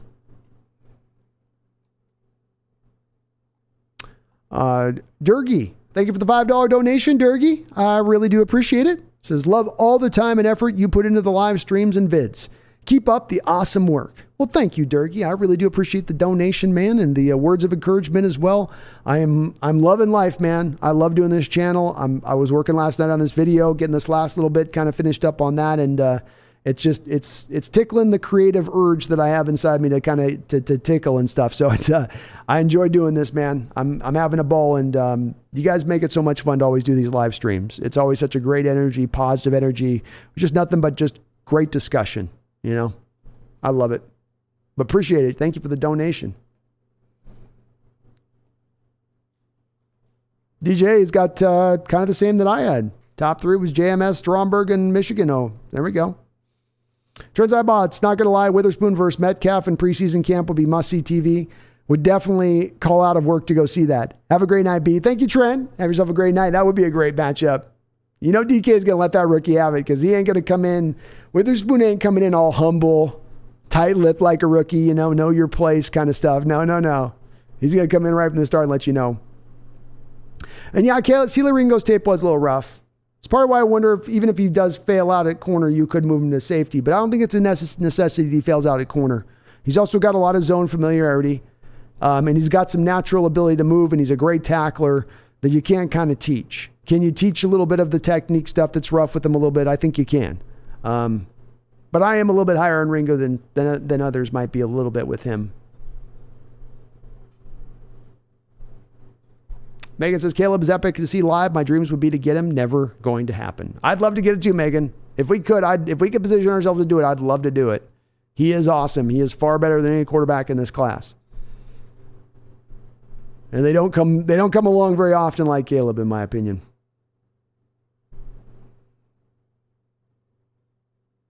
Brian O'Connor says, I think we should consider to hire KJ for the linebacker coaching job. I think he's got the KJR stuff he's doing, Brian. You know, those coaching lives are really tough. You've got to spend 24/7 in on the coaching life, and it's a grind. You know, these guys, you know, they're all in kind of sub-retirement. Does he really want to go? Does he really want to go back to doing that with coaching? And does he have that love? I don't know. I don't think he probably does. I think he wants to just kind of do the KJR stuff, which is understandable. He'd be a great hire. He'd be a great hire, though. Durkee, thank you for that donation, by the way, though. Appreciate you. Wilbert, the Woolen is the franchise of the team. He really showed we haven't had the performance in years. He's going to become that. That's for sure, probably. Jeffrey Nicholson says air raid equals pass-heavy offense. That's how I take it too, man, right? I mean, it's literally just, it's the quarterback trying to get the ball out of his hands as quickly as possible, usually out of some kind of spread concept is really what it boils down to. Which is just about every college offense now. Just about. Mason's not sure if I'm the first one to say this, but I think we should consider taking Anthony Richardson at 5. He's not a perfect prospect, but I think he's a lot further along than people think. I don't think you're the only one. There's definitely been some folks that have mentioned that possibility. I'm open to it, Mason. You're not going to be picking this high anytime in the future to go get a quarterback, most likely. So, as I like to say with this strike, while the iron is very hot.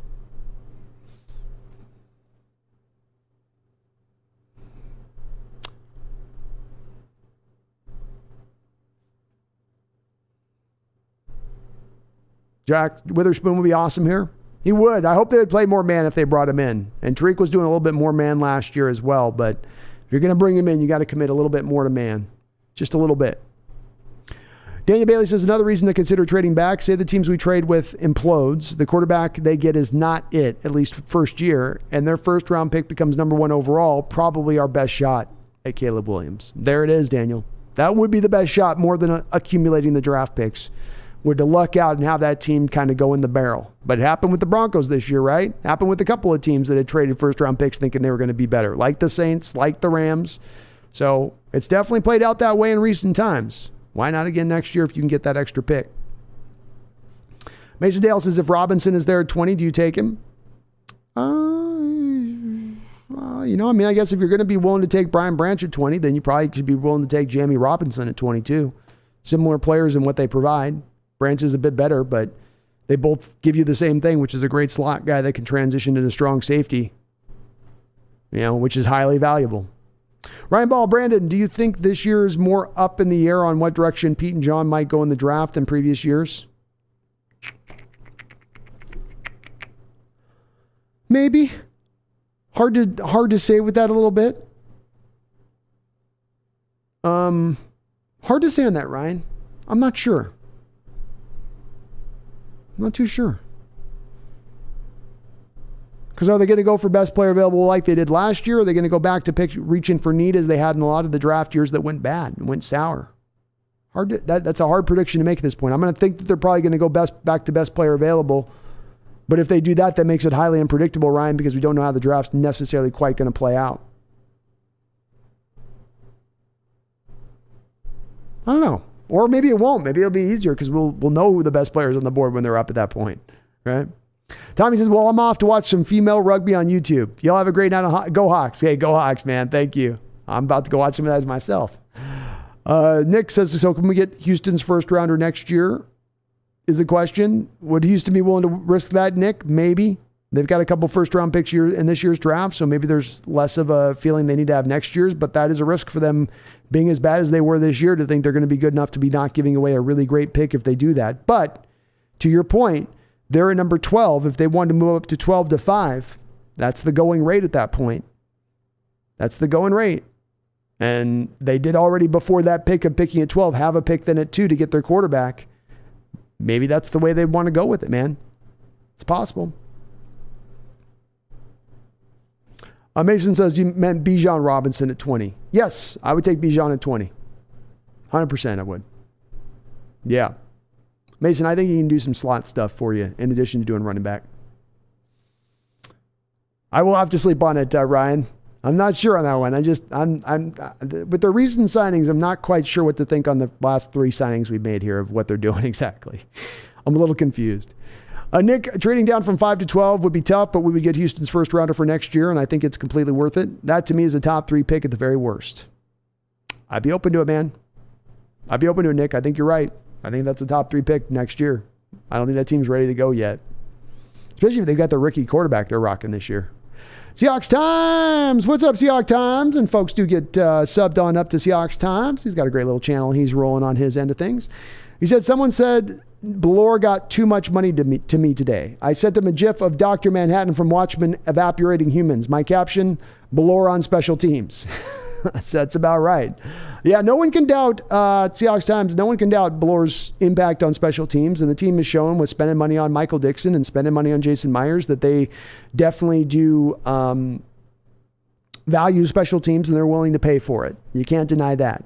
I don't have a problem with any of the deals so far in themselves, Seahawks Times. I think my one worry with these deals as they get handed out is that you look at recent history and how they've spent money, and there's a lot of times where they're spending money in a way where it's a lot of one-year contracts, it's a lot of low-end tier deals, but a lot of these low-end contracts that don't then substantially increase the overall talent of the team.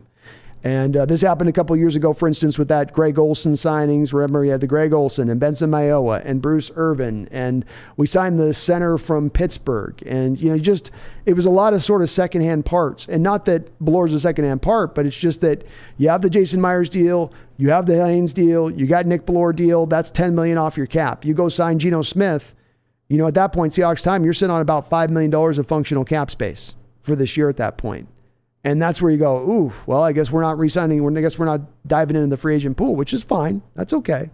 But that's, I think, where the worry comes in a little bit from is it's none of these deals in themselves are the bad for me. It's just that if this is a death by 10,000 cuts for our salary cap space and we don't end up substantially doing anything to add to the team, I'm not looking for huge home run swings necessarily, but a couple of home run swings would be nice. Maybe one home run swing would be nice.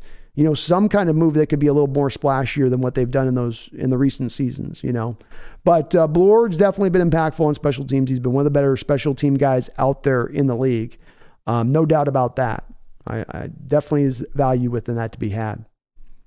Mason Dale, last stream I asked you about taking Broderick Jones and moving him to guard. You said you hadn't watched him yet and asked you next stream. Yeah, I did look at Broderick. So Broderick Jones, he's a strong tackle who excels at locking on and staying locked on. It's not always the most beautiful technique. Broderick can see his base get a little bit too wide and his feet will sometimes stop moving, but he always does seem to get the job done. Powerful punch, which he doesn't use enough. He's kind of a catcher, at tackle and pass pro. So I was looking at him a little bit with the thought process of your question in mind when I was watching him as well. That's when you're hearing some of what I'm describing on this. Number one, if I got to move a guy to guard from tackle, I need a puncher. Because when you come off as a guard, you're launching and you're more than what you do as a tackle where you sit back and you catch stuff. You need to take it to the guy first. You're trying to hit that punch first before the guy gets it across from you. He does a lot of catching. He just wants to kind of use his length, use his general big size to kind of have you get around him. But it's not as much he's really taking it to you. He's got it in his bag. He's got the strong hands. He's got the power. He's got the force to do it. But he just doesn't utilize it enough that would make me have a lot of confidence in moving him into guard unless you could find a way to tap into that consistently. Though I will say, with that power that is naturally there, that would equate itself well to then moving him into guard from tackle, because that's one of your worries with moving a guy from tackle to guard. Like if you took Stone Forsythe from tackle and moved him to guard, it'd be a nightmare because he would lose the leverage war, but he would lose the power war as well in addition to that. So he did really good against the power rushers. The twitchier guys gave him problems. Again, this could be a little bit of what informs you about moving him to guard, because you're not going to get as twitchy guys if you go on the inside there. He's not as comfortable pulling out in space, which worried me about putting him at guard with some of the stuff we'd want with pulling and whatnot. Accuracy with his punch, accuracy with finding the right man when moving out in space, landing his punch without getting his head over his feet. He needs to improve these aspects of his game to take a step forward. So I do see him as more, I think, a third, fourth round range kind of guy because of that with it. And I'm not as certain about moving him to guard, again, because of the tendency to kind of catch.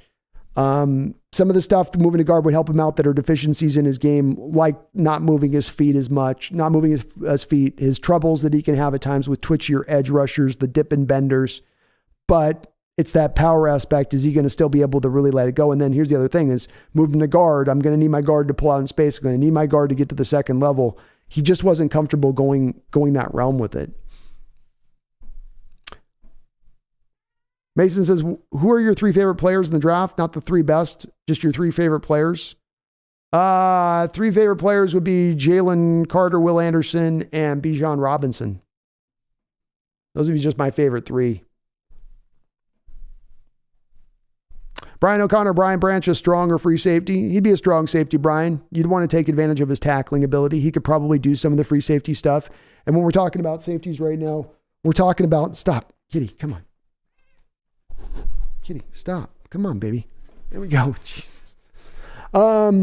She's getting dicey. I got to give this a ring here in a second. He's a strong safety. You want to take advantage of his tackling ability, I think, first and foremost. The Fangio scheme is going to allow for more of the cover 2 shell stuff, which then Brian asked the free safety to do strong safety stuff, the strong safety to do free safety stuff. Within our defense, it becomes a little bit more ubiquitous what you ask the safety to do, but his natural position of strength is going to be strong safety when he's not playing the slot. But he could be an instantaneous slot for you right out the jump. Seahawks Times, I agree with you 100% on the spending. That's facts. It's middling signings for sure. It is, and it's what I like to think with it too. At the top of this Seahawks Times, what bothers me with it, especially looking back that year where you had $50 million to spend, and I've shown this box chart out of how you spent that money. When you do these as 1-year deals, you're not spreading any of the money out. Or if you're doing these as 2-year deals, the cost comes due instantaneously. You know, and the team has shown a very huge hesitancy over the last couple of years since Paul Allen's passing, maybe coincidentally, maybe not, to not really be willing at that point to give the 4-year contracts out anymore. It's like 3 years is top as far as we'll go, which means all these contracts end up really hitting at the maximum rate. And if you end up handing out 5 of these 1-year deals that are all around the $3-4 million standpoint of things, wow, that cap is gone. But I wouldn't, it's none of the sign, taking Bellore is not going to kill you on the cap wise or anything like that. And I think it is what it is a little bit with it. But it's also where I've sort of pondered if maybe some of this is impacted Seahawks Times by the future potential ownership sale that will happen, which maybe there's just not as much of the purse strings freed up here to make this work right now. Nick Guzman, what about Peter Skoronski moving to guard? He has short arms, which a lot of people worry about playing tackle. Yeah, there's 2 guys in the NFL that have less than 33-inch long arms that are starting tackle in the NFL. So it's very hard to start in the NFL if you don't have that as a minimum. I do believe Skoronski's got to be moved into guard. I think he'll be an awesome guard, probably the best guard in this draft. He gives you everything you could want from a movement standpoint. Kid's a killer. He's got the mindset you want. It's just a matter of those short arms are a real thing. You can't have the stubby guys. They can't work. Nick says Earl Thomas is a fringe Hall of Famer who won't get his due to his off-field antics. Hard to replicate. It is. And I agree. Fringe, but probably he won't get there. He needed probably a couple more years. Seahawks Times, Brandon, you probably broke this down, but Keanu Benton or Mozzie Smith, if they're available at the similar pick range.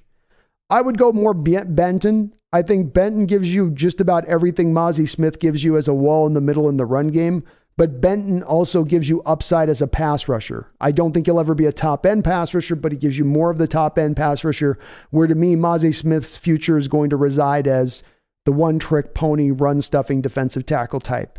I didn't see anything from him in the tape that really showed me he could really get after it as far as a pass rusher goes, whereas Benton can sit one gap. He can shoot the gap. He can be sudden off the snap. He can be problematic a little bit for offensive linemen with his hands. Just a little bit more there on that. Smith to me is more of an early 3rd rounder. Benton's a true second.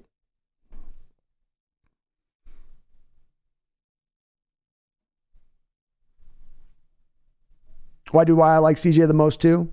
There we go. Understandable.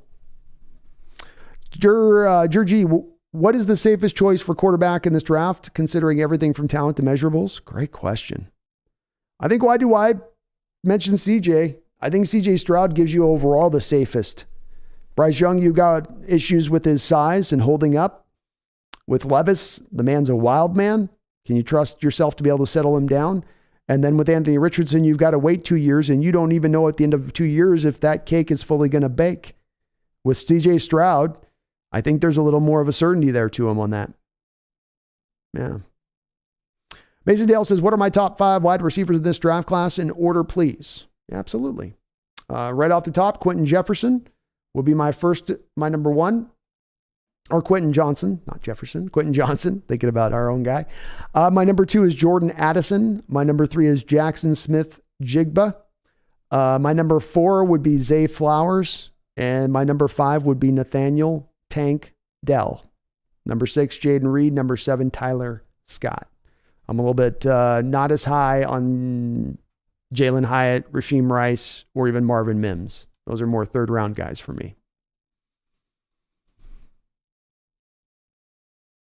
Vlad says his play against Georgia won me over. I wasn't sure what to think until I saw him against real competition. He went right through them. He did, and he played off script, Vlad. I mean, that was the impressive part about CJ. It was the big question that hounded him throughout the year was, okay, when everything's clean and perfect and you're on time and your blocking's holding up, you look marvelous. What happens when you don't get that at the NFL level? And he seemed to sometimes collapse last year under that kind of pressure. Gets to the Georgia game, he's under pressure constantly, and he doesn't waver, to your point. It was a very impressive performance. Never in college football do you want to be swayed by one performance, but this is one where I think you would make an exception in that case because he is such a young guy, and now you start to think of, well, he's developing this trait. He's developing this ability that comes with maturation and seasoning. And he absolutely was phenomenal in that game and really showed an extra gear level to his play that we weren't sure that he had. Jack B, would you trade down and take Skoronski, put him next to Cross? 100%, Jack. 100% I would do that. I would even go into just even the slight teens to do that. But I have faith in Skoronski moving to guard. He's got everything you would want there for the position. He fits the scheme from a mobility standpoint at that point perfectly. You could then move Damian Lewis to right guard.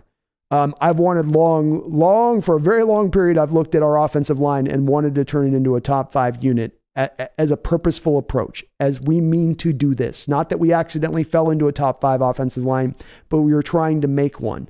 I've seen the benefits to so many teams in taking this approach. We've seen it right now with the Philadelphia Eagles and being able to elevate Jalen Hurts' game past where he really is as a player to the point the guy's going to now maybe command $50 million a year when he really shouldn't because that line is so good. So give me a top-end offensive lineman. Give me a top 5 offensive line. Sign me up for that all day. Skoronski takes you on that pathway to getting there. Now 4/5 of your offensive line are upper level. And all you got to do is go take care of the center to get the last part in, not to mention cheap. Wilbert Richardson's another Cam Newton. He throws better than Cam. He's got better mechanics than Cam. Not quite as big, but definitely similar. There's some similarities there.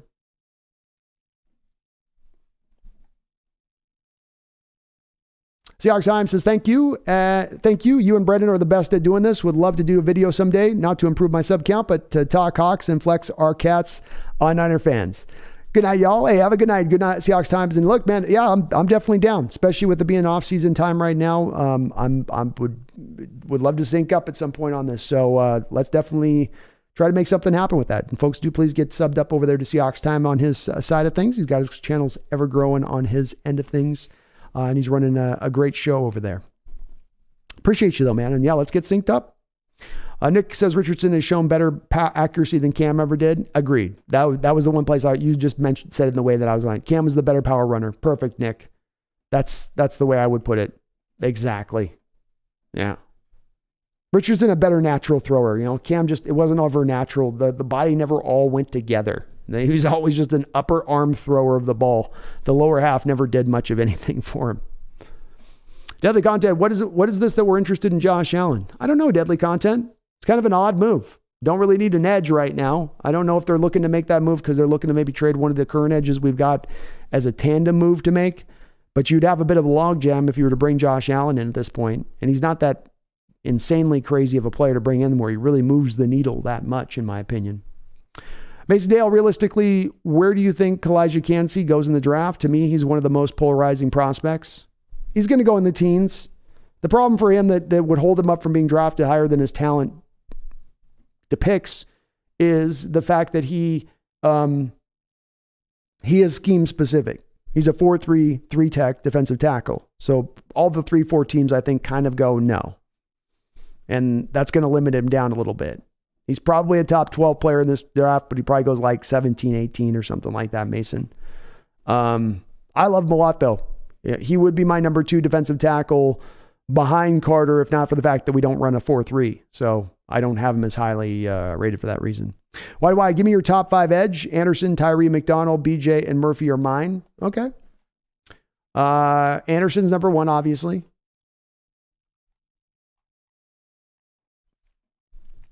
So I would go Anderson, Tyree are my 2. I've got then right now after that, I've got Tula Topopu is my number 3. Will McDonald is my number 4.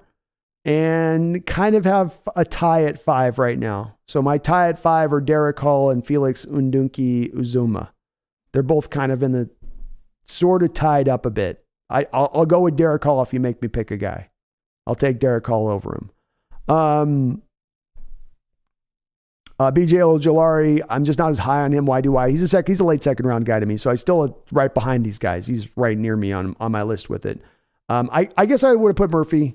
I sometimes gravitate between Murphy, calling him a defensive end and edge, but I guess I'd take him over. Yeah, he'd be over Hall and Phillips. So maybe I was doing something weird there. So it'd be Anderson, Murphy, Wilson, Tuipulotu, and Will McDonald. Let's go with those 5.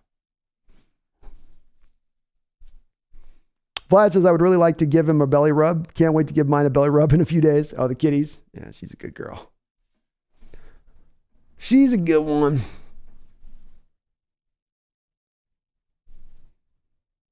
Nick Guzman, I've actually seen tape where Richardson actually makes some reads. He has some really nice touch on his ball. I just wish he played more. Yeah, it's a great assessment, man. It's a fantastic assessment. I feel the same way. As I said, I think he's the most naturally talented quarterback in this draft, but he's probably 2 years away from getting there. Oh, really? She's big, says Vlad. She's a big girl, Vlad. But look at that face. How do you turn down the salmon treats to that face? When it's looking up at you with those Puss in Boots eyes. And it's like, just please, just some salmon treats, please. Just a couple. I mean, I can't say no. And then I get chided by the vet every time. She's a big girl, isn't she? You feeding her too much. Like, okay. What do you want me to do? What do you want me to do? Deadly Pratt, I'd like to have them look at Jermaine Pratt as well from Cincinnati. Great coverage linebacker, one of the top coverage scores for any linebacker in the sport last year. And don't we vitally need that on this team? I think like him and like Terrell Edmonds, I think are going to command a little bit of that donut, a little bit of that dollars, but certainly a good player. Jack B, when are you going to be streaming this weekend? I will be streaming this weekend, Jack. I did just post up on my community board. If you go over to the community section, I've got the schedule in place. But moving forward, we're absolutely every week going to be on Wednesdays and Sundays. 5:00 Pacific Standard Time is where I'm shooting for. So we're going to try to keep that schedule throughout this off season and add around it. But that's the minimums I will be on for sure with that. Nick says, Payne solves 2 issues, run defense and pass rush up the middle. Pratt will cost us a good amount. Would rather spend more on Payne. I would too, Nick. But if you can't afford Payne, well, Pratt ain't the worst, is he? I do think Brian Connor, they try to bring back Penny. I don't think he has a big market out there. No one's going to pay him a multi-year deal. No one's going to set him aside as being a starting running back for them moving into next year. That opens the door back up to him coming back home, I think. All Pro Seahawks, do you think Hendon Hooker has the tools to be a good quarterback in the NFL? You better believe I do, All Pro Seahawks. He is a little bit older. You got to worry about the ACL, but I think he can make all the throws in the book. I think he brings plus mobility. I think he really developed this year, and he's played some solid football for Tennessee for a couple of years, not just a one-year wonder. He's played a lot of football. He's one of the few quarterbacks in this last year who really took steps forward in the development of their game, and would have been, I think, a fringe first-round player if he had not torn his ACL. I wouldn't mind taking him in the 3rd round at all. I like that kid a lot. Benny Slugs, what should they do on the draft? Just try to deal with the trenches as much as they can, Benny. Try to get yourself your center and your right guard. Try to get a couple of defensive linemen out of this draft.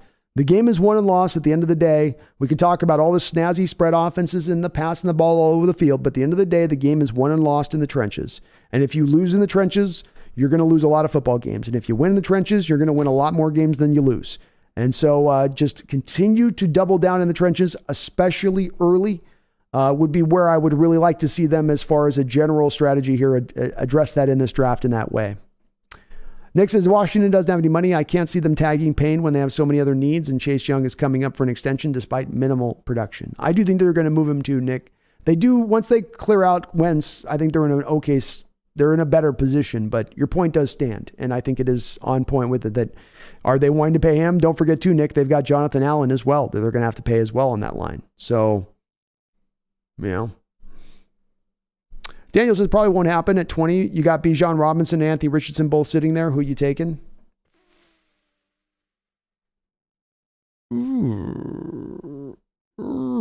God, that's a hard one, Daniel. I don't know. Probably Richardson. Richardson at 20 is just pretty crazy value at that point. Yeah, I'd take Hendon in the third round, man. I'd be right there with him in the third round. I think that's a great spot for him. If you got Geno if we had Geno in the third round, we got Hendon Hooker, that would be from the quarterback standpoint. I'd feel pretty good about the position going forward. Alexander, would Hendon Hooker with either of the second round picks be acceptable to you? No, I would not do it in the second round. Not for a guy that's going to be 26 years old soon. Not for a guy that just tore his ACL in college. I'm talking him up, but I'm not going to the second round. It's got to be third round or on. The value's got to be there for him with where he is on some of the things that have nothing to do with how he plays on the football field, but just are other impactful items there. Taker610 with a $2 donation. Thank you, Taker610. Does Richardson have a higher ceiling than L. Jack? Does Richardson have a higher ceiling than L. Jack? Can you say what you mean by L? Can you say what you mean by L. Jack, Taker610? I don't know what you mean by L. Jack. Lamar Jackson. Okay. Sorry, man. That took me a second. It's a little late in the stream. I tend to get a little dumb here for a second. Does Richardson have a higher ceiling than Lamar Jackson? Yes. Yeah. What essentially the Baltimore Ravens did with Lamar Jackson is it's like you used up future years of Lamar Jackson's career to get more out of the early parts of his career by using him as a running back. So you were maximizing his output at that point in time, whereas most quarterbacks, you're maximizing their output once they start sliding into their prime, 28, 29 years old.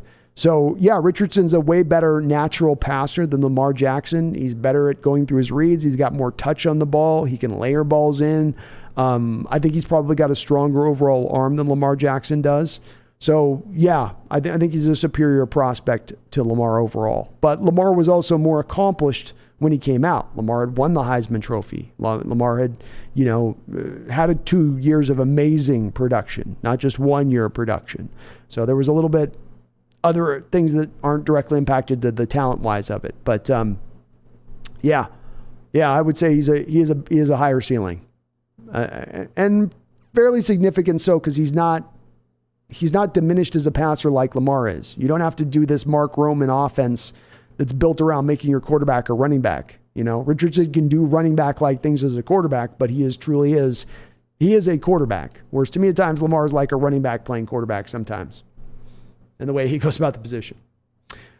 Benny Slugs, I'm a huge Seahawks fan. Do you think they should keep Geno or maybe even sign him on a bigger deal?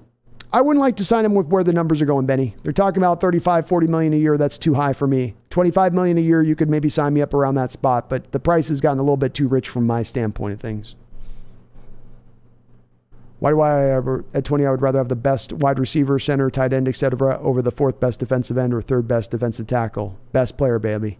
That's it for me too, man. That's where people were knocking me on taking, an offensive player at 5. And it's like, look, best player available. I'm not reaching for, a defensive guy just because I need help defensively. It's got to be the right player and the right pick at the right time, And having the 4 picks in the first 52 should not drive us to have to feel like we got to take the guy at 5 to fit a need. If anything, that should free you up to grab whoever the hell you want. Nick says, will someone give up 2 first-rounders for Payne plus re-sign him? No. Nope. No chance. The most that they'll get for him is 1 first-round pick. That's it.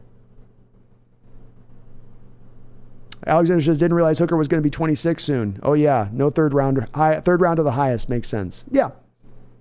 And he's pro ready. He's got a lot of football. He'll be ready to hit the ground running. But, yeah, no second-round pick at that point. Maybe if he was not with the ACL, but the ACL and the age, nah. Vlad says, from what I understand, if they use one of the two tag options, the team can offer him the highest bid he'd accept and need to pay 2 firsts. Yes, correct. Grant Nordfors would love to get Cansey with 20 and maybe trade up and pair him with Deron Payne and hopefully Ika in round 2. That'd be good. The one issue there, Grant, just comes into you're running a 3-4 defense. I think that Cansey's best fit is as a 4-3 defensive tackle. I think players aren't always ubiquitous in that a 3-4 defensive end can then just suddenly easily become a 3-4 defensive tackle. I think there's certain guys that fit to certain things, and he's 5'11", 280. He's not on the traditional size you're going to look for in the defensive end in a 3-4, which is going to be more of the 6'4", 280 guy. 285, 290 guy with some size and some length to him, who can take up 2 blockers. I love Cansey, Grant. I do. But he's a purified 4-3, 3-tech defensive tackle. That is what he is. That is who he is. You want to put him in that defense to get the most out of him. If you put him into a 3-4 defensive end position, you're going to be minimizing his impact because he's playing out of position at that point. I love Deron Payne. I love Siaki. I like Siaki a little more in the 3rd round because I think he's a little limited as a pass rusher and he's got some short arms on him. But I like all those guys. So don't get me wrong. I do like all those guys. If we're willing to go back to more of a 4-3 defense, I'd be on top of Cansey all day long. D-Boy in the house. What's up, D-Boy? Says, I'm at work, can't be on my phone, but I love you, guy. Brandon, keep up the good work. You're always going to be my favorite YouTuber. Much love and peace. Go Hawks. Well, thank you, D-Boy. It's always good to see you on this, man. We were finishing up tonight. It's good to see you catching up on the end of this here, man. So I hope you're having a great night, bro. It's good to see you, man. My originals. Why do I, says, this is one of those years that there's a Grand Canyon gap between the talent at 51 and 83. The drop after the top 50 is big. Can't mess around with the top 4 pick. No, you can't. You're absolutely right. That does drop off in a big, major way. 100%. Benny Slugs, what do you think about Drew Lock? Do you see any potential? I do see potential, Benny. I'm also a big believer in the way that the current NFL is moving towards a realm of where, quarterbacks are helped by supporting cast rather than the supporting cast needing the quarterbacks to be the guiding light, which is a little bit of where the quarterback position is driven in recent years. I think it's now going to go back to more of, if you put a great supporting cast around, you can get a lot out of a quarterback who's not necessarily carrying the day for you. It's my belief that Locke can give you 80%, 85% of what Geno Smith gave you, and he would give you that at about 1/6 the cost of what Geno Smith would cost. To me, I would absolutely be open and willing to do that at that point to build a more solid team, to build a more complete team, as to putting the money back into the quarterback position, a little bit like we had with Russell, not to the same degree, but a little bit like that same degree, which to me really does then hinder your ability to properly build the team. So I do like Drew Lock a lot in that respect, and I think he can give you 85%. And that's the bottom line, 85% to Drew Lock at 1/7 the cost of Geno Smith. Can I build out a better complete team with those other assets? Understanding as well with the Benny, if you go with the Drew Lock, you're able to franchise Geno, and now you can move Geno and get some draft capital back for him in addition to that. And that's where now you're talking about the total returns being way more better than just the one Geno thing, Brian O'Connor says, who are your top 3 that you're most excited to watch at the Combine? My top 3 guys at the Combine I'm probably most excited to check out would be... I'm checking my list here, by the way.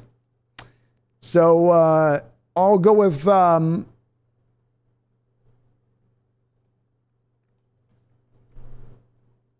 what a great question. I think Tyree Wilson is a guy that would be at the top of my list to see what he does first and foremost, because he's really a potential Seahawks target.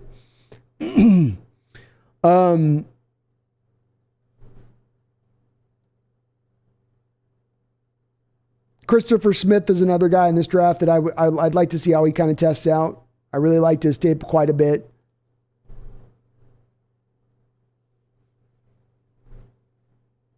And I am a little bit interested with Tuli Tuipulotu because he is my number basically 4th edge guy right now, and I want to see what he's going to weigh in at, and if he can be as sudden as he showed out on tape at 290 pounds. And if he could be that kid's a really interesting prospect because they don't tend to be built like that at that size that can move kind of that quick and fluidly as he can. Powerful and quick is that guy. So probably those three. Nick says Gervon Dexter is intriguing, but man, slow off the line. Boy, is he ever.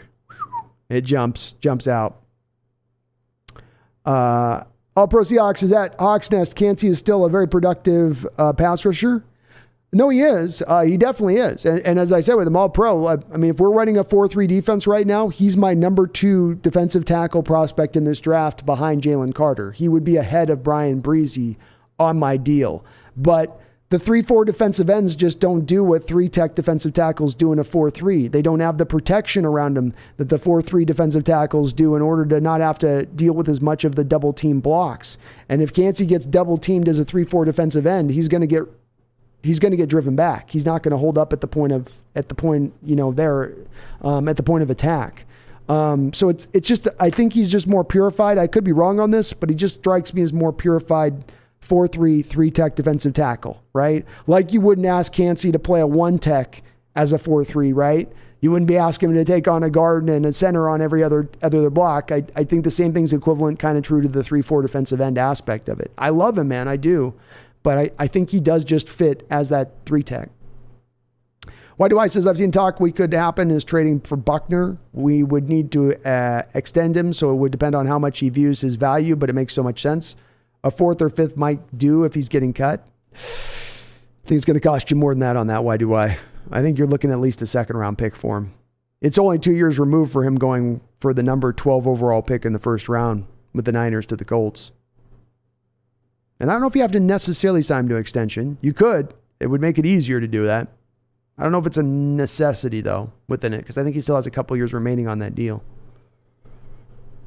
Vlad the Impaler, I agree with that. Most quarterbacks aren't going to be the next Mahomes or Burrow. They really needed a team to function. That's where my thinking has gotten on this, Vlad. What I feel like has happened is that you have these set small amount of guys that are those guys. Mahomes, Burrow, maybe Herbert in there, right? And maybe Allen, though he's starting to drop back a little bit. But then there's a lot of other guys that are at different levels now that are not the same level of those guys. But what happens is those guys get paid like they're at the level of those guys. You know, we might be living in a world here soon where Daniel Jones is making more money than Patrick Mahomes, just to illustrate my point. You know, so it's the problem to me is it's the laziness of teams, it's the fear of teams, Vlad, where we have to pay the guy. What if we lose him? Then what are we going to do? What are we going to do then? But it's like your Niners showed. Look at what Brock Purdy did.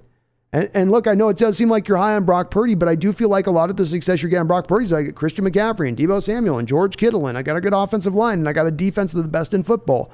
You know, you provide that to a guy who maybe has some limitations as a quarterback, and they can still take you very far.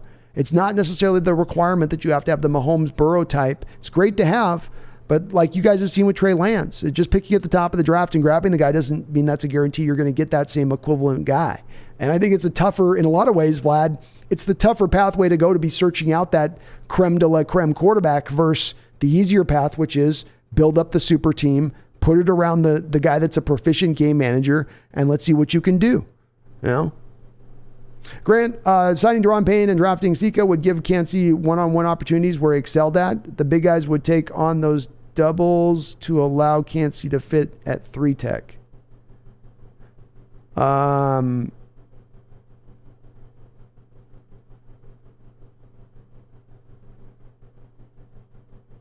I mean, maybe. It depends on where the play's running strong side or weak side. You could have Deron Payne as a defensive end, Sika as your 0-tech, but you're not, I guess you're throwing me off with the 3-tech stuff on that, because in a 3-4 defense, you're not running 3-tech. You're going to run 4-eye inside with the Fangio scheme, which is inside shoulder of the tackle is 4-eye, or you're going to run 5-tech with the 3-4 defensive end, in which case they're going to be heads up over the tackle. So, or over the guard, sorry. I got that right?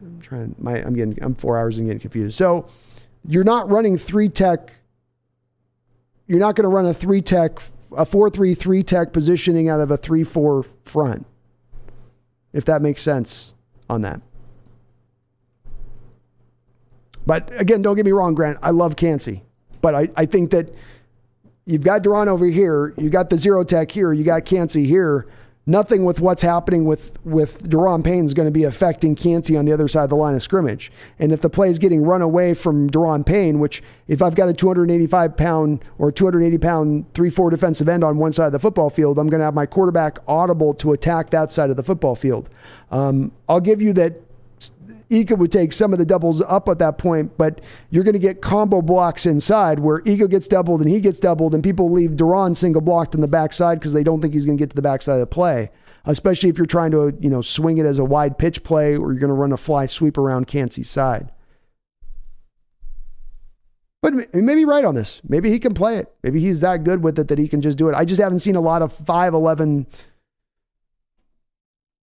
280-pound 3-4 ends. We tried it with Puna this year at that same kind of size marker, and he got absolutely swept away. Jalen Hyatt will be a big one. That's a good one, Jack. I like the Jalen Hyatt one. Grant says we still don't know if we're going to run a 3-4 or 4-3. It's true, especially if Desai gets hired to go somewhere else, And I honestly, Grant, I like all of those guys that you just said drafting, and then just go back to the 4-3. Do everything that you said in that situation, but just do that change. And then you get Yancey, and then you're probably a better defense overall at that point, right? I mean, only at that point, really, you have like two players on the defense that are true, pure 3-4 edge guys at that point that you have. Everybody else is perfectly well suited to run the 4-3 at that point. So let's go that route, I don't know. All-Pro Seahawks Hyatt will run a 4-2-6. Holy mackerel. Well, he'll definitely be getting himself up into high second-round contention at that point if he could pull that off. That'd be interesting.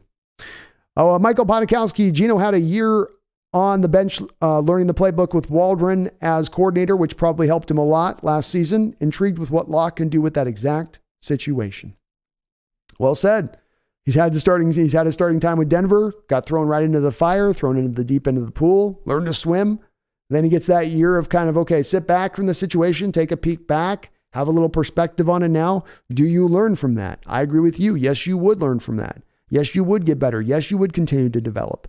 And as I've said, it's not a matter of apples for apples where you're saying be what Gino was last year. Give me 70% completion percentage. Throw for 4,400 yards. No. Give me 85% of what Gino gave me, and I'm going to stack such a great team around you with the money that I saved by not paying Gino that you will be supplemented, that the team will be so much better that you won't have to carry like Gino had to kind of carry in the way that he did. Greg Kemp says, I'd be shocked if Hyatt is faster than DK. I would too. I've kind of thought that they've been kind of playing with the numbers to make it more, I don't know. It's my little conspiracy thing with it. I've been wondering if the numbers have been getting a little faster in recent years where it's like, are they getting a little quick on the times? Just a bit. All-Pro Seahawks. HawksNest, my favorite prospect is Northwest Edge, Adetwami Adewari. He's so twitchy. Very twitchy. Very uniquely built too, being 6 feet tall, but he's got them long, 34-inch long arms, huge wingspan. So despite being a little bit of a shorter guy, what he can do with that, to me, All-Pro Seahawks, is he always wins the leverage war on every snap, but then he wins the leverage war without having to necessarily get into the chest of the lineman to do it. He can win the leverage war by just simply locking out and getting under the chest plate and doing it consistently. So he's a really fun player as well.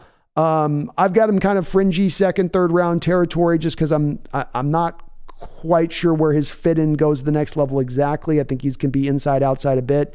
But he's uniquely built. There's nobody else like him in this draft as he is.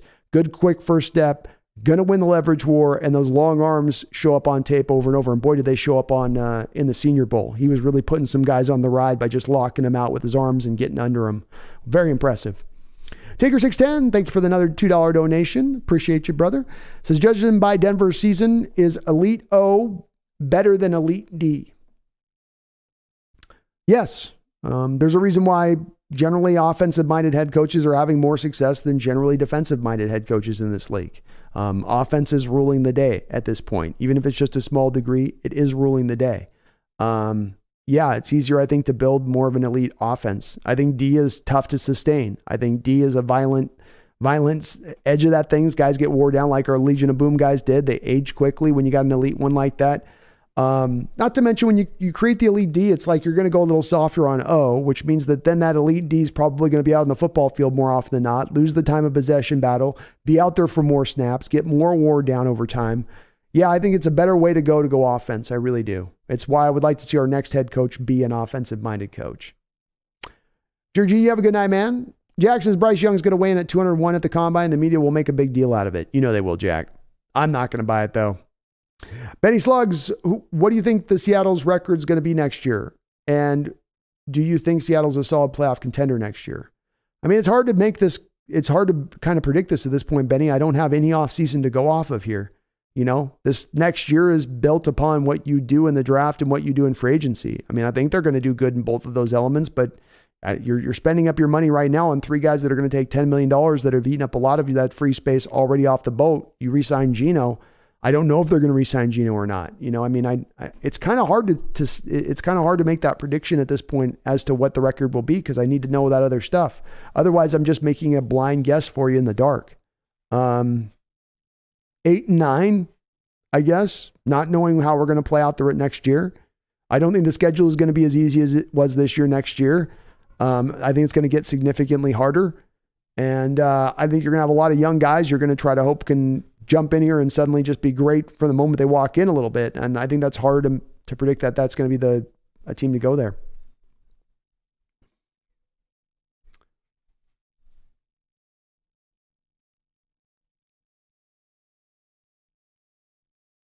Daniel says, if we do switch back to the 4-3, imagine getting Will Anderson and Kalijah Cansey in this draft. Oh, that'd be amazing. I'd be over the moon over that. Those would be awesome additions. Vlad says, I'd say their issue was their offense wasn't even middle of the pack. All they needed was a decent offense to win a few games. Yeah, there was one stat at one point, Vlad, that said if they'd just scored 18 points a game in every single one of their games through 9 games, they would have been 8-1, I think, at one point. They just needed something respectable. Tiago, have you seen Charlie Jones from Purdue? Do you like him as a day 3 wide receiver? Haven't quite got to day 3 wide receivers as of yet. I will write him down, Tiago. So I will scout him out. I'm basically at this point in time, from a positional group standpoint, I'm right in about late second to third round phase of things as far as the depth of the draft and getting into those guys. I've got some 5th rounders, some 6th rounders, but just kind of starting to get through that. But I'll definitely take a look at him, man. See what's up. Brian O'Connor says, thanks for the good answers. You rock. Best person online to get Seahawks news and content. Night, brother. Thank you, Brian. Very, very kind of you to say. I appreciate you on that very much, man. Very kind of you. And as Brian says, dude, please do hit that like button. I would really do appreciate it. And we're going to go ahead. I think it is a good time right now, 4.5 hours in. We're a pretty good spot here. Let's go ahead and we will go ahead and kind of put a wrap up on this. Thank you, Taker610, for the donations, and Benny Slugs for subbing up to the channel, Benny. Thanks for becoming a subscriber. And I wish I could give you a little bit more of a prediction on that. I just hate giving blind predictions without being able to back stuff. I do feel like if you don't go a little bit harder here, you're kind of in that sub-playoff team place that you were this year, that there is a little bit more of the same treading water if you're not going to be really aggressive in free agency. The draft will help and could improve you slightly at that point in certain respects of things, but is it going to significantly put you over the top to being like, let's say, first round bye kind of contender or get you up into where the 49ers are at? I don't think so. There feels like there's a little bit more of a gulf there that needs to be crossed to have that confidence to believe that the team really is stepping forward in that pronounced way. Greg Kemp says, I was watching BJ Ojolari before you went live. He has elite bend, but some of the same problems as DT, but with higher upside to me. What do you think of the comparison? I like it. What's hard for me with BJ is that his brother Ojolari came out and went to the Giants a couple years ago, and he was so refined as a pass rusher with his use of hands and the counters that he could go to. And then you go and watch BJ, and I was expecting to see some of that same kind of stuff. But to your point, you're seeing more of a Darrell Taylor kind of comparison to him, where not as much hand usage, just trying to be sudden off the line of scrimmage, just trying to get to a bendy kind of state of things. I have him as a 2nd round grade. So I think he's probably, shouldn't go. I think Taylor went like 13, 12 in the 2nd round. He probably should go a little bit further back than Taylor did in that second, but they're very close. Very close. And yeah, I can see that comp as well. I think as well, there's a little bit with BJ and DT as far as the comp going. Both have a little bit of the not great against the run thing going on. He's a little better than Taylor is against the run, but not significantly so. But he's really sudden. And that he's just like a DT, that suddenness, that quickness, that bend can on its own in itself, as you're developing as a player, get you sacks. It can get you there. All Pro Hawks at the Hawks Nest. I think Pete and John really want the best center in this draft. I think Pete is realizing you got to be able to hold up at the point of attack. Our center was garbage last season. Agreed. And what does stand out to me on this All Pro Seahawks is the fact that there is not a free agent center you could really go out there and grab at this point. There's not that guy you're going to get out there in that realm. Not that you'd get excited about. And I do think they're going to do the same. As I was mentioning earlier on this All Pro Seahawks, there was the article by, I think, Dave Boiling, writing for the Seahawks last year, where he went behind the curtain. He was talking about the trades they were trying to do in the moment. He's right there in the moment. He's writing this stuff down, and they were trying to trade back up in the first round to get Linderbaum. They might have recognized this even last year. But after Linderbaum, there weren't a lot of other good centers, so they just kind of went, okay, we can't get it right now. We just got to, Cole Strange was going in the first round, right? So you just go, okay, wait, we'll wait this out until next year, and we'll go back at it there at that point. But hey, if they took Schmitz at 20, for instance, All Pro Seahawks, and just to call it a day on that, to your point, wouldn't shock me. Wouldn't shock me. Ryan says, yeah, there are going to be some big decisions coming up soon that could change next season dramatically. It is. It's very hard to predict right now with so much stuff in kind of that fluctuating state. Until we can get figured out, I'm hard pressed to know which way this is going to go exactly. Vlad the Impaler says, thank you for the very knowledgeable and well-informed takes. Well, thank you, man. I love what I do on this, man. This is my favorite thing to do in the world. It's going to be something I'm going to do full-time here into the future. So I have a ball doing this, man. I hope you do jump back in again in the future on this. It's been great talking to you. Like I said, we got Keldon in there. We got a lot of resident Niner fans come on in here. So all are always welcome here. We're always usually very respectful, even to those fans that are out from outside. Just good, honest football discussion. That's all we're trying to do here. Michael says, if a team wants to move up to number 5 in the draft, what's a reasonable offer you would take? Well, Michael, I think it does depend on how far back you're moving and with the significance. I think if you're going back to the 9 at Carolina, I want a first and I want a second in this year's draft. If I'm moving back to 12 with the Texans, then I might want a first and 2 second-round picks. If I'm moving back to the Buccaneer, or not the Buccaneer, but if I'm moving back to, let's say, the Washington Redskins at 17, well, then I'm going to want 3 first-round picks, 2 second-round picks, and a third-round pick. So I guess you can kind of see by my sliding scale there of what I would want as a return at that point. But if it's only 2 picks back to the Raiders, well, then that's probably at the most you're going to get like a second and a third probably to move back 2 spots. So it just keeps kind of adding the more as far as you'd go back. I'm willing to move back to any of those spots, Michael. Even if it's to go back into 17 at Washington and they're giving us all those first round picks, I'll trust that Washington's going to suck in a couple of years. I'll trust that those picks are going to turn out to be pretty good. I'm going to get my ROI on that kind of trade. So it doesn't matter whether it's the Texans at 12 or the Washington football team or Commanders at 17 or the Raiders at 7. I'm willing to make any move, and any move is going to bring about a pretty good return. Danny W says, have a good night. Combine is here and draft is creeping around the corner. We're almost there, Daniel. Almost there. Well, let's call it on that note. We'll wrap this up here. Indeed, we do have the Combine coming on Monday.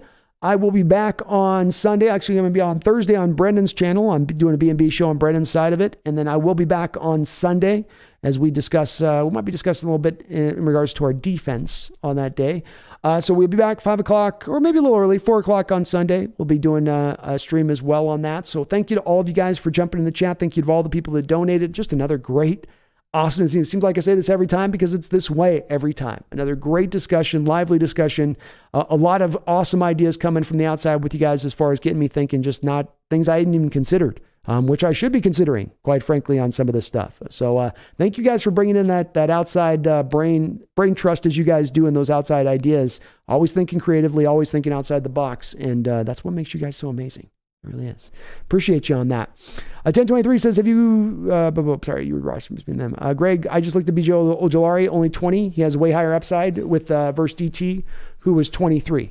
Yeah, DT was an older prospect. You're right, Greg.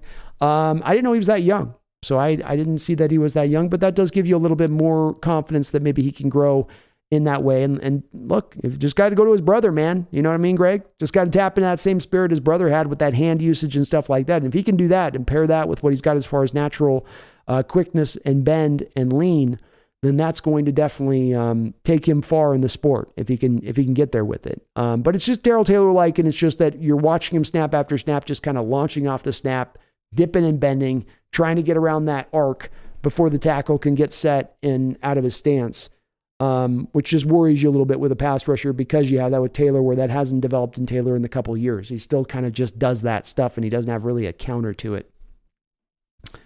Have a good night. See you Sunday. Megan, thank you for all of the donations and all of your support on the channel tonight, Megan, as well as all the mod duties you always do. I really do appreciate it on that. I will check my Twitter messages. I promise you on that as well. So thank you there. And thank you guys. So appreciate you. Pumpkin says thank you as well. She says, you all right? Let me have my dad back. I appreciate you guys for that. So for me and Pumpkin, I appreciate you guys. We will see you back on Sunday. We've got the combine coming, free agency around the corner after that. But in the meantime, do me a favor, okay? Just in the meantime, please don't forget. Don't you ever forget, as we go into this offseason, as we start to sign these deals, as we start to move through this rebuild period, and all of you look longingly into that Super Bowl potential future, don't you forget in this time period, keep at the forefront of your mind one true, clear thing. Go Hawks!